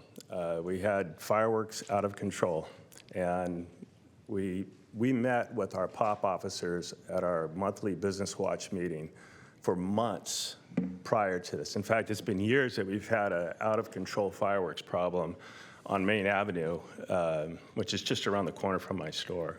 I've personally seen young people have their hands blown off with the illegal fireworks that we're dealing with. It's quite a problem. This year, we met proactively to try to figure out what are we going to do about this. And I think effectively working with the extra funds that we had and the police presence, it worked. The Main Avenue problem that we had, unfortunately, ended up down at my store. And for 2 hours, we had a police presence at my store to prevent it from happening there, too. So all I can say is that we work with POP. They help us. It's all about prevention. When you have the accountability with the DA's office to, prosecute, especially with the big fines that were implemented this year, it worked. Thank you. Thank you. Next up is Bindu, followed by Kaylee, and then Jason. Dear Chair and members, my name is Bindu Mukamala. I live in Folsom in District 4, and I'm the policy manager for the National Association of Social Workers, California chapter, representing over 9,000 social workers who serve on the front lines of our communities. Social workers know firsthand that true public safety requires investment in the services that help people remain healthy, housed, and connected. We're deeply concerned about reopening the budget to restore funding for law enforcement and prosecution, while critical social services continue to face reductions. If the budget is being reconsidered, any additional investments should be directed towards services that matter most to our communities. The need is especially clear in Sacramento's response to homelessness. Following the U.S. Supreme Court's grant pass decision in June 2024, Sacramento dramatically increases enforcement of homelessness-related offenses. Citations and arrests nearly tripled in the 6 months before the decision to the 6 months after, and by May of 2025, Sacramento police had already issued 844 homelessness-related citations and arrests. Despite this increase in enforcement, the underlying drivers of homelessness remain unchanged. And an April 2026 Sacramento City Auditor report further highlights the significant resources dedicated to these approaches, finding that the Sacramento Police Department spends approximately $600,000 annually collecting, storing, and disposing of property collected from people experiencing homelessness. We urge the board to prioritize investments in housing, behavioral health services, healthcare access, and community-based supports, rather than restoring funding for enforcement-based approaches to homelessness.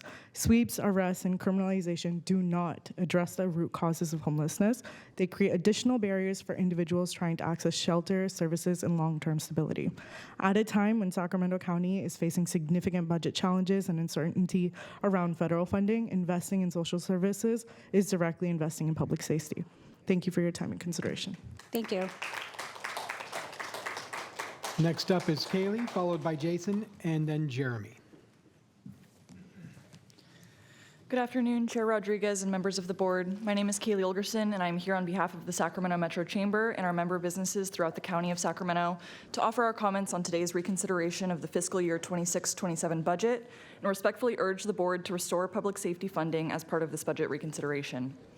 Public safety is foundational to a healthy business climate.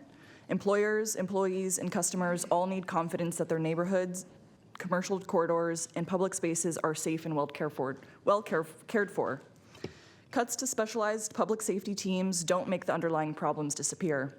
They only shift the burden onto business owners, already stretched personnel, and the communities that rely on consistent proactive care.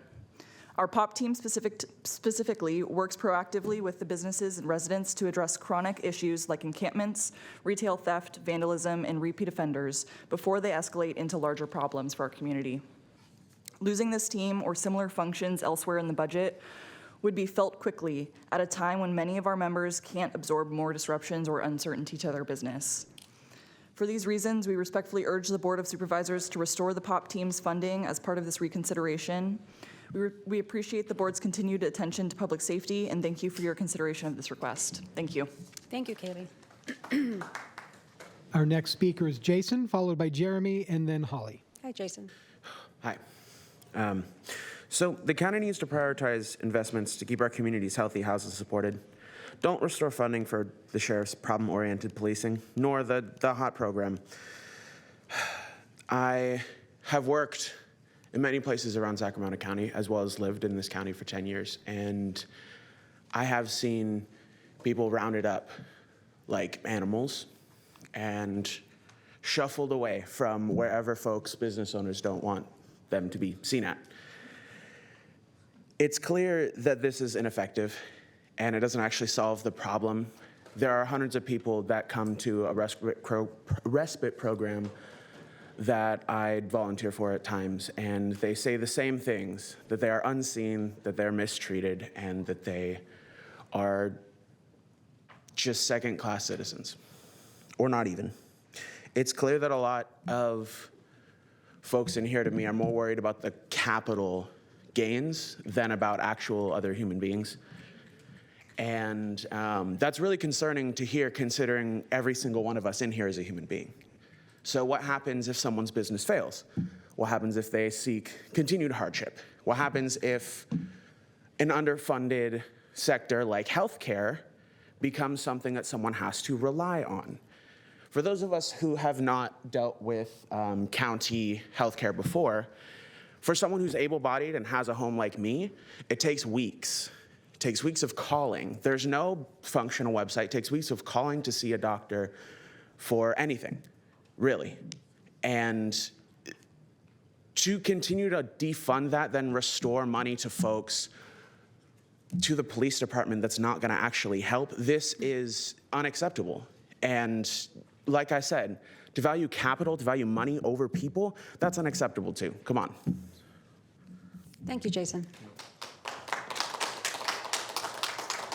Our next speaker is Jeremy Brown, followed by Holly Tolbert, and then Marianne Povey. Good afternoon, board. Appreciate you guys' time. My name is Jeremy Brown. I'm the owner and founder of Brown Tea and Air. I've been in business in Sacramento County for 22 years. When I started my company, it was just me, a truck, and the belief that if you worked hard and treated people right, success would follow. Today, we employ 44 people. That's 44 tax-paying people. And every one of those employees has a family depending on the decisions I make as a business owner. Earlier this year, we made one of the largest investments in our company's history and relocated to the headquarters of 80 and Watt property in the Business Improvement District. We chose this area because we saw potential, but also because we saw partnerships. The POP team, the homeless outreach team, and the PBID gave us confidence that this community was committed to supporting businesses and improving public safety. Unfortunately, shortly after moving in, we became the victim of a major theft, losing tens of thousands, I said it, tens of thousands of dollars that insurance denied. Again, insurance denied it, okay? The experience reinforced something I already believed. Businesses don't just need someone to respond after a crime, they need proactive efforts that prevent crime from happening in the first place. These programs do exactly that. When business owners feel safe, they invest. They hire employees, they purchase equipment, improve buildings, and contribute to the local economy. Public safety isn't just a law enforcement issue, it's an economic development issue. I respectfully ask that you continue funding the POP team, the homeless outreach team, and the 80-watt PBID. These programs protect businesses like mine, support the people who work for us, and strengthen the communities we all serve. Thank you for your time, and consider the perspective. Thank you, Thanks. Jeremy. Next speaker is Holly Tolbert, followed by Marianne Povey, and then Julie Keene. Hi, Holly. Good morning. Good afternoon, actually. Good afternoon, Board. My name is Holly Tolbert. I'm here to speak today on behalf of Arden Arcade, Carmichael, and request that Sacramento County Sheriff Department's community relations officers be restored. For the last 2 years, I have taken a very detailed video diary of the problems associated with the transients and encampments and out-of-town investors in our neighborhood. I'm here to tell you that Arden Arcade has a serious problem. Sacramento is no longer just facing a homeless problem, it's facing a drug and mental health crisis that's unfolding every day in our parks, bus stops, and neighborhoods. Many of these people are living outdoors without treatment they clearly need. Currently, we have an individual running around several neighborhoods, scaring the life out of everyone, chasing them and saying he is going to kill them. Law enforcement has been out dozens of times, and yet he is still out on the street terrorizing everybody. Us, the public, have been left to deal with the consequences while government agencies pass responsibility from one department to the other. The general public is not trained in dealing with psychiatric episodes and drug-induced behavior, nor should we have to. We should not have to be crisis responders because no government agency is willing to intervene. Sheriff Cooper has stated that his deputies are not mental health professionals and that these calls should be handled by mental health professionals. This is a reasonable point. Law enforcement cannot solve everyday mental health emergencies. However, the community outreach teams like Pop and Hot have really been a lifeline for us. The only ones that tend to show up for encampments and problems when sometimes there can be 20 to 30 people in a given area. I was very glad to see the owner of Wendy's speaking up about the Longview area because it's really bad right now. So the behavior health teams are non-existent, treatment resources are limited, and no agency responds in a timely manner. Does this problem just disappear? No, it doesn't. It remains in our parks, neighborhoods, and businesses, and open spaces where residents are left to cope with situations that they're really not trained to handle. Leadership is measured by confronting difficult problems, not by waiting for someone else to act. Whether that leadership comes from the sheriff's office, the Board of Supervisors, the county behavioral health system, the county cannot continue expecting ordinary citizens to bear the consequences of a system that's failing everybody. Thank you. Thank you. Next speaker is Marianne Povey, followed by Julie King and then Kathleen Williams. Hello. Hello. Good afternoon. My name is Marianne Povey, and I run a small marketing business in the Orangeville area focused on sharing the good news in our community, supporting local businesses, and highlighting community events. I'm also a member of the Chamber of Commerce, and I've been actively involved in our Business Watch group for many years. During that time, I've worked and observed the sheriff's POP teams and the HOT team and the district attorney's misdemeanor unit. These are dedicated professionals and valuable assets to our community who do amazing work every day. I've seen firsthand how they work together as a coordinated effort. They are a carefully balanced system, and each one plays a vital role in protecting our neighborhoods, businesses, and families. I think of all of them as a recipe. When you have a recipe that works, every ingredient matters. If you leave one out, the final result is not the same. That's what will happen if you remove any part of this public safety partnership in our community. Are there still challenges? Absolutely. We all know there's a lot of work to do, but imagine trying to address these challenges after taking away one of the very tools helping us to stay ahead of them. I can tell you that public safety is not just important, it is foundational.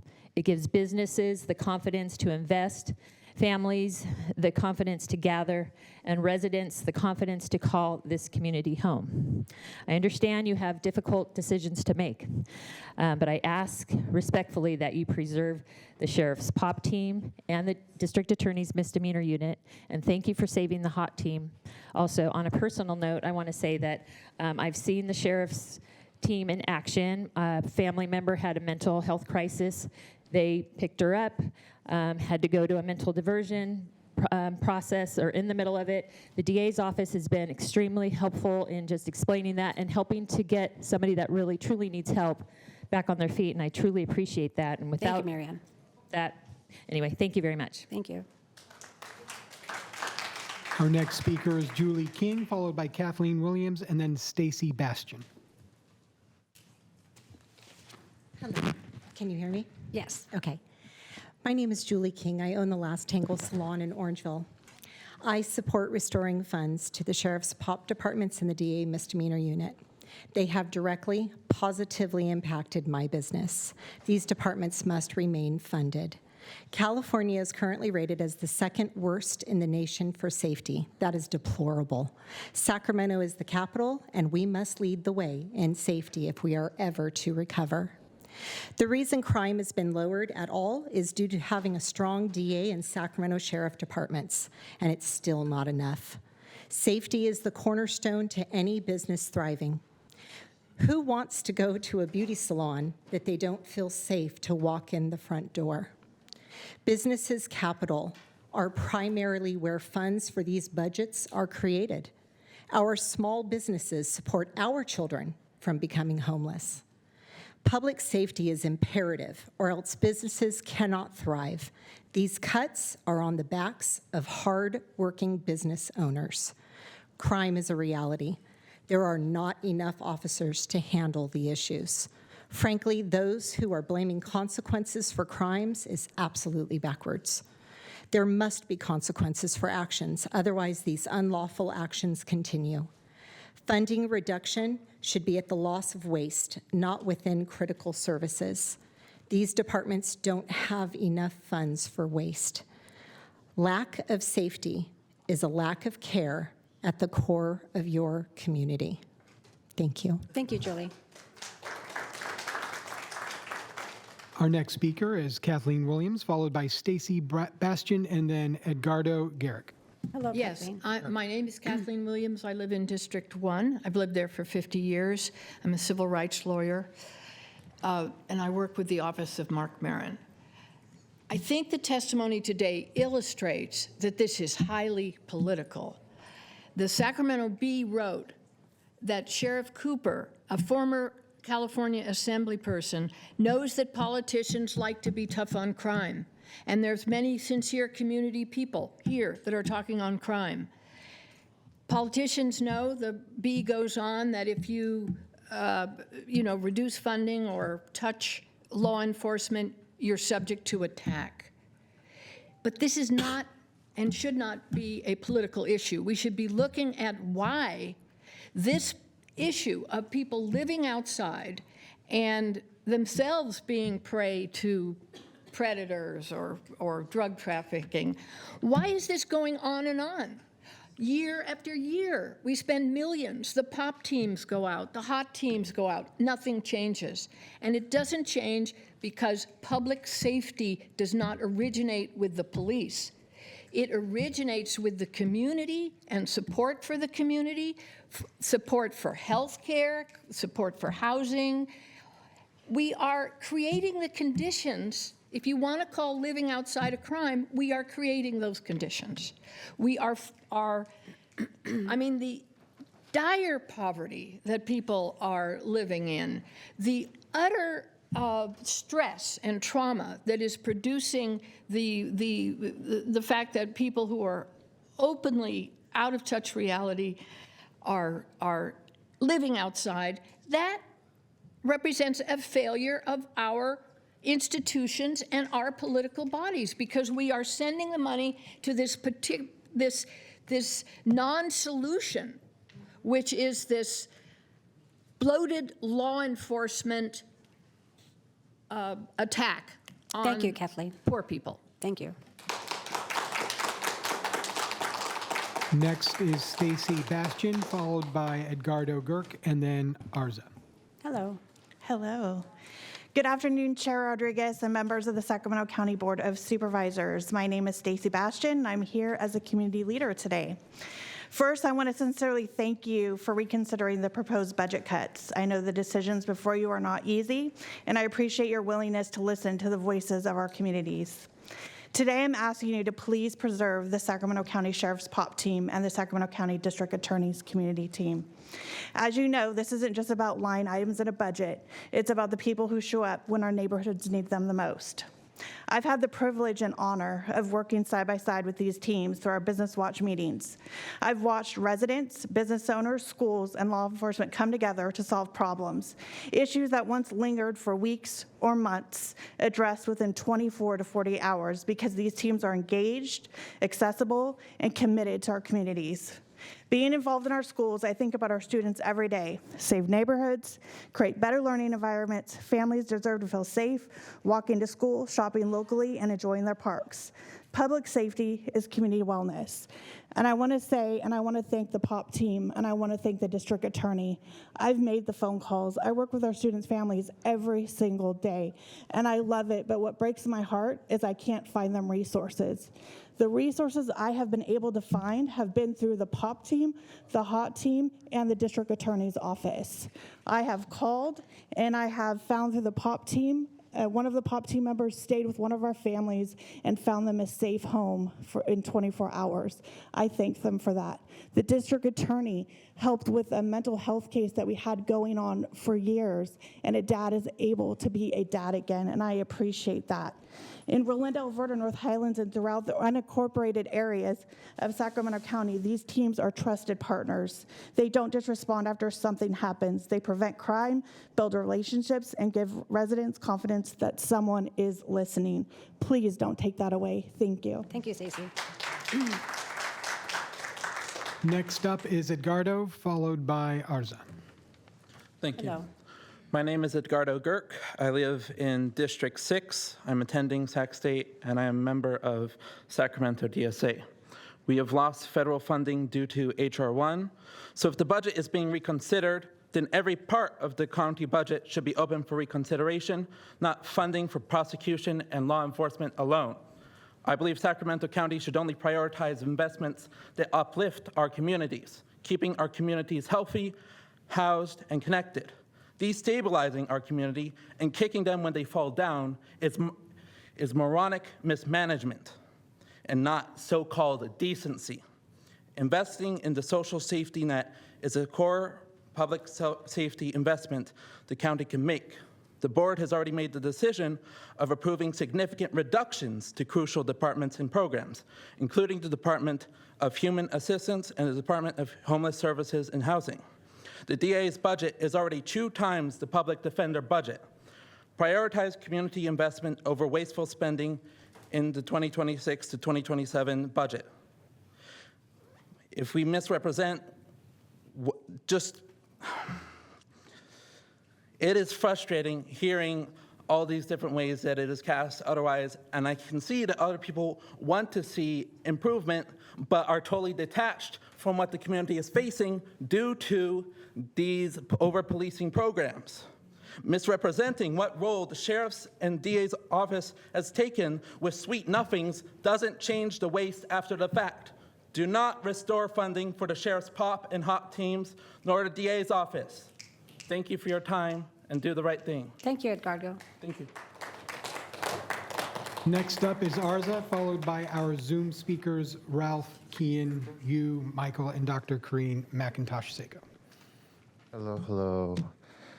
Hi, my name is Arsa. Sorry, I thought I heard Azra earlier or something different. My apologies. I just want to say I am tired, but I'm still here. And I also thank you for being here and for your attention. It's really interesting to not have the whole budget considered. That just doesn't really make sense to me. But I think for a lot of people, if they entered this discussion freshly attending it, they would also understand that if you look at the proportions, the budget doesn't make sense.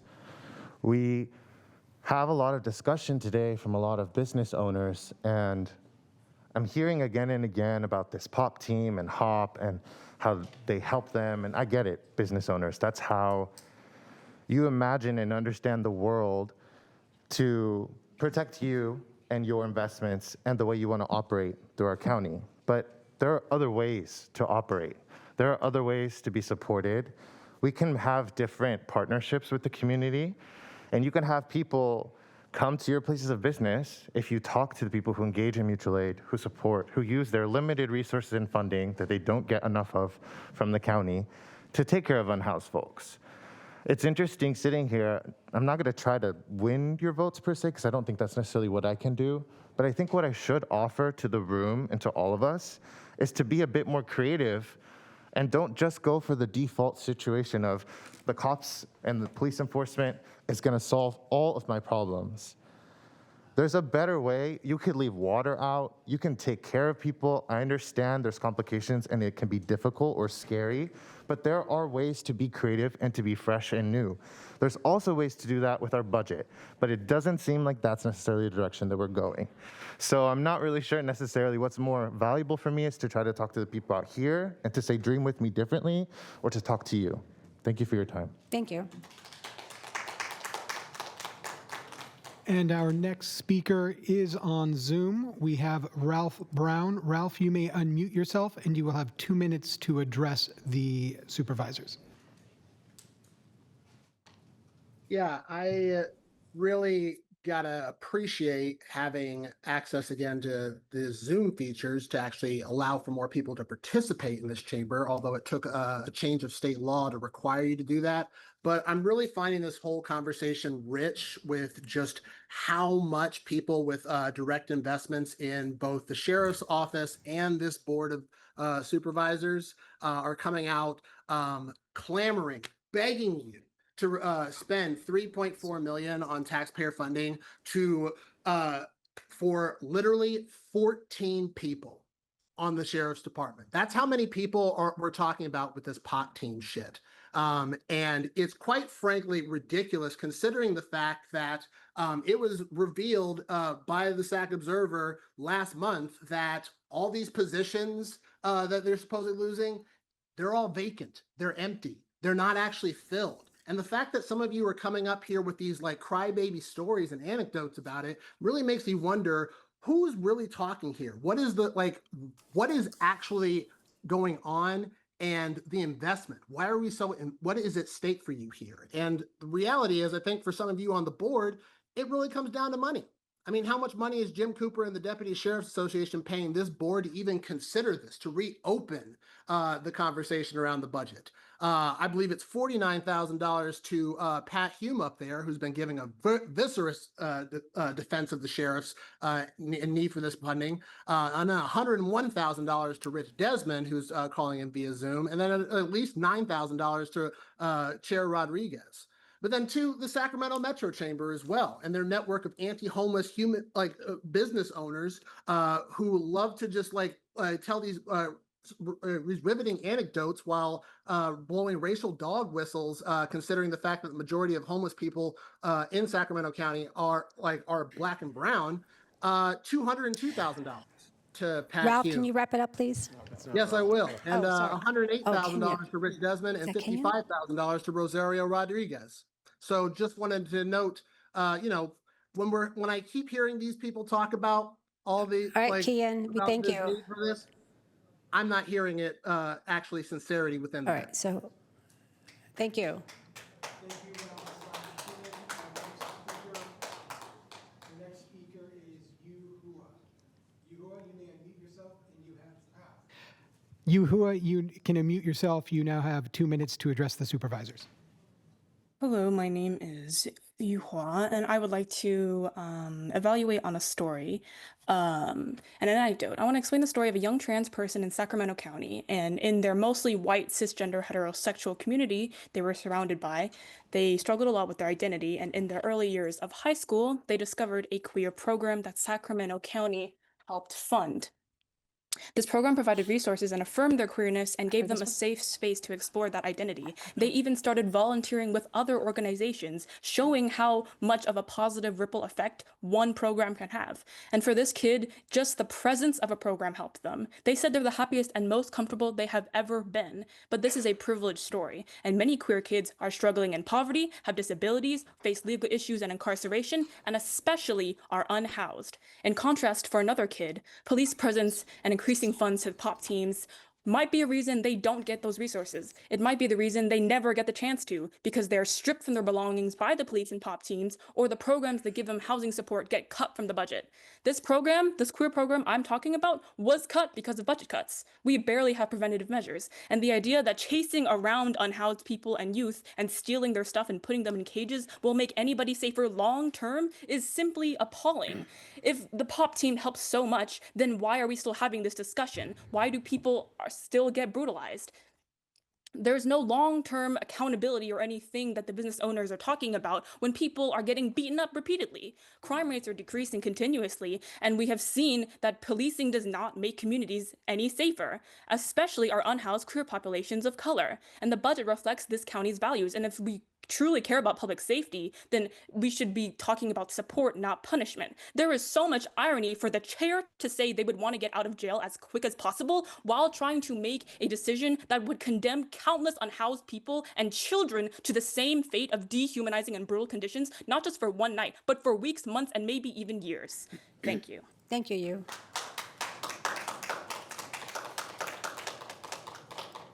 Our next speaker on Zoom is Michael Seaman.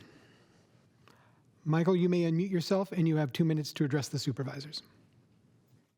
Thank you very much. I'm an Arden Arcade resident for 48 years. Unlike residents of cities within the county, unincorporated parts of the county do not have mayors and city councils to focus on local issues and do not have a police department. We have no choice but to rely on the county for dealing with our municipal affairs. Many of our public safety problems in Arden Arcade directly result from an adjacent city pushing its problems into our community. Problems like drug dealing, prostitution, intimidation of law-abiding citizens, public urination, littering.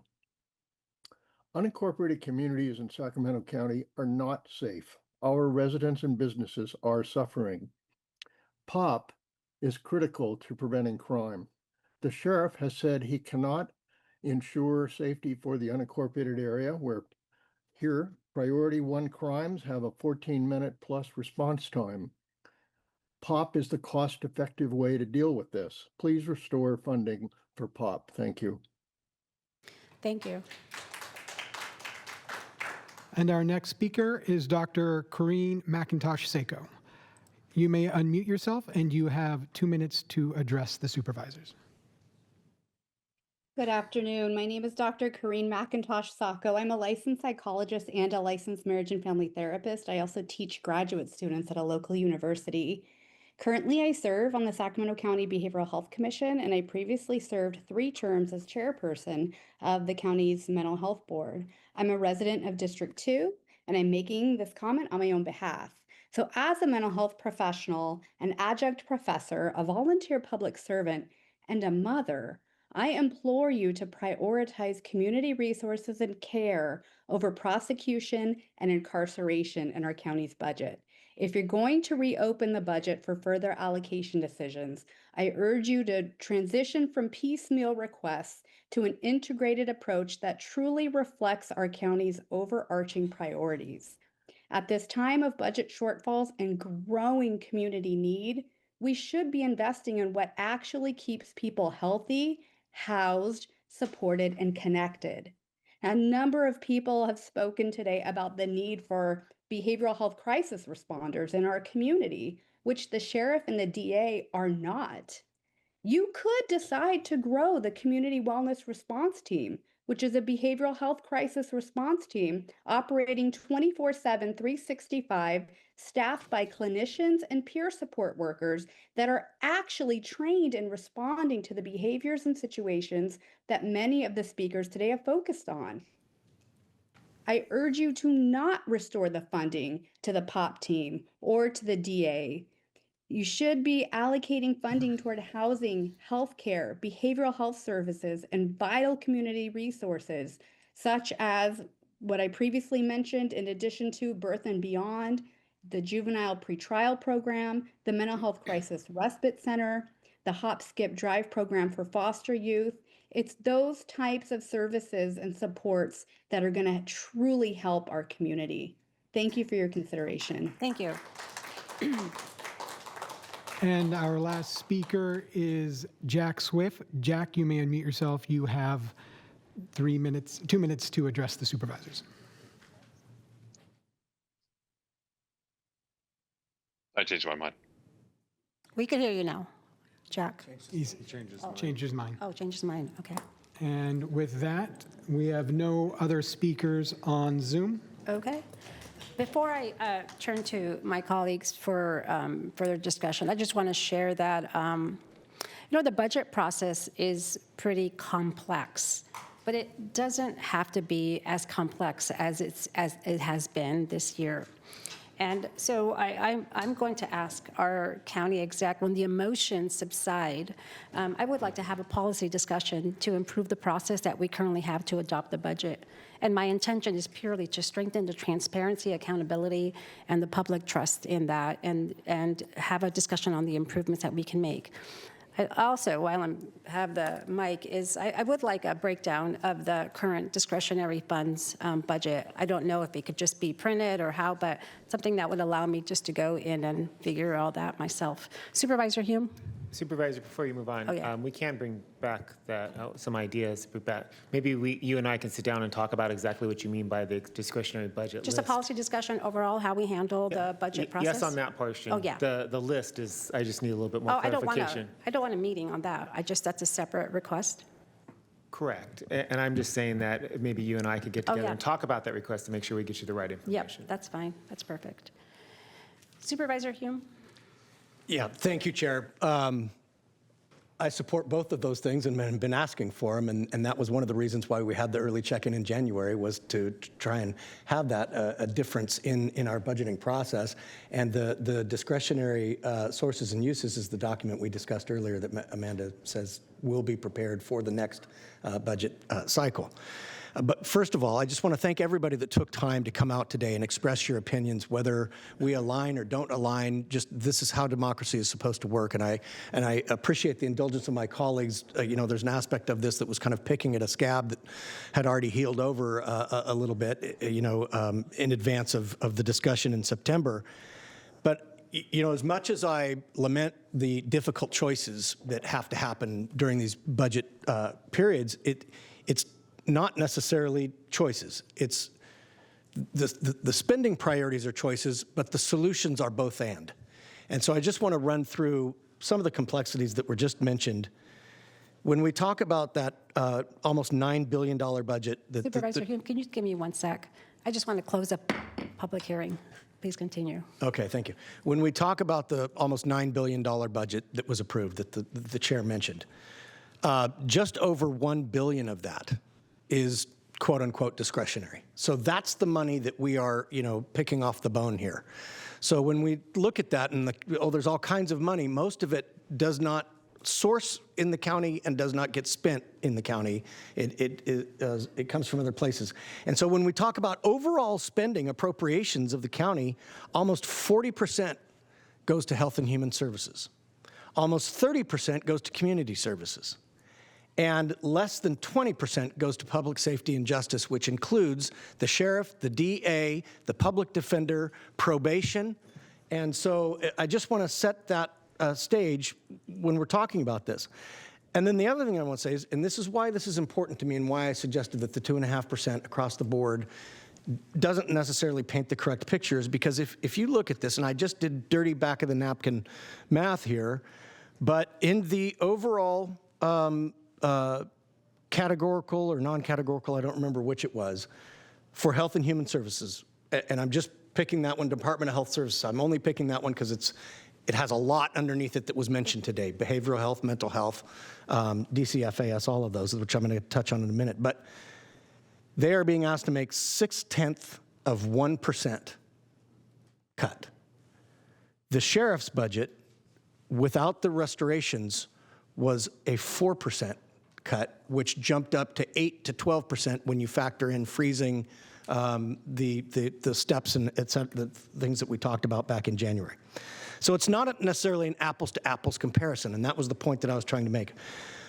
But when we are talking about the general fund and how scarce those monies are, I just want to talk about some of the other funding that makes up that other billions of dollars that the county spends.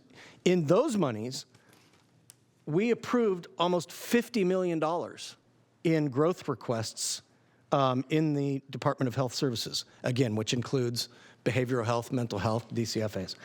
DCFAS got a $4.5 million increase from general fund spending.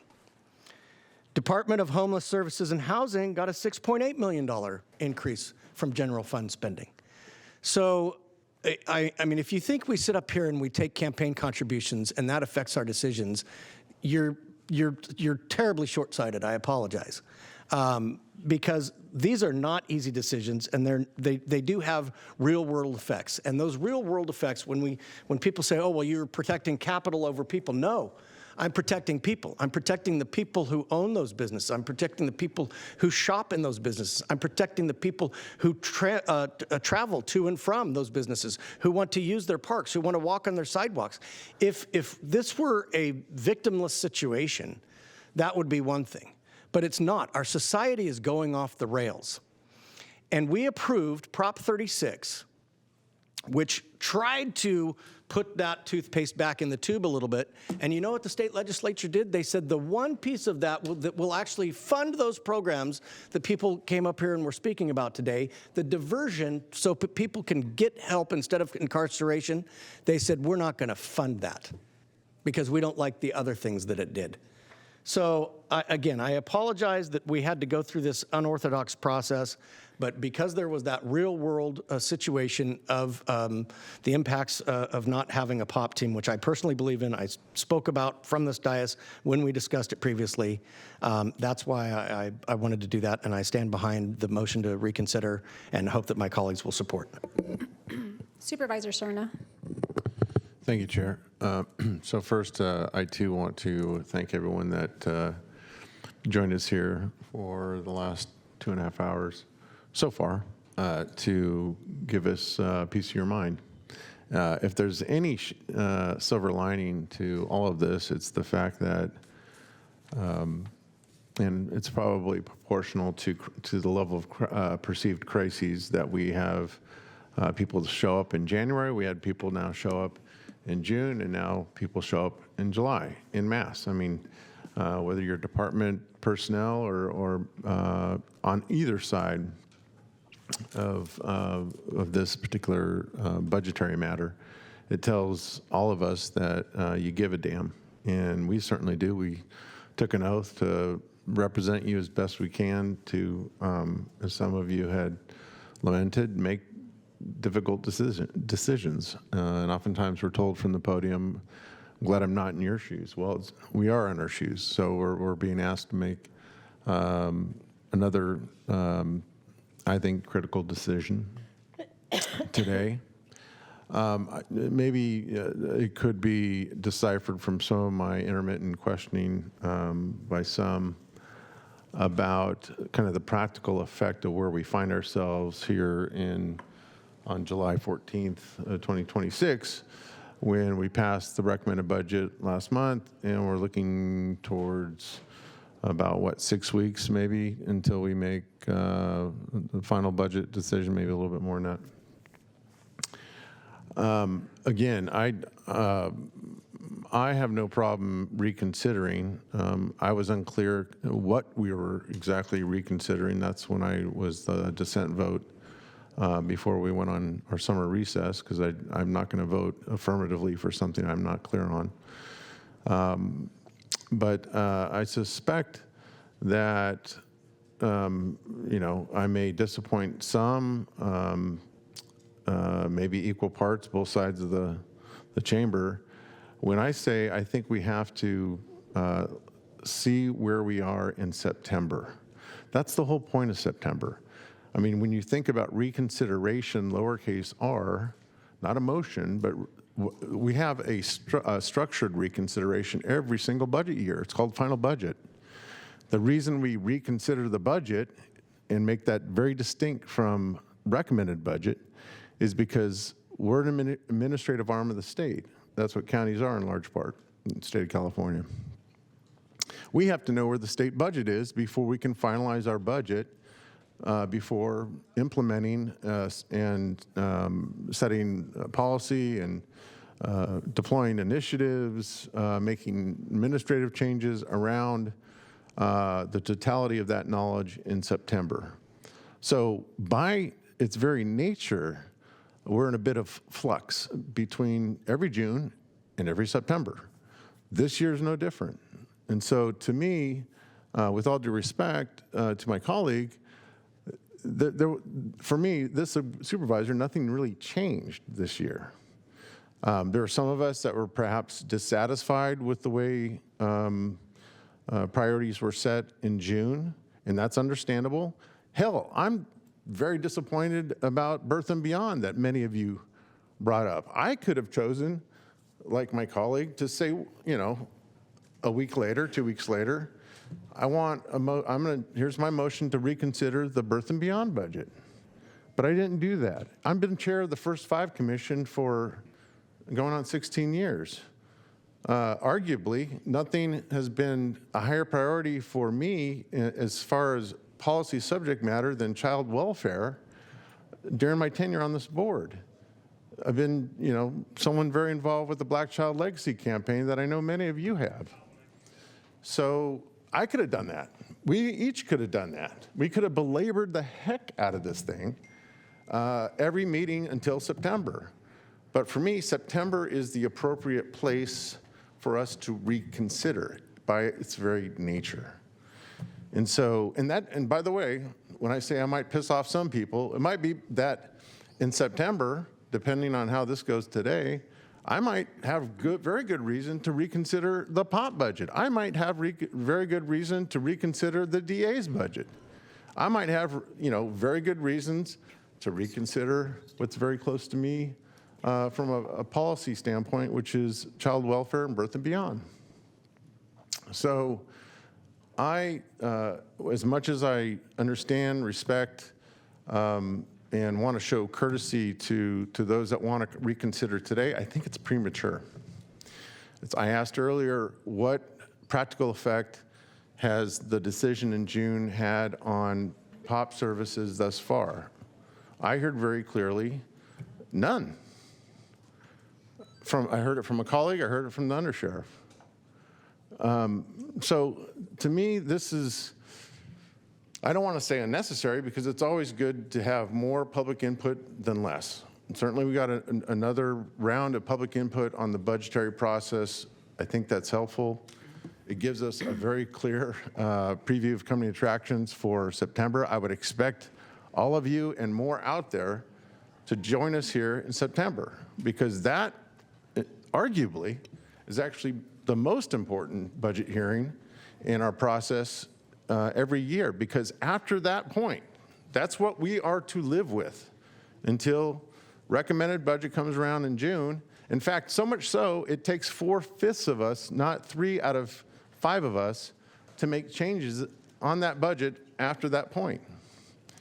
So to me, 6-7 weeks away from that point, I think we're kind of getting out in front of our skis. And so I'm going to be supporting, whether it's through a substitute motion or not supporting a main motion,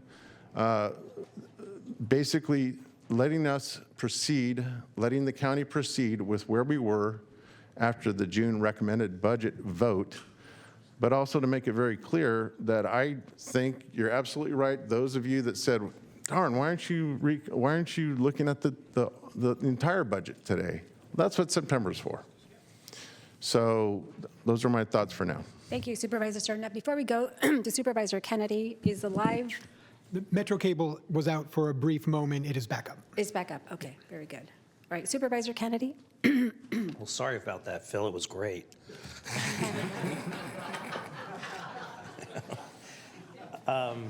Actually, I want to thank Supervisor Serna for shortening my comments because that's exactly where I was going. I made it very clear in June. I was very specific in the things that I would be willing to look at and wanted to look at in September as the process unfolds, and we know what the budget picture looks like. We're not there. As far as I'm concerned, nothing's changed.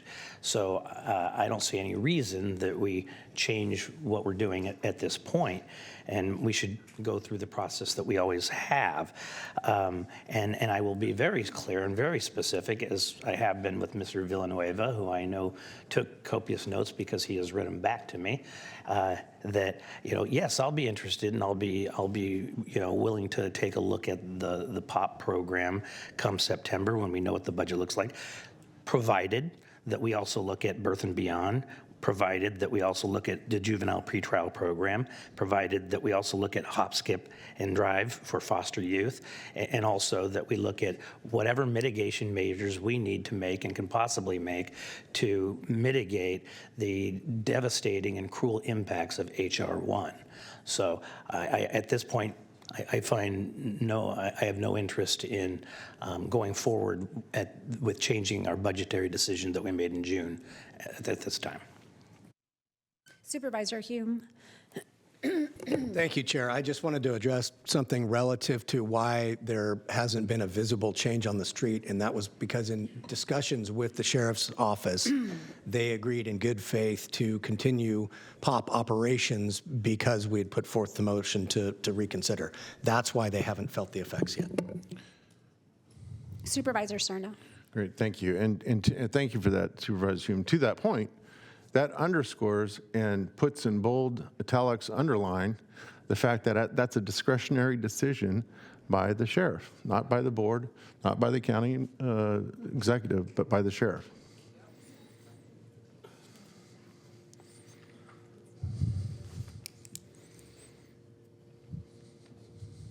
So, is there a motion right now on the floor? I'll put a motion on the floor. I'll put a motion on the floor that the recommended budget stay as is, and the only editorial comment to that is I look forward, as I do hope my colleagues do and the public, that everyone's equally engaged in September for final budget. Madam Chair? Yes. I'd like to put forward a substitute motion. I appreciate the position of my colleagues, but I'd like to put forward a substitute motion that we restore the funding to the sheriff's POP, for the sheriff's POP line item. I'll second that. All right, so we have a substitute motion on the floor. If we have a motion and a second, please vote. Roll call vote. Oh, sorry, roll call vote. Yes. Certainly no problem. Supervisor Serna? No. Supervisor Kennedy? No. Supervisor Desmond? Aye. Vice Chair Hume? Aye. And Chair Rodriguez? Aye. That motion passes 3-0 with noes coming from Supervisor. Three, sorry, so used to saying 0. 3-2. I think he's been watching too much World Cup. 3-2, noes from Supervisor Serna and Supervisor Kennedy. There is a staff one person requesting to speak, but it doesn't have a name. Is that you, Amanda? That is me. Sorry, Supervisor. Okay, Amanda. Amanda? Apologies. I just wanted to clarify what I think the motion was, which was to adjust the budget to fund POP by reducing contingency. As that is the only option that has been afforded me, that is what the motion entails. Thank you. Okay. Ready for the next item? Yeah. Next item, please. All right, the next item on our agenda is number 66. This is the Chandra Commons Apartment zoning ordinance amendment for a property located at the southwest corner of Dry Creek Road and E Street in the Rio Linda, Alberta community.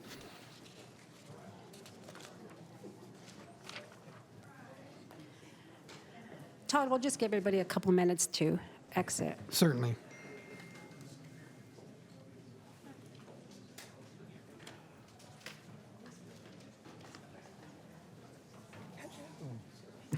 How's it going? Doing all right? Doing all right? How about you?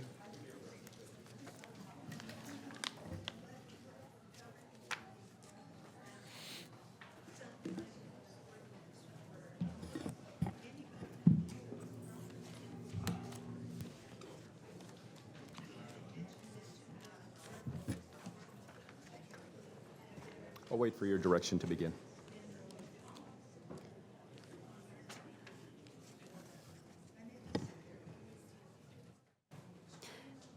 Okay, we can proceed. All right, thank you. Good afternoon, Board. My name is Nate Dobrnik, the case planner for project 2025-0008, the Chandra Commons Apartments. I want to be very clear at the outset to the Board and any audience members listening that there is no physical development proposed with this proposal today. It is a request to remove 2 conditions of approval that were imposed back in 2007. We will talk about development and property, but again, it's a zoning ordinance amendment. We do have the applicant team present. Lad Wetzel and Alejandro will be giving a presentation following staff presentation. We are in the Rio Linda, Alberta community. The diagram to your right here shows north in the upper right corner at the intersection of Dry Creek Road and E Street. The property itself is 3.5 acres, vacant, completely unimproved, no curb gutter nor sidewalk. To the west is the Belle Aqua residential subdivision, RD5. Below that are the private water ski lakes. We have an apartment building further down south on Dry Creek Road. Everything to the east of Dry Creek Road is ag res. That's our dividing line between the urban and rural. And just north of the property is a little gas station. You can see this little clear. Yes. You may have mentioned that if you go back. Certainly. The property, I would assume it's to the south there. Yeah, I'm trying to get Yeah, this that piece. laser. What is that? This is an apartment complex. Okay, so that is RD20 apartment complex. Is that a RD20 as well, yes. And is that a rental complex? Is that a condo? Okay, thank you. That is a rental apartment complex, the only one in the area as far as I know. Do you have any idea when it was approved as opposed to the previous approvals for this parcel? I do not, unfortunately. Okay, thank you. So that the apartment complex, let me get the laser here, is this patch of orange, and this is the vacant property that we're considering today. So the story begins in 2004. The then property owner, Eric Najin, came forward and wanted to rezone it to RD25 and do a 70-unit apartment complex.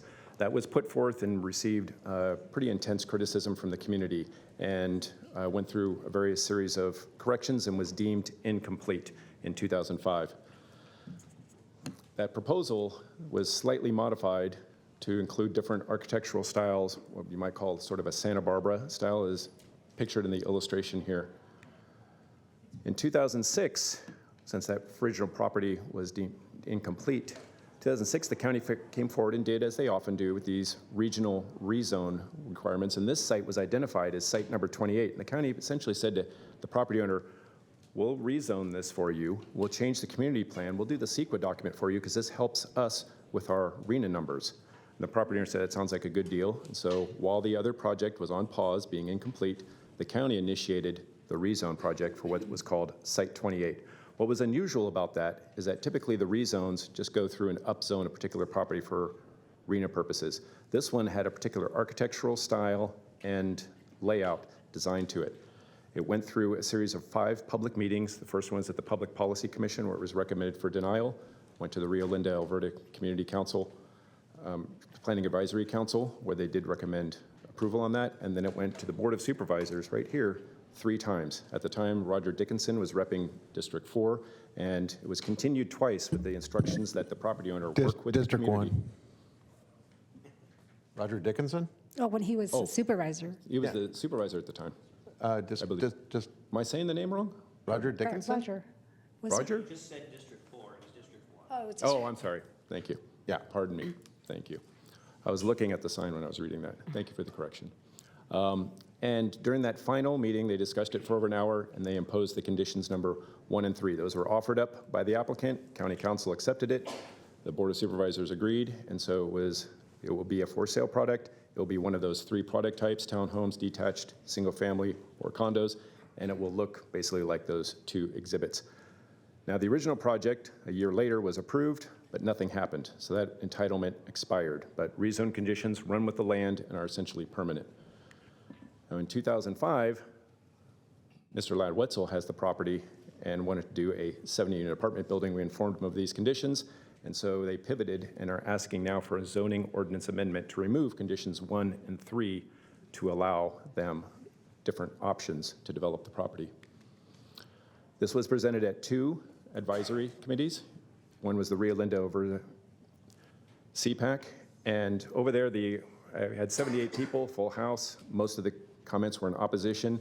Main sentiment was, please honor the commitment that had been worked out in 2007 and the various other critiques there. And then there was one speaker in support of the project. Overall, they did vote 5 yes, 0 no to maintain the conditions of approval as is the recommendation to the board. Went to the Planning Commission a few months ago. We had a split vote there with 3 of the 5 members present. A lot of the same comments were brought up in support and opposition. Ultimately, though, because it was a split vote, 2 yes, 1 no, that results in no formal recommendation to the board, because they would have had to have a quorum for that. So overall, when those conditions of approval, number 1 and 3, for a particular product type and a particular style of architecture, does not affect the general plan, community plan, or the zoning code. And if you retain or remove conditions 1 and 3, it does still remain compliant with the rezone criteria, so it has no effect on that. So those findings can still be met. There are additional conditions of approval that run with the land. Those are all boilerplate, construction-related such.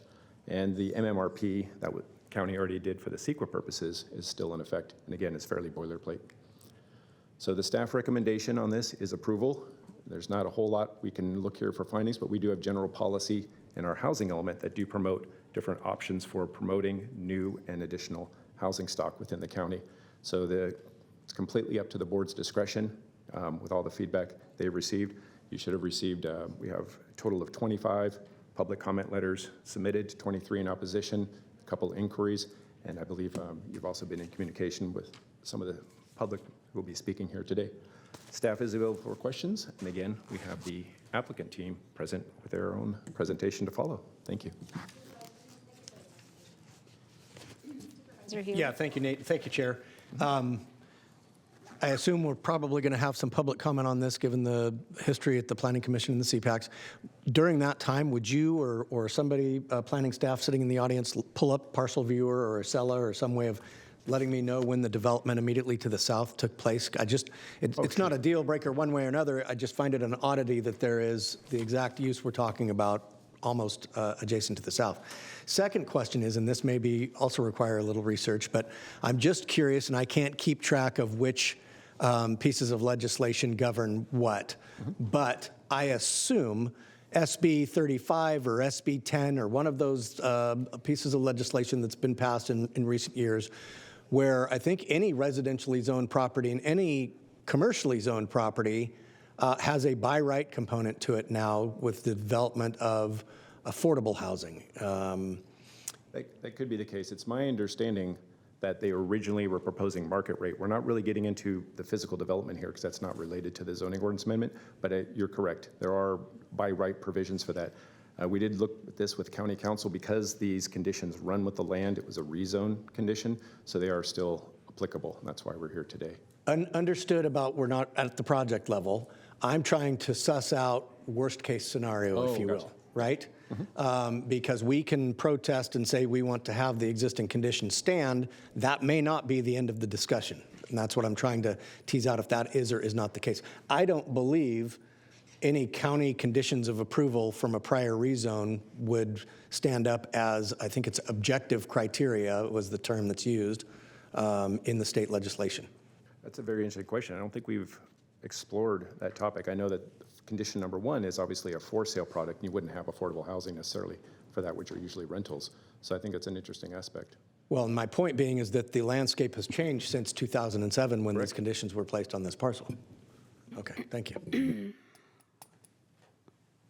I don't have any particular questions on it. I do know the project very well. I represent District 4, so I've had many discussions with the communities on this. So I'd rather just go to, there are no other questions here, we'll go to public comments and then come back and I'll share my thoughts. Okay, we do also have the applicant would like to follow with a presentation. Okay, sure, absolutely. Okay. Alejandro or Lad? Good afternoon. Good afternoon. My pleasure to be here. I got a little brief outline I'll go over. Can you hear me all right? Yes. Okay, great. We appeared before you And to be currently candid, there's a lot of friction at these meetings from opposition to having something done with the property. That's pretty standard in business. You know, if you go to a restaurant and there's people going to be really happy with the food or the service, and if they're not, they just leave and they don't come back. But you'll find that people will complain and leave bad press and bad remarks and stuff. And I think that's kind of the case here. I've got about the community talking to business owners, and they're very positive and proactive. And yeah, get it in, and when you're going to get it in. And I go to the store. When are you going to get this project done?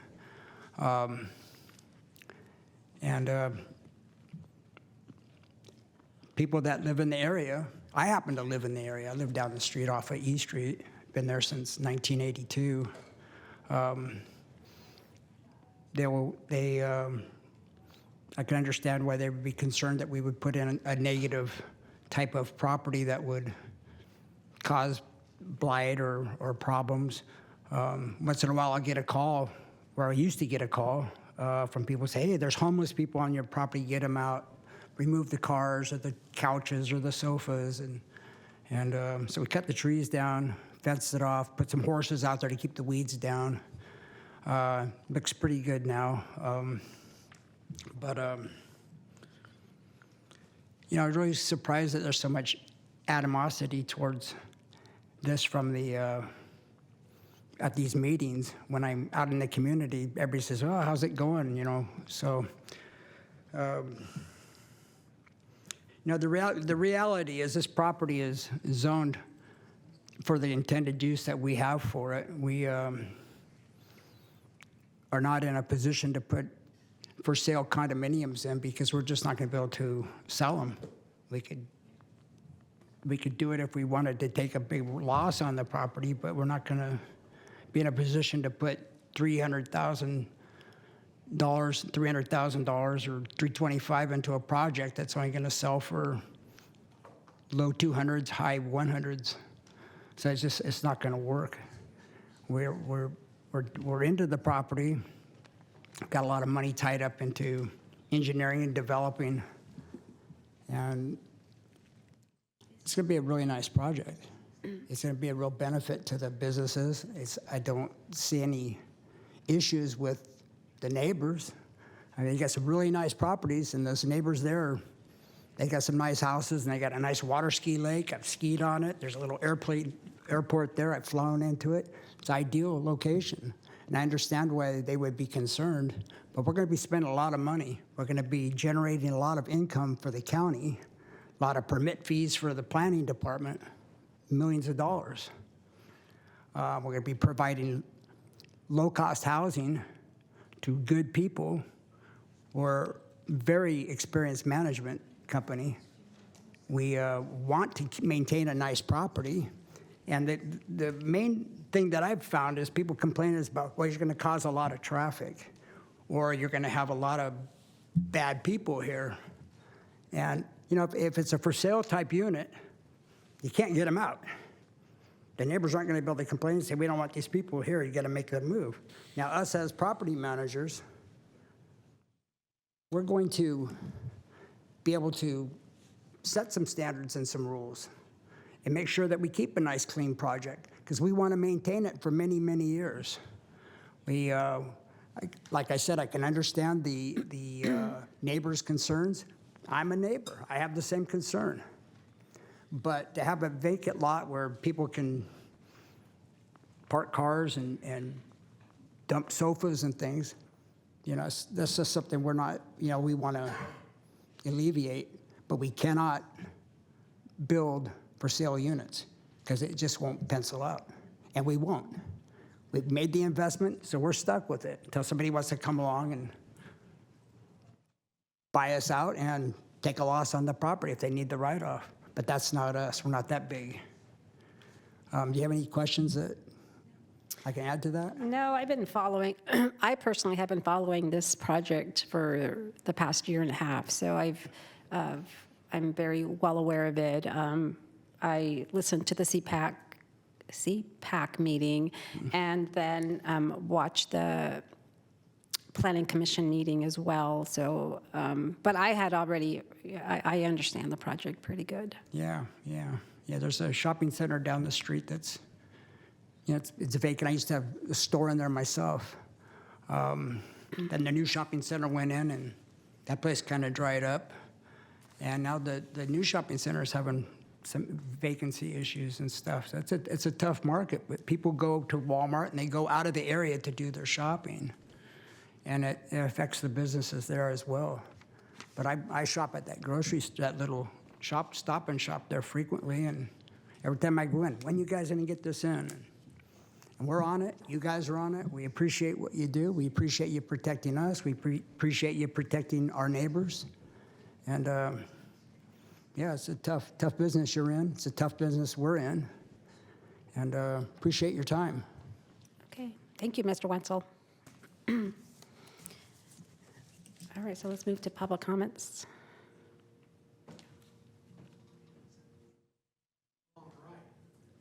Oh. Anyone online that would like to address the supervisors on item 66, the Chandra Commons Apartments Zoning Ordinance Amendment, please raise your virtual hand. We'll start off with people in chambers. Our first speaker is Lisa. But really quick, since... Yeah, there's one more for the team. Oh, so wait. This is the applicant representative who's going to go through the PowerPoint. So we'll... It happened the same thing last time I was here. I say we'll give you. So we'll give you some time. But did I see 66? We're on item 66. There are 16 speakers. Okay. I went, whoa. I would feel very sorry if I didn't speak after waiting for 2 hours. Hello, sir. But it gave me a chance to watch the Spain beat France in the World Cup. So yeah. I'm from Spain, so I feel very good about it. This will be forward. That's back. Okay, perfect. Thank you. So anyway, I'm the general contractor. I'm also the developer background. So I'm helping the ownership to get this project through. So basically, what I see on the whole agenda is the rental-based model towards the selling condominium model. And, we are going to jump very quickly through this because I think went through the same slideshow the last time I was here, so some of you were not, but some of you are already aware. The issue that we're confronting right now is that in Rio Linda has not been any activity on condominium sales, and that frankly, as a matter of fact, we went as far as 15 years ago, and it's zero. There is no market for that, So we call it what's called a market vacuum, which has in 15 years, zero activity. Then there is the key of financial impasse, which is, when you go to a market that has not had any condominium sales as a real estate, and you try to be the first one, you're going to have a hard time unless you come all cash in to finance any of the sales on the real estate because you don't have comparables, and banks, to give you a mortgage, they need a comparable, in order to get you the proper finance, right? So this market will be a cash only. We will be able to build only like 50 units condominium-wise for sale, and it will be a cash-only sell because there will not be finance available, right? And then also is the absorption risk, which is the condominiums always take a big risk to develop because you have to go through the whole process of the subdivision on the land. You have to go through the whole process of getting every condominium a different parcel number. And it prolongates the whole process, increases the risk for the developer because then we will come, it becomes a liability. You become a 10-year developer. We don't have control on the HOA, so also the HOA has a liability issue together with the Rio Linda issues. And then, which is called basically the legal liability and the condo tax. It's a hidden tax when you do a condominium for sale, It increases the whole process by 300% almost, So, we create a little spreadsheet right here for like the differentiations of, we have the market history that is known. We have financial viability that is known. We have construction liability, which is bigger in a condominium cells. The project stewardship, in a rental units, you have a management that's 24/7 right there, taking care that everything is in compliance, right? In a condominium, you have what is called, the newly formed HOS, which they create a lot of issues. If it's not big enough, like about 100 condominium size, an HOA becomes like those zombie HOAs, which are so small they cannot comply, and then it's like all kind of different issues, And then, and then just basically the delivery speed. I know there is some issues regarding the SB 330 regarding the availability for housing, which I think if we go into an apartment, it will be much more compliant, and the county will be able to fulfill the housing needs much better, right? And then other than that, I think that was the biggest concern that we had regarding the condominium versus rental. I'm not as much concerned about the design, the Spanish-looking design. I'm Spanish, so I'm okay for it. But the thing is that the biggest problem and the biggest barrier for this is the condominium cells regarding, the rental cells, And that's it. Other than that, if you guys have any questions. No, there are no questions in the queue. Excellent. Thank you. And I'm sorry, can you just tell us your name again? Alejandro Martinez. Okay, thank you. All right, so we're going to go to public speakers. All right. Any member of the public that would like to speak on item 66, the Chandra Common Apartments zoning ordinance, please raise your virtual hand. We will start off with speakers in the chamber, and our first speaker is Lisa Wilson. Lisa, please approach the lectern. You have 2 minutes to address the supervisors. Here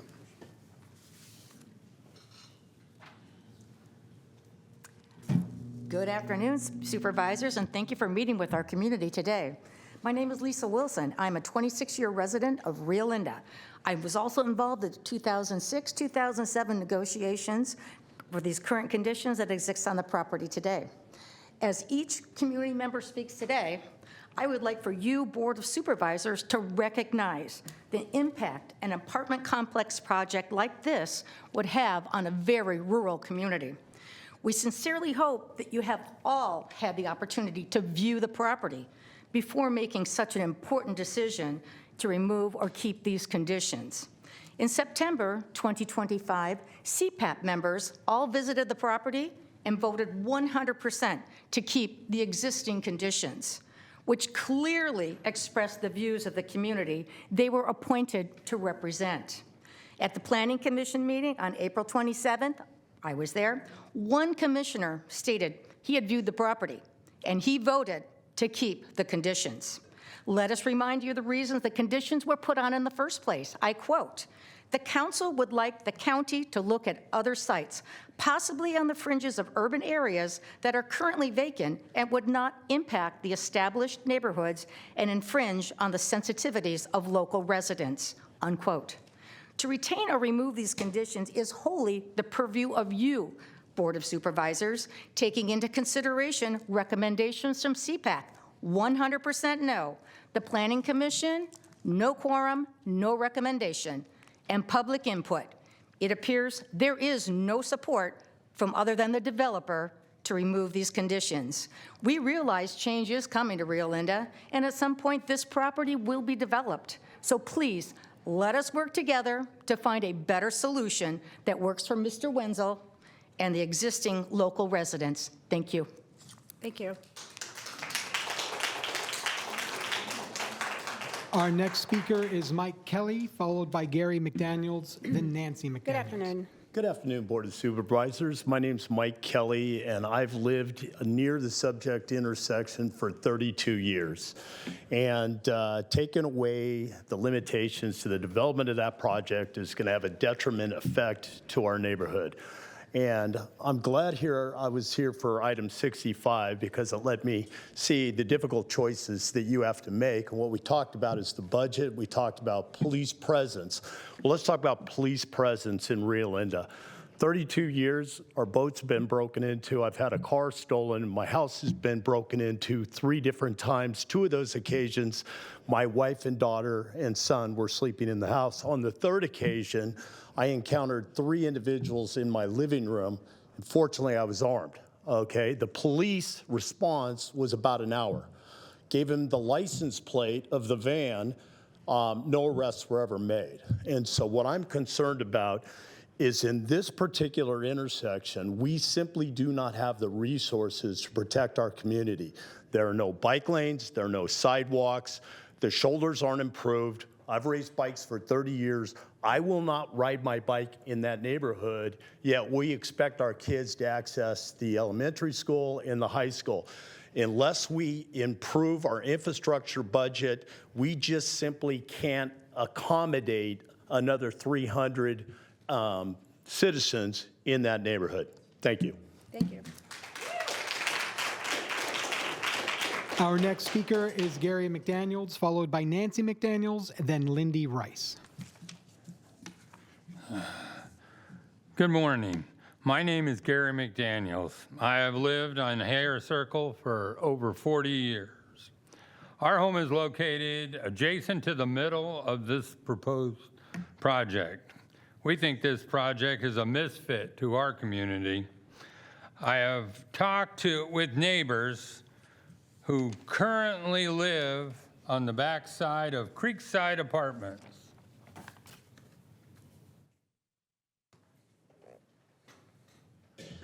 You can see it right there. It's in their backyard. And now this is an affordable housing complex off of Dry Creek Road. Those neighbors expressed numerous complaints about having such a complex adjacent to their properties.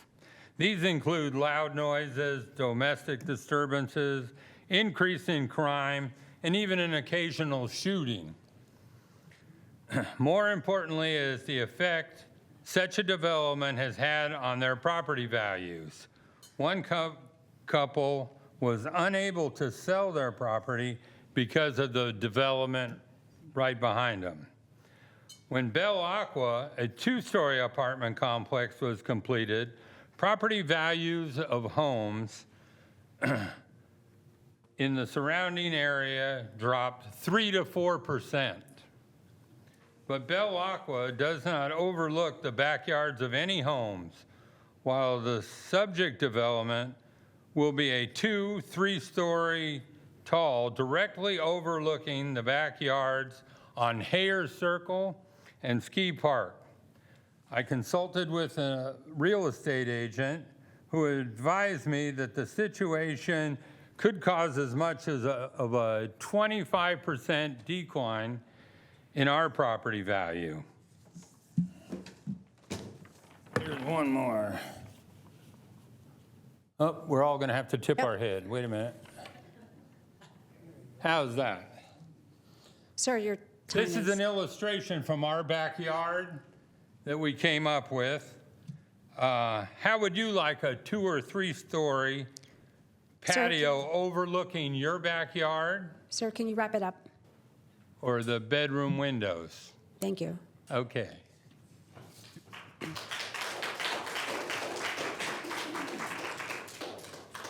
Our next speaker is Nancy McDaniels. Good afternoon. I'm Nancy McDaniels, and I've lived on Hare Circle for 27 years. When the proposal for development of the subject parcel was being considered in 2006, concerns about the impact of the development on traffic on Dry Creek and surrounding streets were expressed. There have been no improvements to the traffic situation in the intervening 20 years. In fact, the traffic has worsened with the advent of Amazon warehouses at McClellan and Sac International Airport. The number of delivery trucks and semis using Raleigh Boulevard and 16th Street to connect with Interstate 80 and Elkhorn Boulevard has exploded. Additionally, the delivery trucks in the neighborhood have exponentially blossomed with the emergence of DoorDash, Urban Eats, FedEx, UPS, etc. This increase in traffic on Raleigh and 16th Street has forced more of the local traffic onto Dry Creek and its feeder cross streets. On school days, 10th Street, Buckboard, and E Street become thoroughfares to bypass the lines of cars on Dry Creek. With a currently pending development proposal for an additional 78 apartments, we can expect 78 to 156 or more vehicles in this neighborhood, which would be catastrophic to the traffic situation. While Mr. Wenzel has failed at every point to prove this project benefits our community, the fact that the proposed development sign has repeatedly disappeared is a clear indication of how the community feels about this project. Thank you. Thank you. Our next speaker is Lindy Rice, followed by Joan Winter, then Leanne Munro. Hello, Lindy. Hi. Good afternoon. One question I keep asking myself is this. If Rio Linda is the community that will experience the impacts of this apartment complex, why isn't Rio Linda guaranteed to receive the benefits? Because Rio Linda is an unincorporated community, much of the revenue generated from this development, including property taxes and many development-related fees, will go to Sacramento County and be distributed across the county. Yet the increased traffic, parking issues, demands on emergency services, and strain on our roads and schools will all happen right in Rio Linda. Our community is being asked to take on the burden, but where is the guarantee that the money generated by this project will come back to improve our neighborhood? If this apartment complex is truly intended to benefit Rio Linda, then there should be a clear commitment that the revenue it generates will be invested in Rio Linda. Our roads need improvements. Our emergency services need additional support. Our parks, schools, and public infrastructure all need continued investment. These are the services that will experience the greatest impact from increased population. Instead, it feels as though Rio Linda is expected to absorb the consequences, while the financial benefits are spread throughout Sacramento County. That doesn't feel like a fair exchange for the residents who already live there. I'm not asking whether development should happen. I'm asking whether the community that bears the impacts should also receive a meaningful share of the benefits. If Sacramento County believes this project is good for Rio Linda, then it should also be willing to invest the revenue generated by this project back into Rio Linda itself. Before approving another large development, I encourage the county to explain exactly how this project will improve our community, not just in theory, but with specific investments that the people of Rio Linda will actually see and experience. Thank you. Thank you. Our next speaker is Joan Winter, followed by Leanne Monroe, and then Rob Littner. Good afternoon. My name is Joan Winter, and I've lived in Rio Linda for 47 years. I live close to the corner where this development is proposed to be put. I've watched our neighborhood grow, and I care deeply about preserving the quality of life for the families who already live there. One of my biggest concerns about the proposed apartment complex is the parking. On paper, 158 parking spaces may meet the county requirements, but I don't believe that's what will happen when people actually move in. These apartments will have 1- and 2-bedroom units, and in today's world, several adults might share an apartment in order to afford the rent. That often means 2, 3, or even 4 vehicles per household. Then you add visitors, family members, delivery drivers, service vehicles, and 158 spaces can fill up very quickly. When that happens, those cars aren't going to disappear. They're going to end up in our neighborhood streets. People who have lived there for years may no longer be able to park in front of their own homes because the apartment residents and their guests will have nowhere else to go. It's more than just an inconvenience. Overflow parking creates safety problems. Crowded streets make it harder for emergency vehicles to get through. They reduce visibility for drivers and for pedestrians, and they increase the risk of accidents. And the impact doesn't stop there. A full parking lot and cars lining nearby street mean headlights shining into bedroom windows, engines starting late at night, doors slamming, alarms going off, and people talking at all hours. The families who already live there will lose much of the peace and quiet that they moved there to enjoy. After living there for 47 years, I know what makes this neighborhood special. I'm simply asking the county to look beyond the minimum parking requirement and think about what will actually happen after this project is built. Our neighborhood should not become the overflow parking lot for a 78-unit apartment complex. Thank you for your time. Thank you, Joan.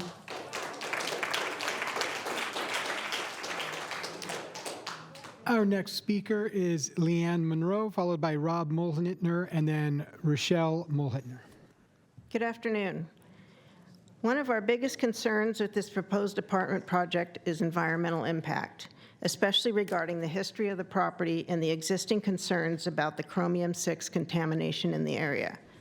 The site was previously used as a wrecking yard, meaning the land has a history of industrial use. Before thousands of cubic yards of soil are disturbed and new buildings are constructed, I think our community deserves clear answers.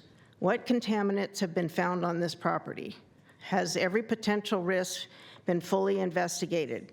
And if the contamination exists, what is the detailed plan to remove it, contain it, and ensure it never affects nearby homes, groundwater, or future residents?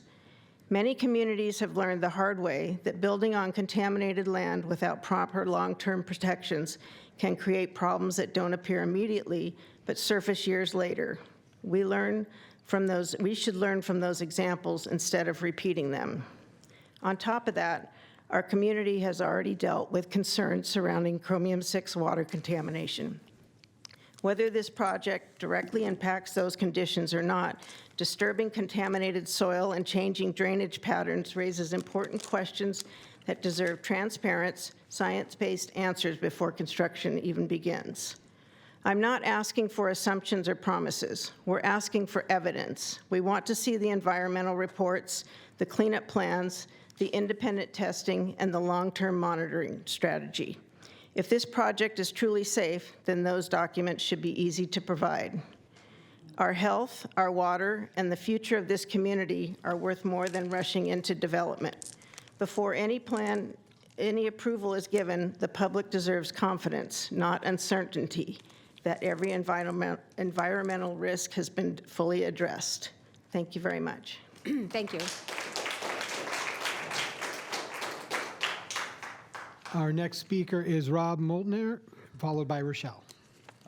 Good news. Everything I was going to talk about has been covered. So You are welcome to say ditto. I'm sorry? You are welcome to say ditto. Ditto. Okay. Biggest concern really to me is the emergency services.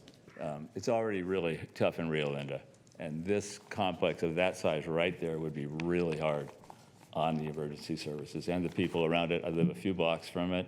I drive by that lot almost every day, and I look at that lot and cannot believe this project is actually considered at all. It's a nightmare. So thank you.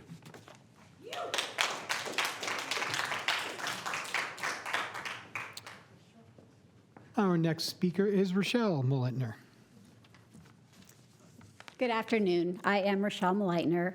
We have lived there probably 7 years. I would like to address a concern that I feel has not been answered thoroughly. How is the increased traffic from these apartments supposed to work? Right now, we already experience significant congestion in this area. We have 3 schools that have let out around the same time each day, creating heavy traffic from students, parents, school buses, and staff. Anyone who drives through the area during those hours knows how difficult it already is to get through this intersection. If apartments are built, hundreds of additional vehicles will be added to roads that are already struggling during peak times. What is the plan to handle that traffic? A traffic light is often suggested as a solution, but from what we have been told, that is not a realistic option. The county does not currently have funding or resources necessary to install and maintain a signalized intersection. If a traffic light is not possible, then what is the alternative? A roundabout, but that also requires significant funding, land, engineering, and construction. Roundabouts are not something that can simply be added overnight, and are there resources available for a project of that size? So if a traffic light or roundabout are not an option, are we expected to manage all this additional traffic with the same four-way stop that struggles during school release times? These issues need to be addressed. We should not approve a development first and figure out the traffic problem later. Right now, I don't see how adding apartment traffic to an already congested intersection without a realistic traffic solution would benefit our community. I ask that you carefully consider whether the roads and intersections we currently have can truly support this development. Thank you. Thank you, Michelle. Our next speaker is Patrick Maynor, followed by Mackenzie Maynor, then Kathy Martins. I'm Patricia Maynor. I'm Patricia Maynor. I've been a homeowner out in that neighborhood for 35 plus years. My primary residence is on Ski Park Court, but I also own 2 investment properties that are the first 2 homes immediately next to and within 400 feet of the proposed project.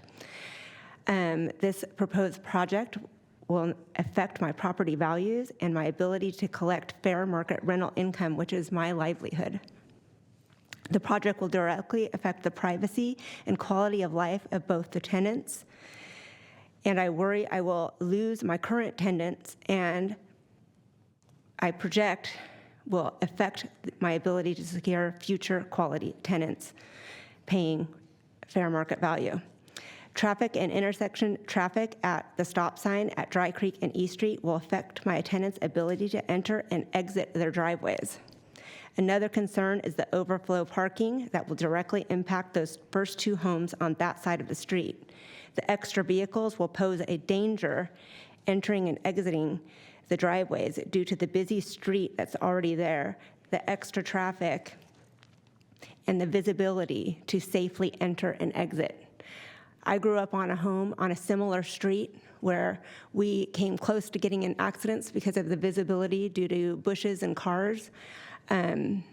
We came to near accidents, 1 accident, and ultimately my sister losing her life playing out in the front yard. This is a huge, huge concern of mine. Also, they made mention of the Stop and Shop. We dubbed it as the Stop and Get Shot. When I first moved out there, it was open till 2 o'clock in the morning. Today, they close at 9. There's signs on the door that you can't walk in there with a backpack. And there's an entrance door and an exit door because they fear of people stealing.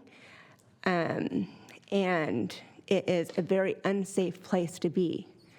Having that apartment complex Thank with you, Patricia. rentals. Yes, thank you. Next up is Mackenzie Maynor. Hello, my name is Mackenzie Maynor, and I am the daughter of Trish, who owns a home on Ski Park Court, East Street, and Hare Circle. I am currently working towards earning my bachelor's and master's degree at Texas A&M, but my postgraduate plan is to move home to Rio Linda to start my family in the East Street house. The thought of being close to my family in the ski lakes that I grew up at as I begin the next chapter of my life has been fundamental in my life plan and goals. But now, with the prospect of these apartments being built directly neighboring the house I've long hoped to have children in, I'm afraid for that part of my future. I no longer feel comfortable starting my family somewhere where resident cars will be parked outside my home, where the street will be busy and unsafe with constant traffic, and where I will have to worry about the safety of my property and my family. I want to protect my inheritance, but most importantly, I want to protect my future, especially in an economy that makes it near impossible for my generation to live a financially comfortable life post-grad. So to the councilmen and women in this room, I ask that you take a closer look at the logistics of this project and vote against this new development for the betterment of this community and the generations of families who have lived here. Thank you. Our next speaker is Kathy Martins, followed by Savannah Martins, then Fritz H. Good afternoon. Medium-density housing is intended to create efficient land use and promote walkability by placing residents closest to local services.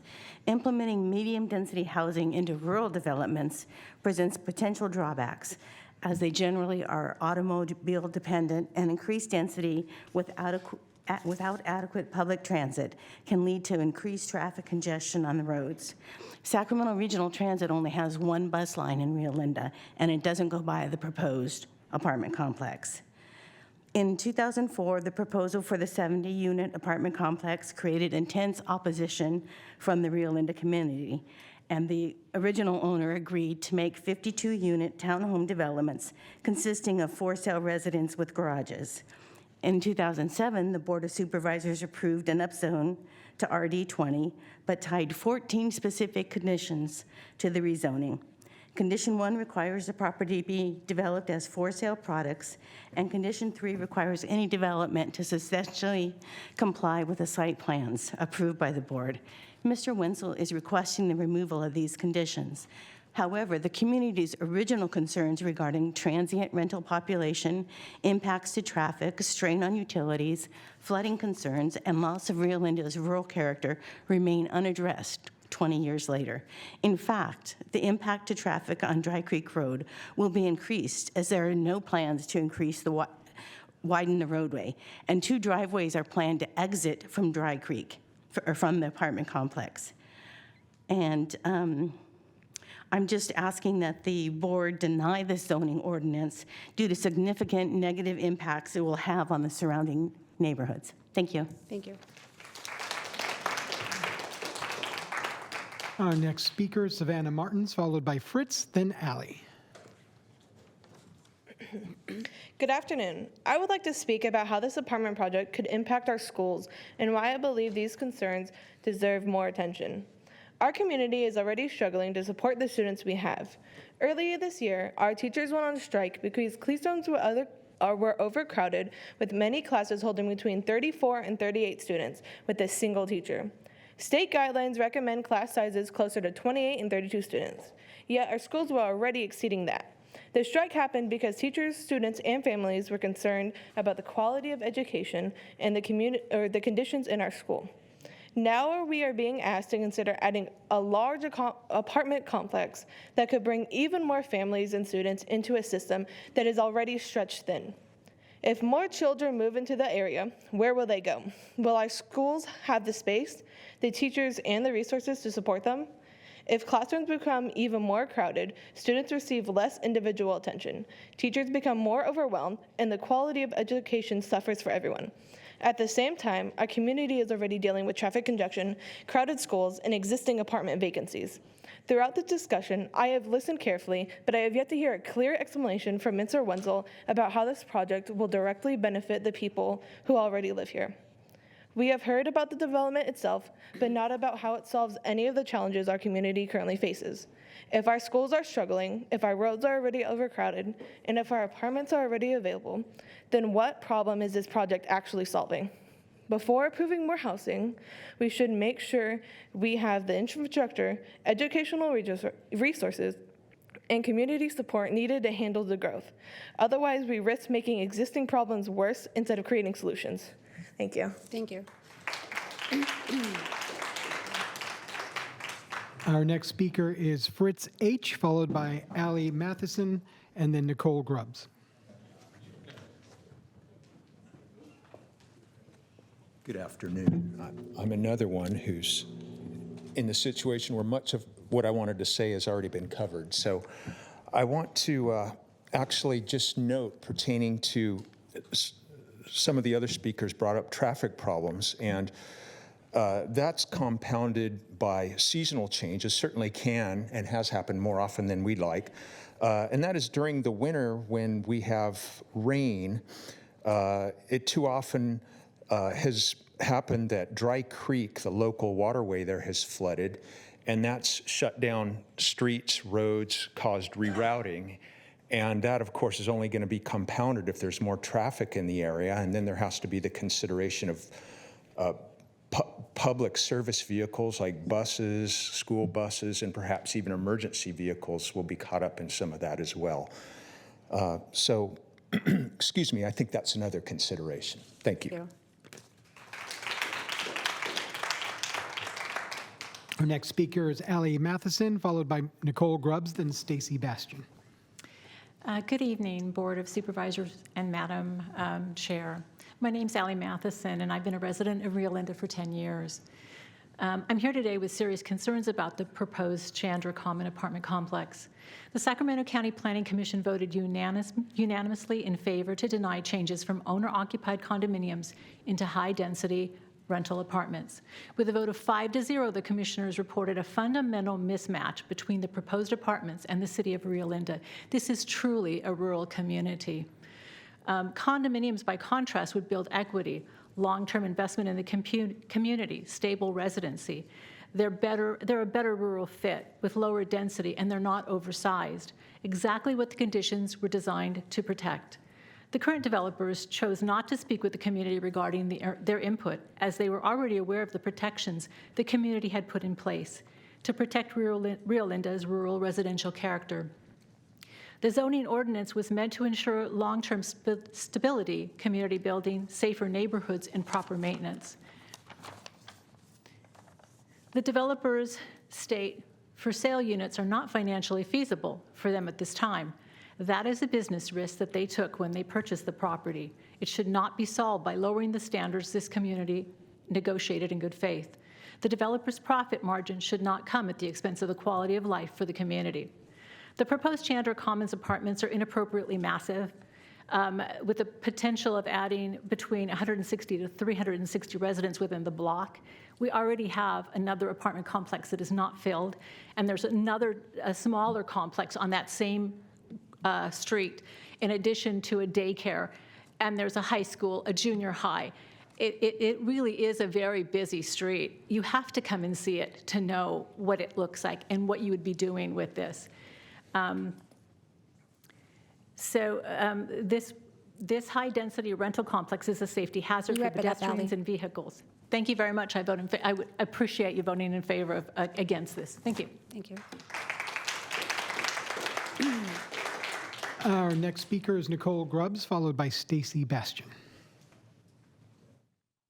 Good afternoon, going into the evening. My name is Nicole Grubbs. We have lived in Rio Linda for 14 years on the directly adjacent 18-acre parcel. We own a duplex facing the proposed project, and our adult children live on Ski Park Court just around the corner. Our neighbors summed it up well between the traffic and crime that this project could bring and the fact that it was approved over 20 years ago. It just has no benefit to our current community. The property owner has little regard for the needs of our town. I've submitted multiple emails to the board clerk showing he is coming from out of town to check on the property. Therefore, he is not local, as he claims. He has been negligent in managing his parcels in Rio Linda, including a property that was storing weapons and explosives. And also, his tenant happened to work for him. This is the kind of circle that the property owner runs in, and he has emailed me to say that he's going to send his boys of Midtown by our Dutch Bros. So shortly after this, I did purchase my first weapon in California, and I have submitted these documents to the board clerk and to the board individually as well. In the last 2 years, I have documented 13 911 and sheriff calls for the apartments on Bel Aqua and the adjacent parcel. I have 8 calls to animal control for neglected horses on Mr. Wenzel's properties. I have 3 calls to Metro Fire for weed abatement and a call to 911 for an actual fire on the property. I have 115 emails I can submit in my folder that show 311 calls throughout Rio Linda for various issues. I want to thank our officers and pop and hot teams that are so underfunded for trying to keep Rio Linda safe under Newsom's reign of terror. If LAD cannot manage bare land, apartments will be a nightmare. The existing Bel Aqua apartments already have their fair share of problems that affect our neighborhood. We're a rural community, but we're not sleepy. We have a ton of crime, and most of it is related to rental housing. You just need to go on LexisNexis to see that all of the crime is generally in rental areas. Thank you, Nicole. Thank you for your time. And our next speaker is Stacy Bastian. Thank you. Good evening, Chair Rodriguez and members of the Sacramento County Board of Supervisors. I am Stacy Bastian. I'm here again as a community leader and chair of the Rio Linda Alberta Neighborhood Association. I want to thank you for your time and thank the Rio Linda community for speaking this evening and advocating for our community. I ask that you please hear our community and consider the impact of this project on the people who live in Rio Linda. I ask that you consider the impact of our schools, which has not been talked about. For example, our local high school is already nearly at capacity, and traffic continues to get worse on Dry Creek Road, which is still not resolved, and there is no resolution in the future. These issues affect our families, our students, and our quality of life every day. Please make sure our schools, roads, and infrastructure can support this new development before approving. Thank you for listening, and thank you for your service. Thank you, Stacy. We have no additional speakers. Okay, great. So I'll bring it back here for discussion.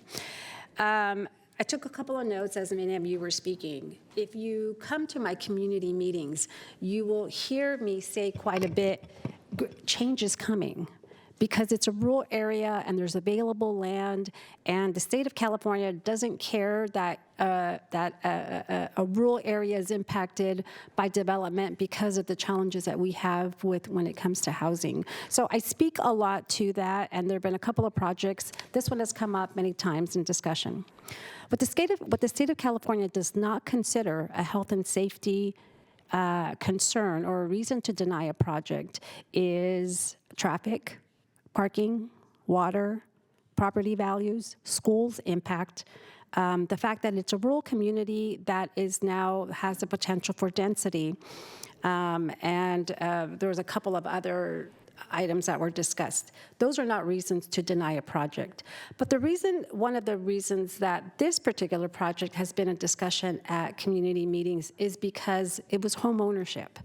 And I'm a very strong believer that if you have the potential for people to get into home ownership, that's a really big thing. For me, it's a really very important to be able to have all kinds of different housings so that people like Mackenzie, who's very young and spoke, has the ability to go to school, come back, and get into the housing market. So I am going to make a motion to deny staff's recommendation so that we do not eliminate options 1 and 3, so that we can continue to keep this property condos, townhouses with a home ownership. I believe home ownership builds generational wealth. It adds the potential for people to get into homes. You have all asked for it, or in conversations, it was home ownership is important. Home prices surge far greater than inflation, which means that people get into home ownership, they have the potential for long-term sustainability.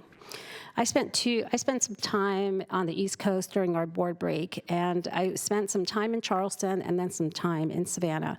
And one thing that I took away that was very evident was there were a lot of young people, and it was thriving environments, and I was really impressed that, and I know that there's college towns, but it was really, to me, it was really neat to see the youth in these communities.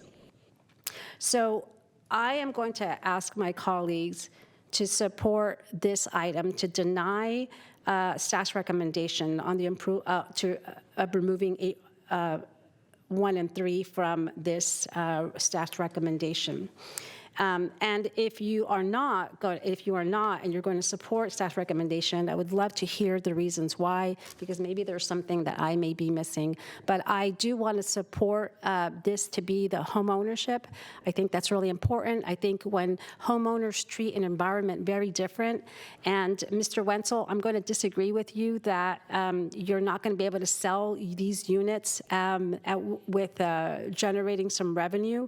I think that there are not a lot of townhomes and condos in the Sacramento region, and I want to support people getting in, but right now we just don't have enough supply for the demand when it comes to sales, and this is an opportunity to keep people here and within home ownership. So those are my comments. Supervisor Hume.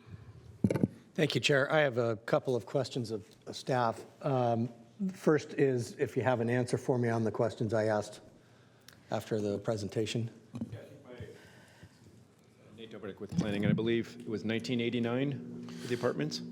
That's correct. Todd Smith, Planning Director. The adjacent apartments to the south were built in 1989. There's a little bit over, I don't know the exact number, but based on what I could find, at least 60, probably more than that, based on what I could pull up in the interim. 62, I heard somebody say? 62. Okay.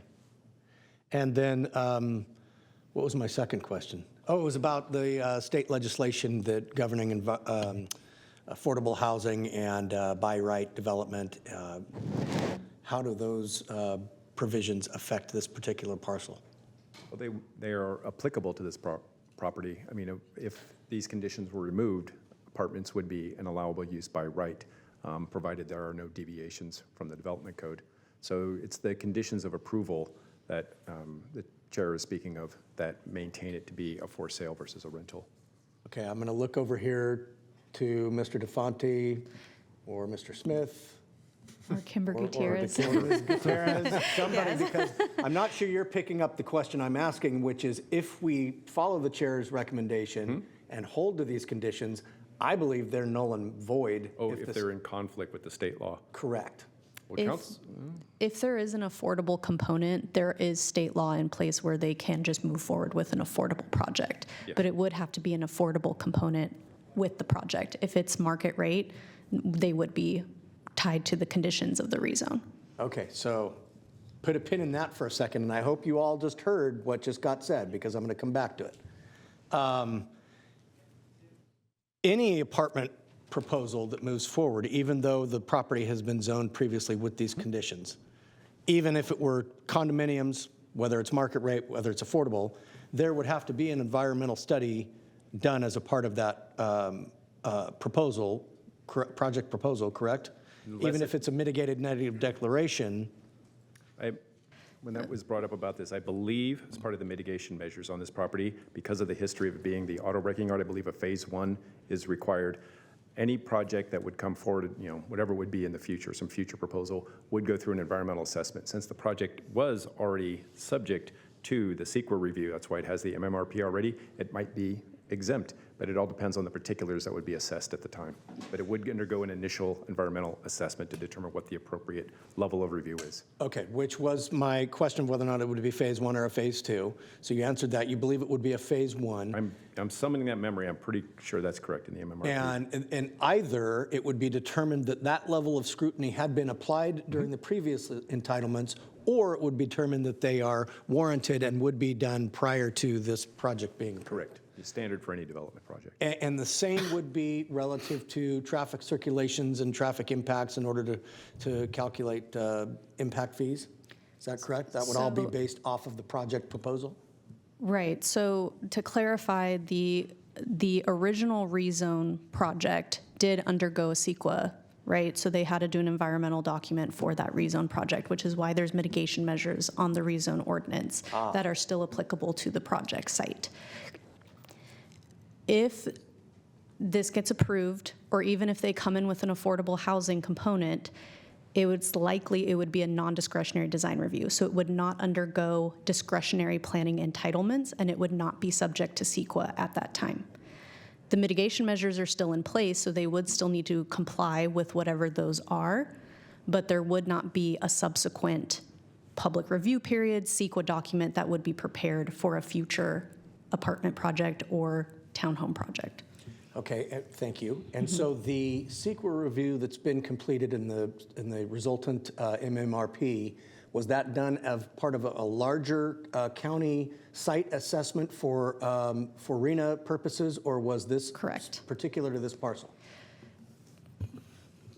Both of those are true. So the larger countywide rezone effort in the mid-2000s included multiple sites.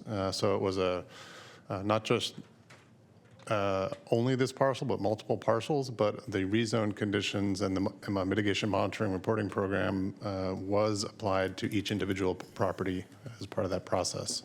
So similar to the 2024 rezone, we went through, or staff then went through, and identified the unique environmental considerations for each of the properties under consideration for rezone at that time, and applicable mitigation to each of the properties at that time. Okay, so I apologize, it's been a long day. I want to make Yes. sure I heard what you said. Did you say that this property was a part of a 2002 effort that was countywide that had certain CEQA provisions applied to it, and then there was a separate parcel-specific proposal in 2007? No, I'm saying I think the rezone program at the time was around 2006, if I remember the dates correctly, and staff getting the nod yes. As part of that countywide rezone, staff then did the analysis of all of those sites, including this one, and did a project-specific set of mitigation measures and conditions. Okay, so now let me tease it out a little further. Did we do that for all of the sites identified at that time? Yes. Okay, so this has been done across the board for every site that is now sitting in inventory, including this one? Correct. Okay. So let me go through what I was just asking questions about. When I say RHNA, that stands for Regional Housing Needs Assessment. It is what is given down to us from state housing and urban development having to do with meeting different types of housing stock, okay? Whether it's single-family detached, whether it's, low income, or whether it's multifamily higher density. And so now to come back full circle to what the answer that I received earlier, because this site is in inventory and because it is zoned multifamily RD20, it is now under the state's purview a non-discretionary, meaning it does not come to this board for any decision at all. It is a rote approval done by planning staff should an affordable housing project come forward and want to develop there. I paused for effect to let that sink in.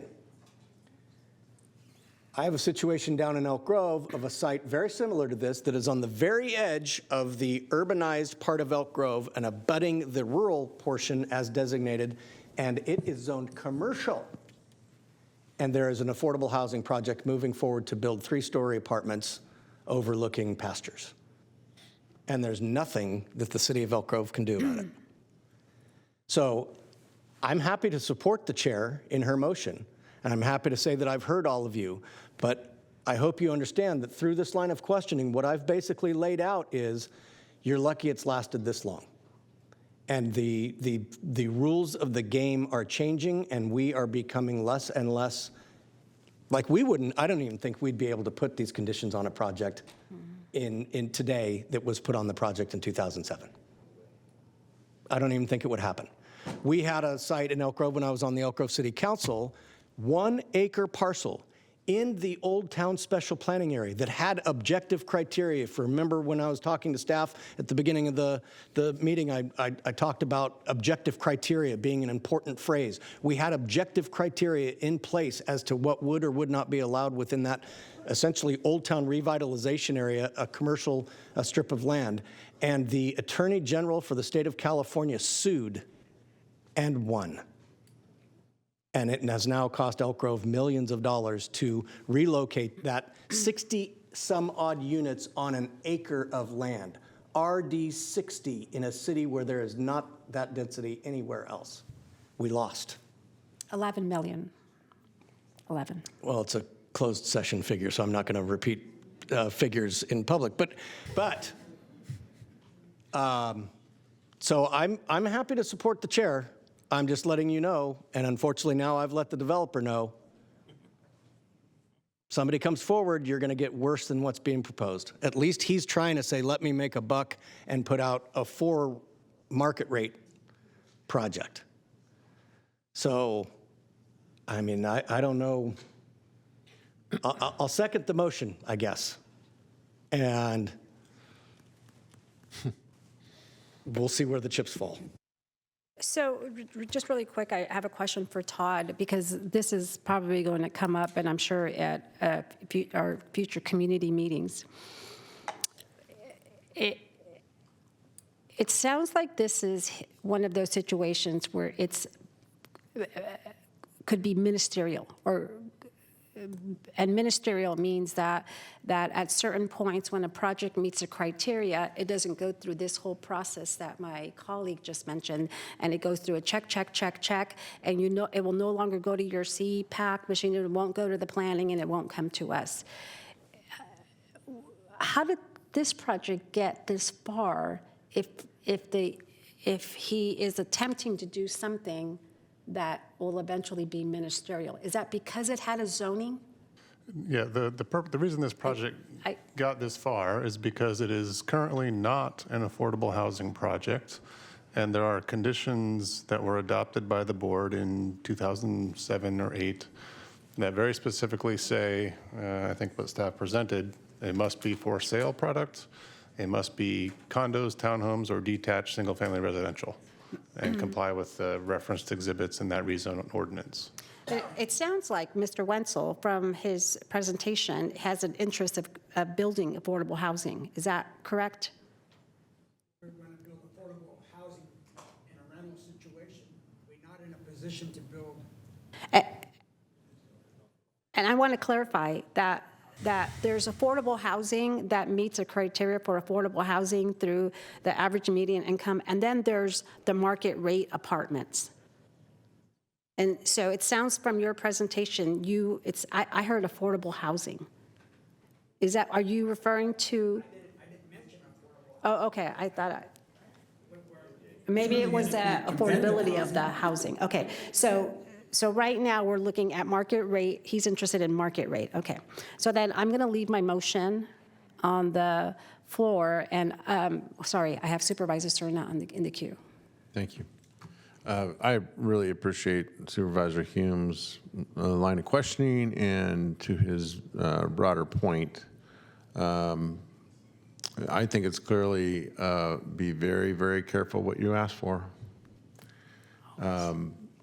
Because, and I've been in a similar business situation as my colleague in terms of real estate development and planning and project management. So I think I know a little bit of what I speak of. But because of the fact that HCD, State Housing Community Development, has over time, based on legislation in large part, has really come to address the critical need and shortage of affordable housing, below market rate housing. So this is anything below 120% of median income. So we're talking 80, 50, 30 even, right? So extremely low. The state has progressively become much more or much less tolerant for local government to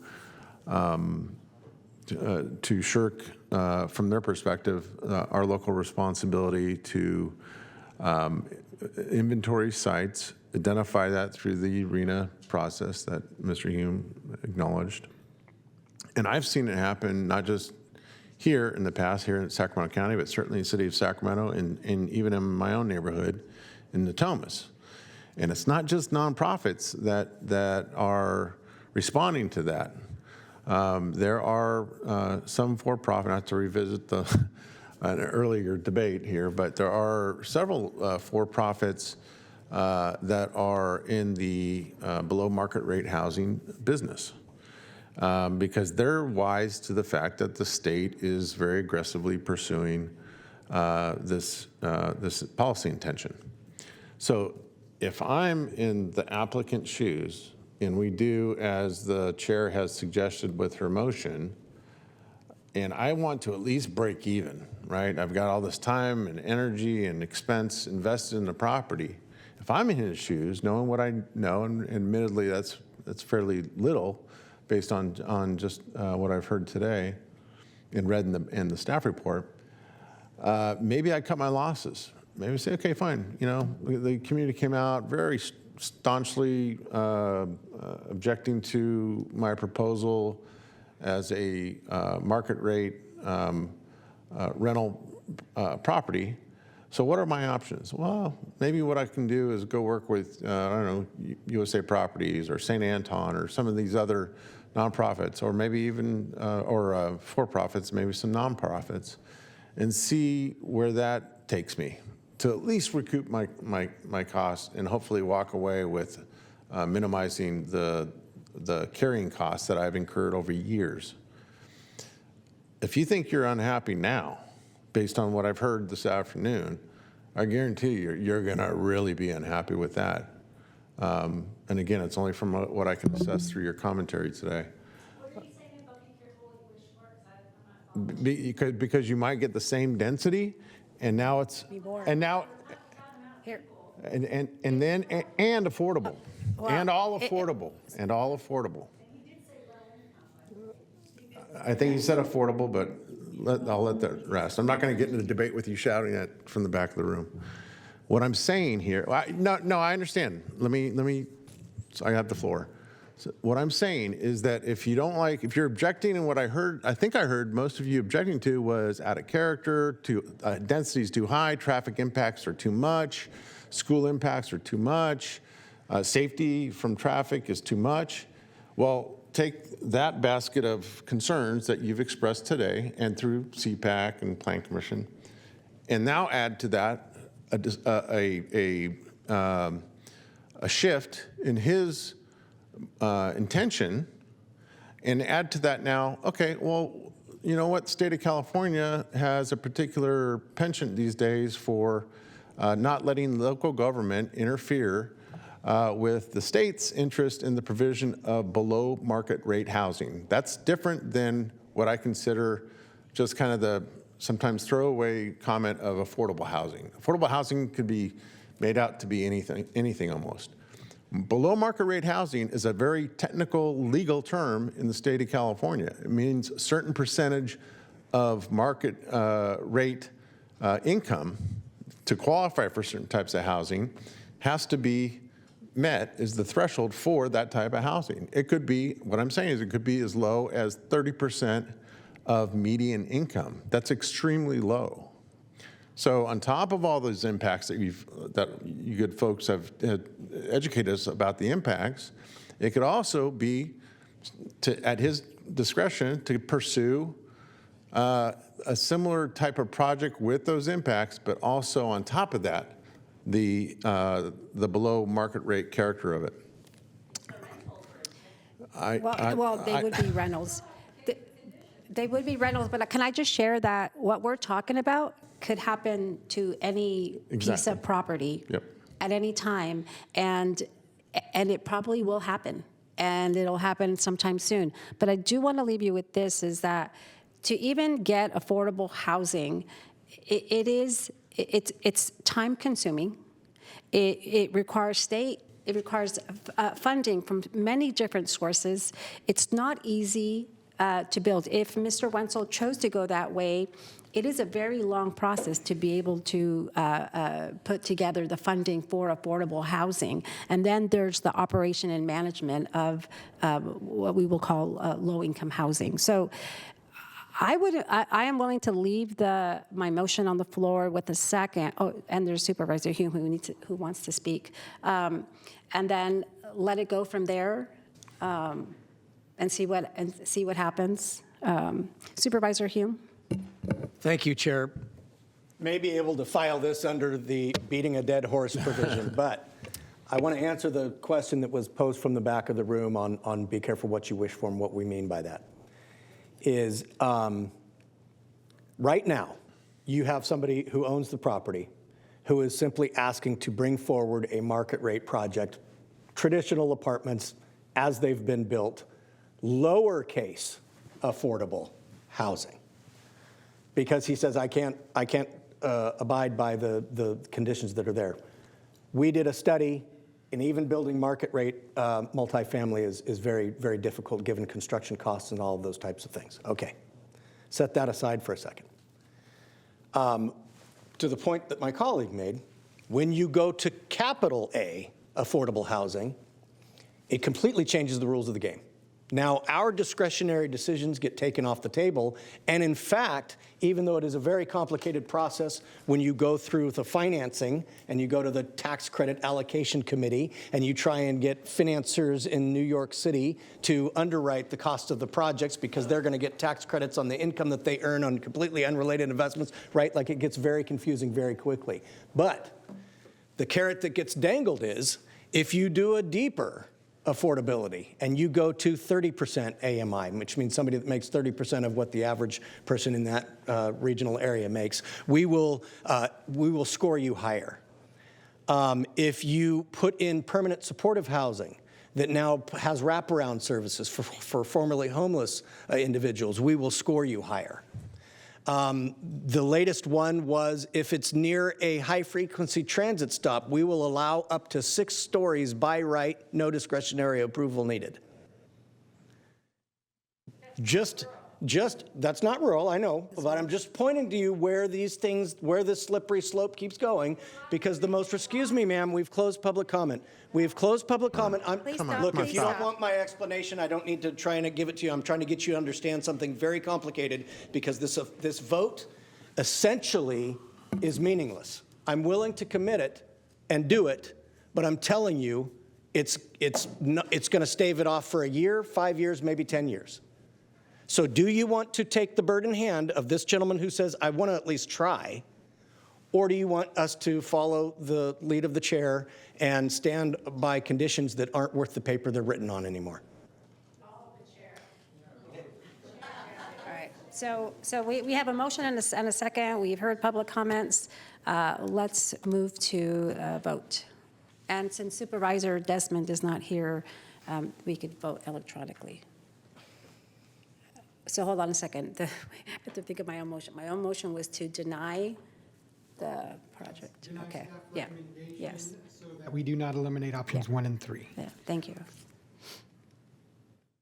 And that motion fails 2-2 with Supervisor Serna and Kennedy voting no. And so for the members of the public, what that means is that my motion has been my motion does not pass, which means that Mr. Wenzel can now proceed. Well, I think we would need an actual motion in the affirmative. I'll make the motion to, Wait, hold on. because you don't have a clear majority. I'd rather not get in a late or early evening debate about procedure here, but I'm okay. Okay, I'm going to make the motion to support staff's recommendation.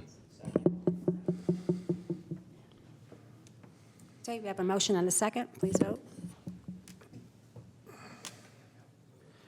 That item passes 3-1 with Supervisor Rodriguez voting no. So now, is that correct? So just for explanation, so the motion that was on the floor that from staff's recommendation has passed. And if we want a little more clarity, I do have a Rio Linda community meeting coming up, and I would welcome you all to join us. And I could elaborate more in detail, and I can bring somebody who can explain this in further detail. All right, next item, please. Certainly. The next item on our agenda, 67 was dropped at the start of the meeting, so we are on item 68. 68 is the overview of Sacramento County Code Enforcement Operations Acceptance. We can drop it. Okay. Okay, so it sounds like, Mr. Sturmer, that we are going to drop 68 and reschedule it to the next meeting? Supervisor, given the late hour, you do have number 68. We anticipate this will take at least an hour to do, so I'm not sure that you want to stick around for another hour. I would suggest that we move it to August 11th at 2 p.m. I would also acknowledge that there's 2 public speakers here, so we need to, I apologize for us going into the late hour and them having to come back on August 11th, but my recommendation, if the will of the board, is to put it to August 11th at 2 p.m. All right, so it needs a motion? Madam Chair, before we make that motion, may I offer that we call the item and then continue it so that we can hear the public speakers, one of whom who sat here literally all day? Second. Did you both sit there all day as well?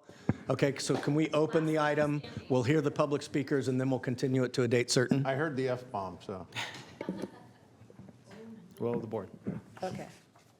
That's fine. Is that okay? Yes. So with that, we do have 2 public speakers in person. Anybody online that would like to discuss item 68, overview of Sacramento County Code Enforcement Operations, please raise your hand. And our first speaker in person, our first speaker is Josh Oken. Thank you, Hi, Josh. Supervisor Hume. Good evening now. Chair Rodriguez and members of the board, Josh Hogan, on behalf of the Sacramento Association of Realtors and our more than 6,500 members throughout the Sacramento region. I was going to say thank you for today's overview, but that did not happen. I appreciate you guys bringing this up.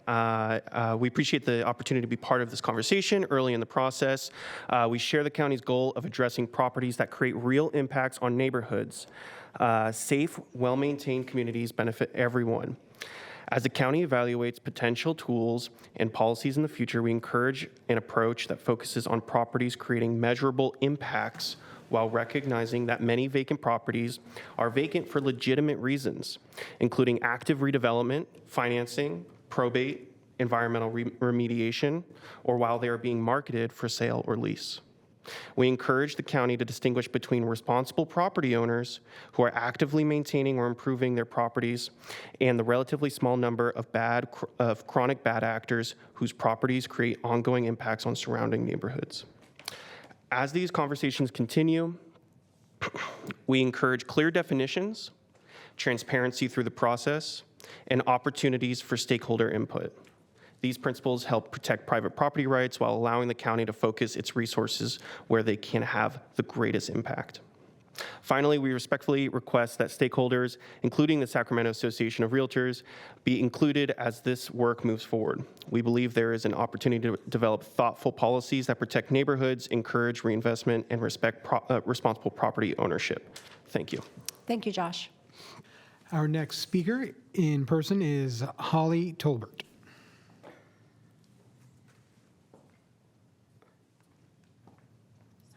Hi, Holly. Been sitting for too long.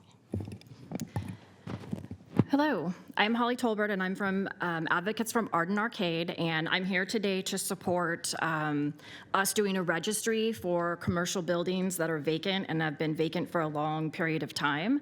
As Mike Sanchez and Rich Desmond can contest, that I have been really a thorn in their side on this issue, so I'm happy that we're actually having this conversation right now. Actually ecstatic. In our community, we have multiple businesses that are either shell companies or they are out-of-town investors that purchase these buildings and they do nothing with it and they just let them sit and rot. They become active homeless encampments. Some of them are set fire to. We've had several that have been set fire to a couple of times. When I started advocating for Arden Arcade, I came to find out that one of the things that we are severely lacking in our unincorporated Sacramento County is the ability for our code enforcement to be able to do anything to these commercial buildings. We've often been told with situations like Country Club Plaza, where the ceiling is raining in the mall, and there's toxic mold. Mike's Market is another great example. It's been vacant for, over a decade, I think. We've often been told that there is no commercial enforcement in our area. So we don't understand how that can be true. If I have to get a permit to get windows in my house, why is there no ramifications for any out-of-town investor that comes here and purchases a property and then can just let it continue to be deplorable? So we definitely encourage having this conversation. Our community wants to be a part of it, and thank you very much. Thank you, Holly.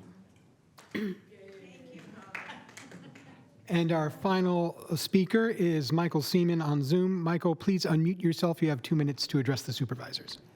Thank you. I support what Holly just said. I'm looking forward to a longer conversation at your next meeting.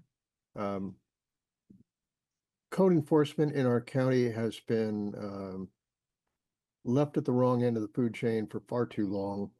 It's been politicized over the years, doesn't have adequate resources. As Holly mentioned, the commercial properties are essentially given free rein.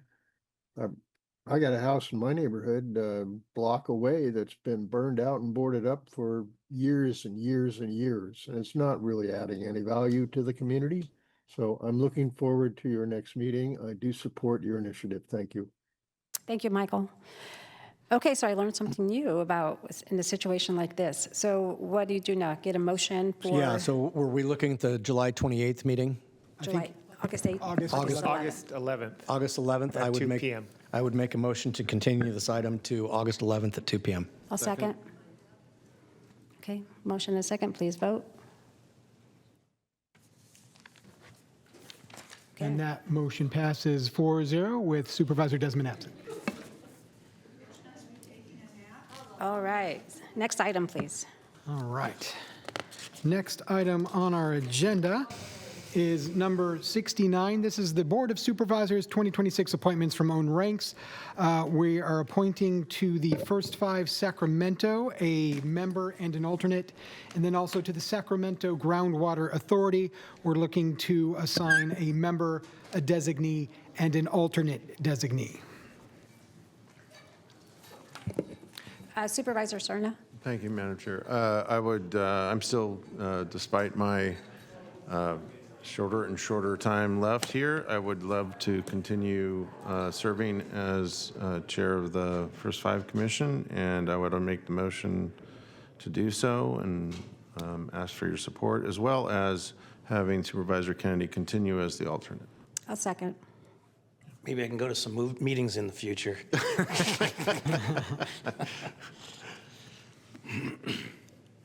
Okay, Ready for a vote? ready for vote, yes. All right. First 5 Sacramento motion has passed 4-0 with Supervisor Desmond absent. So the next one is Groundwater Authority, and can I just say that they are on Thursday mornings, and I struggle to get to this particular meeting. And so I know Matt Sato goes, but if there's anyone here that is interested in this particular board, I would be more than happy to let someone else go. It's just, it is a challenge on the Thursday mornings that this meeting takes place. Rich is absent. Yep. Second.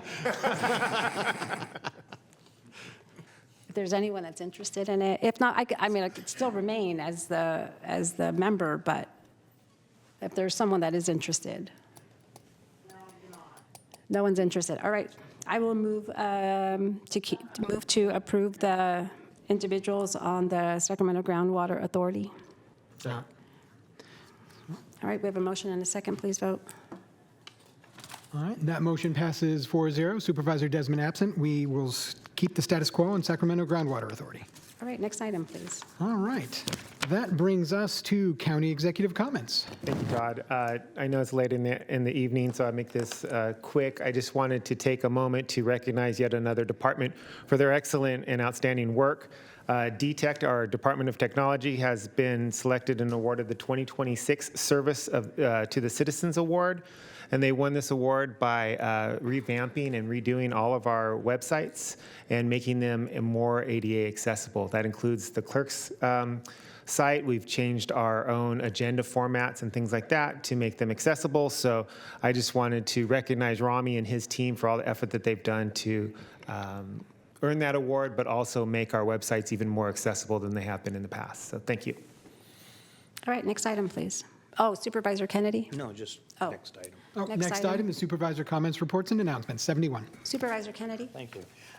Just wanted to, David, some people on your staff, I forget who, I went to a forum in which it was discussed. It's called the Blue Envelope Project. Does it sound familiar? Okay. Yeah, both of you would know about it. And it's actually a project in which it helps people with autism and other developmental disabilities interface with public safety officials, and that's really in a nutshell what it is.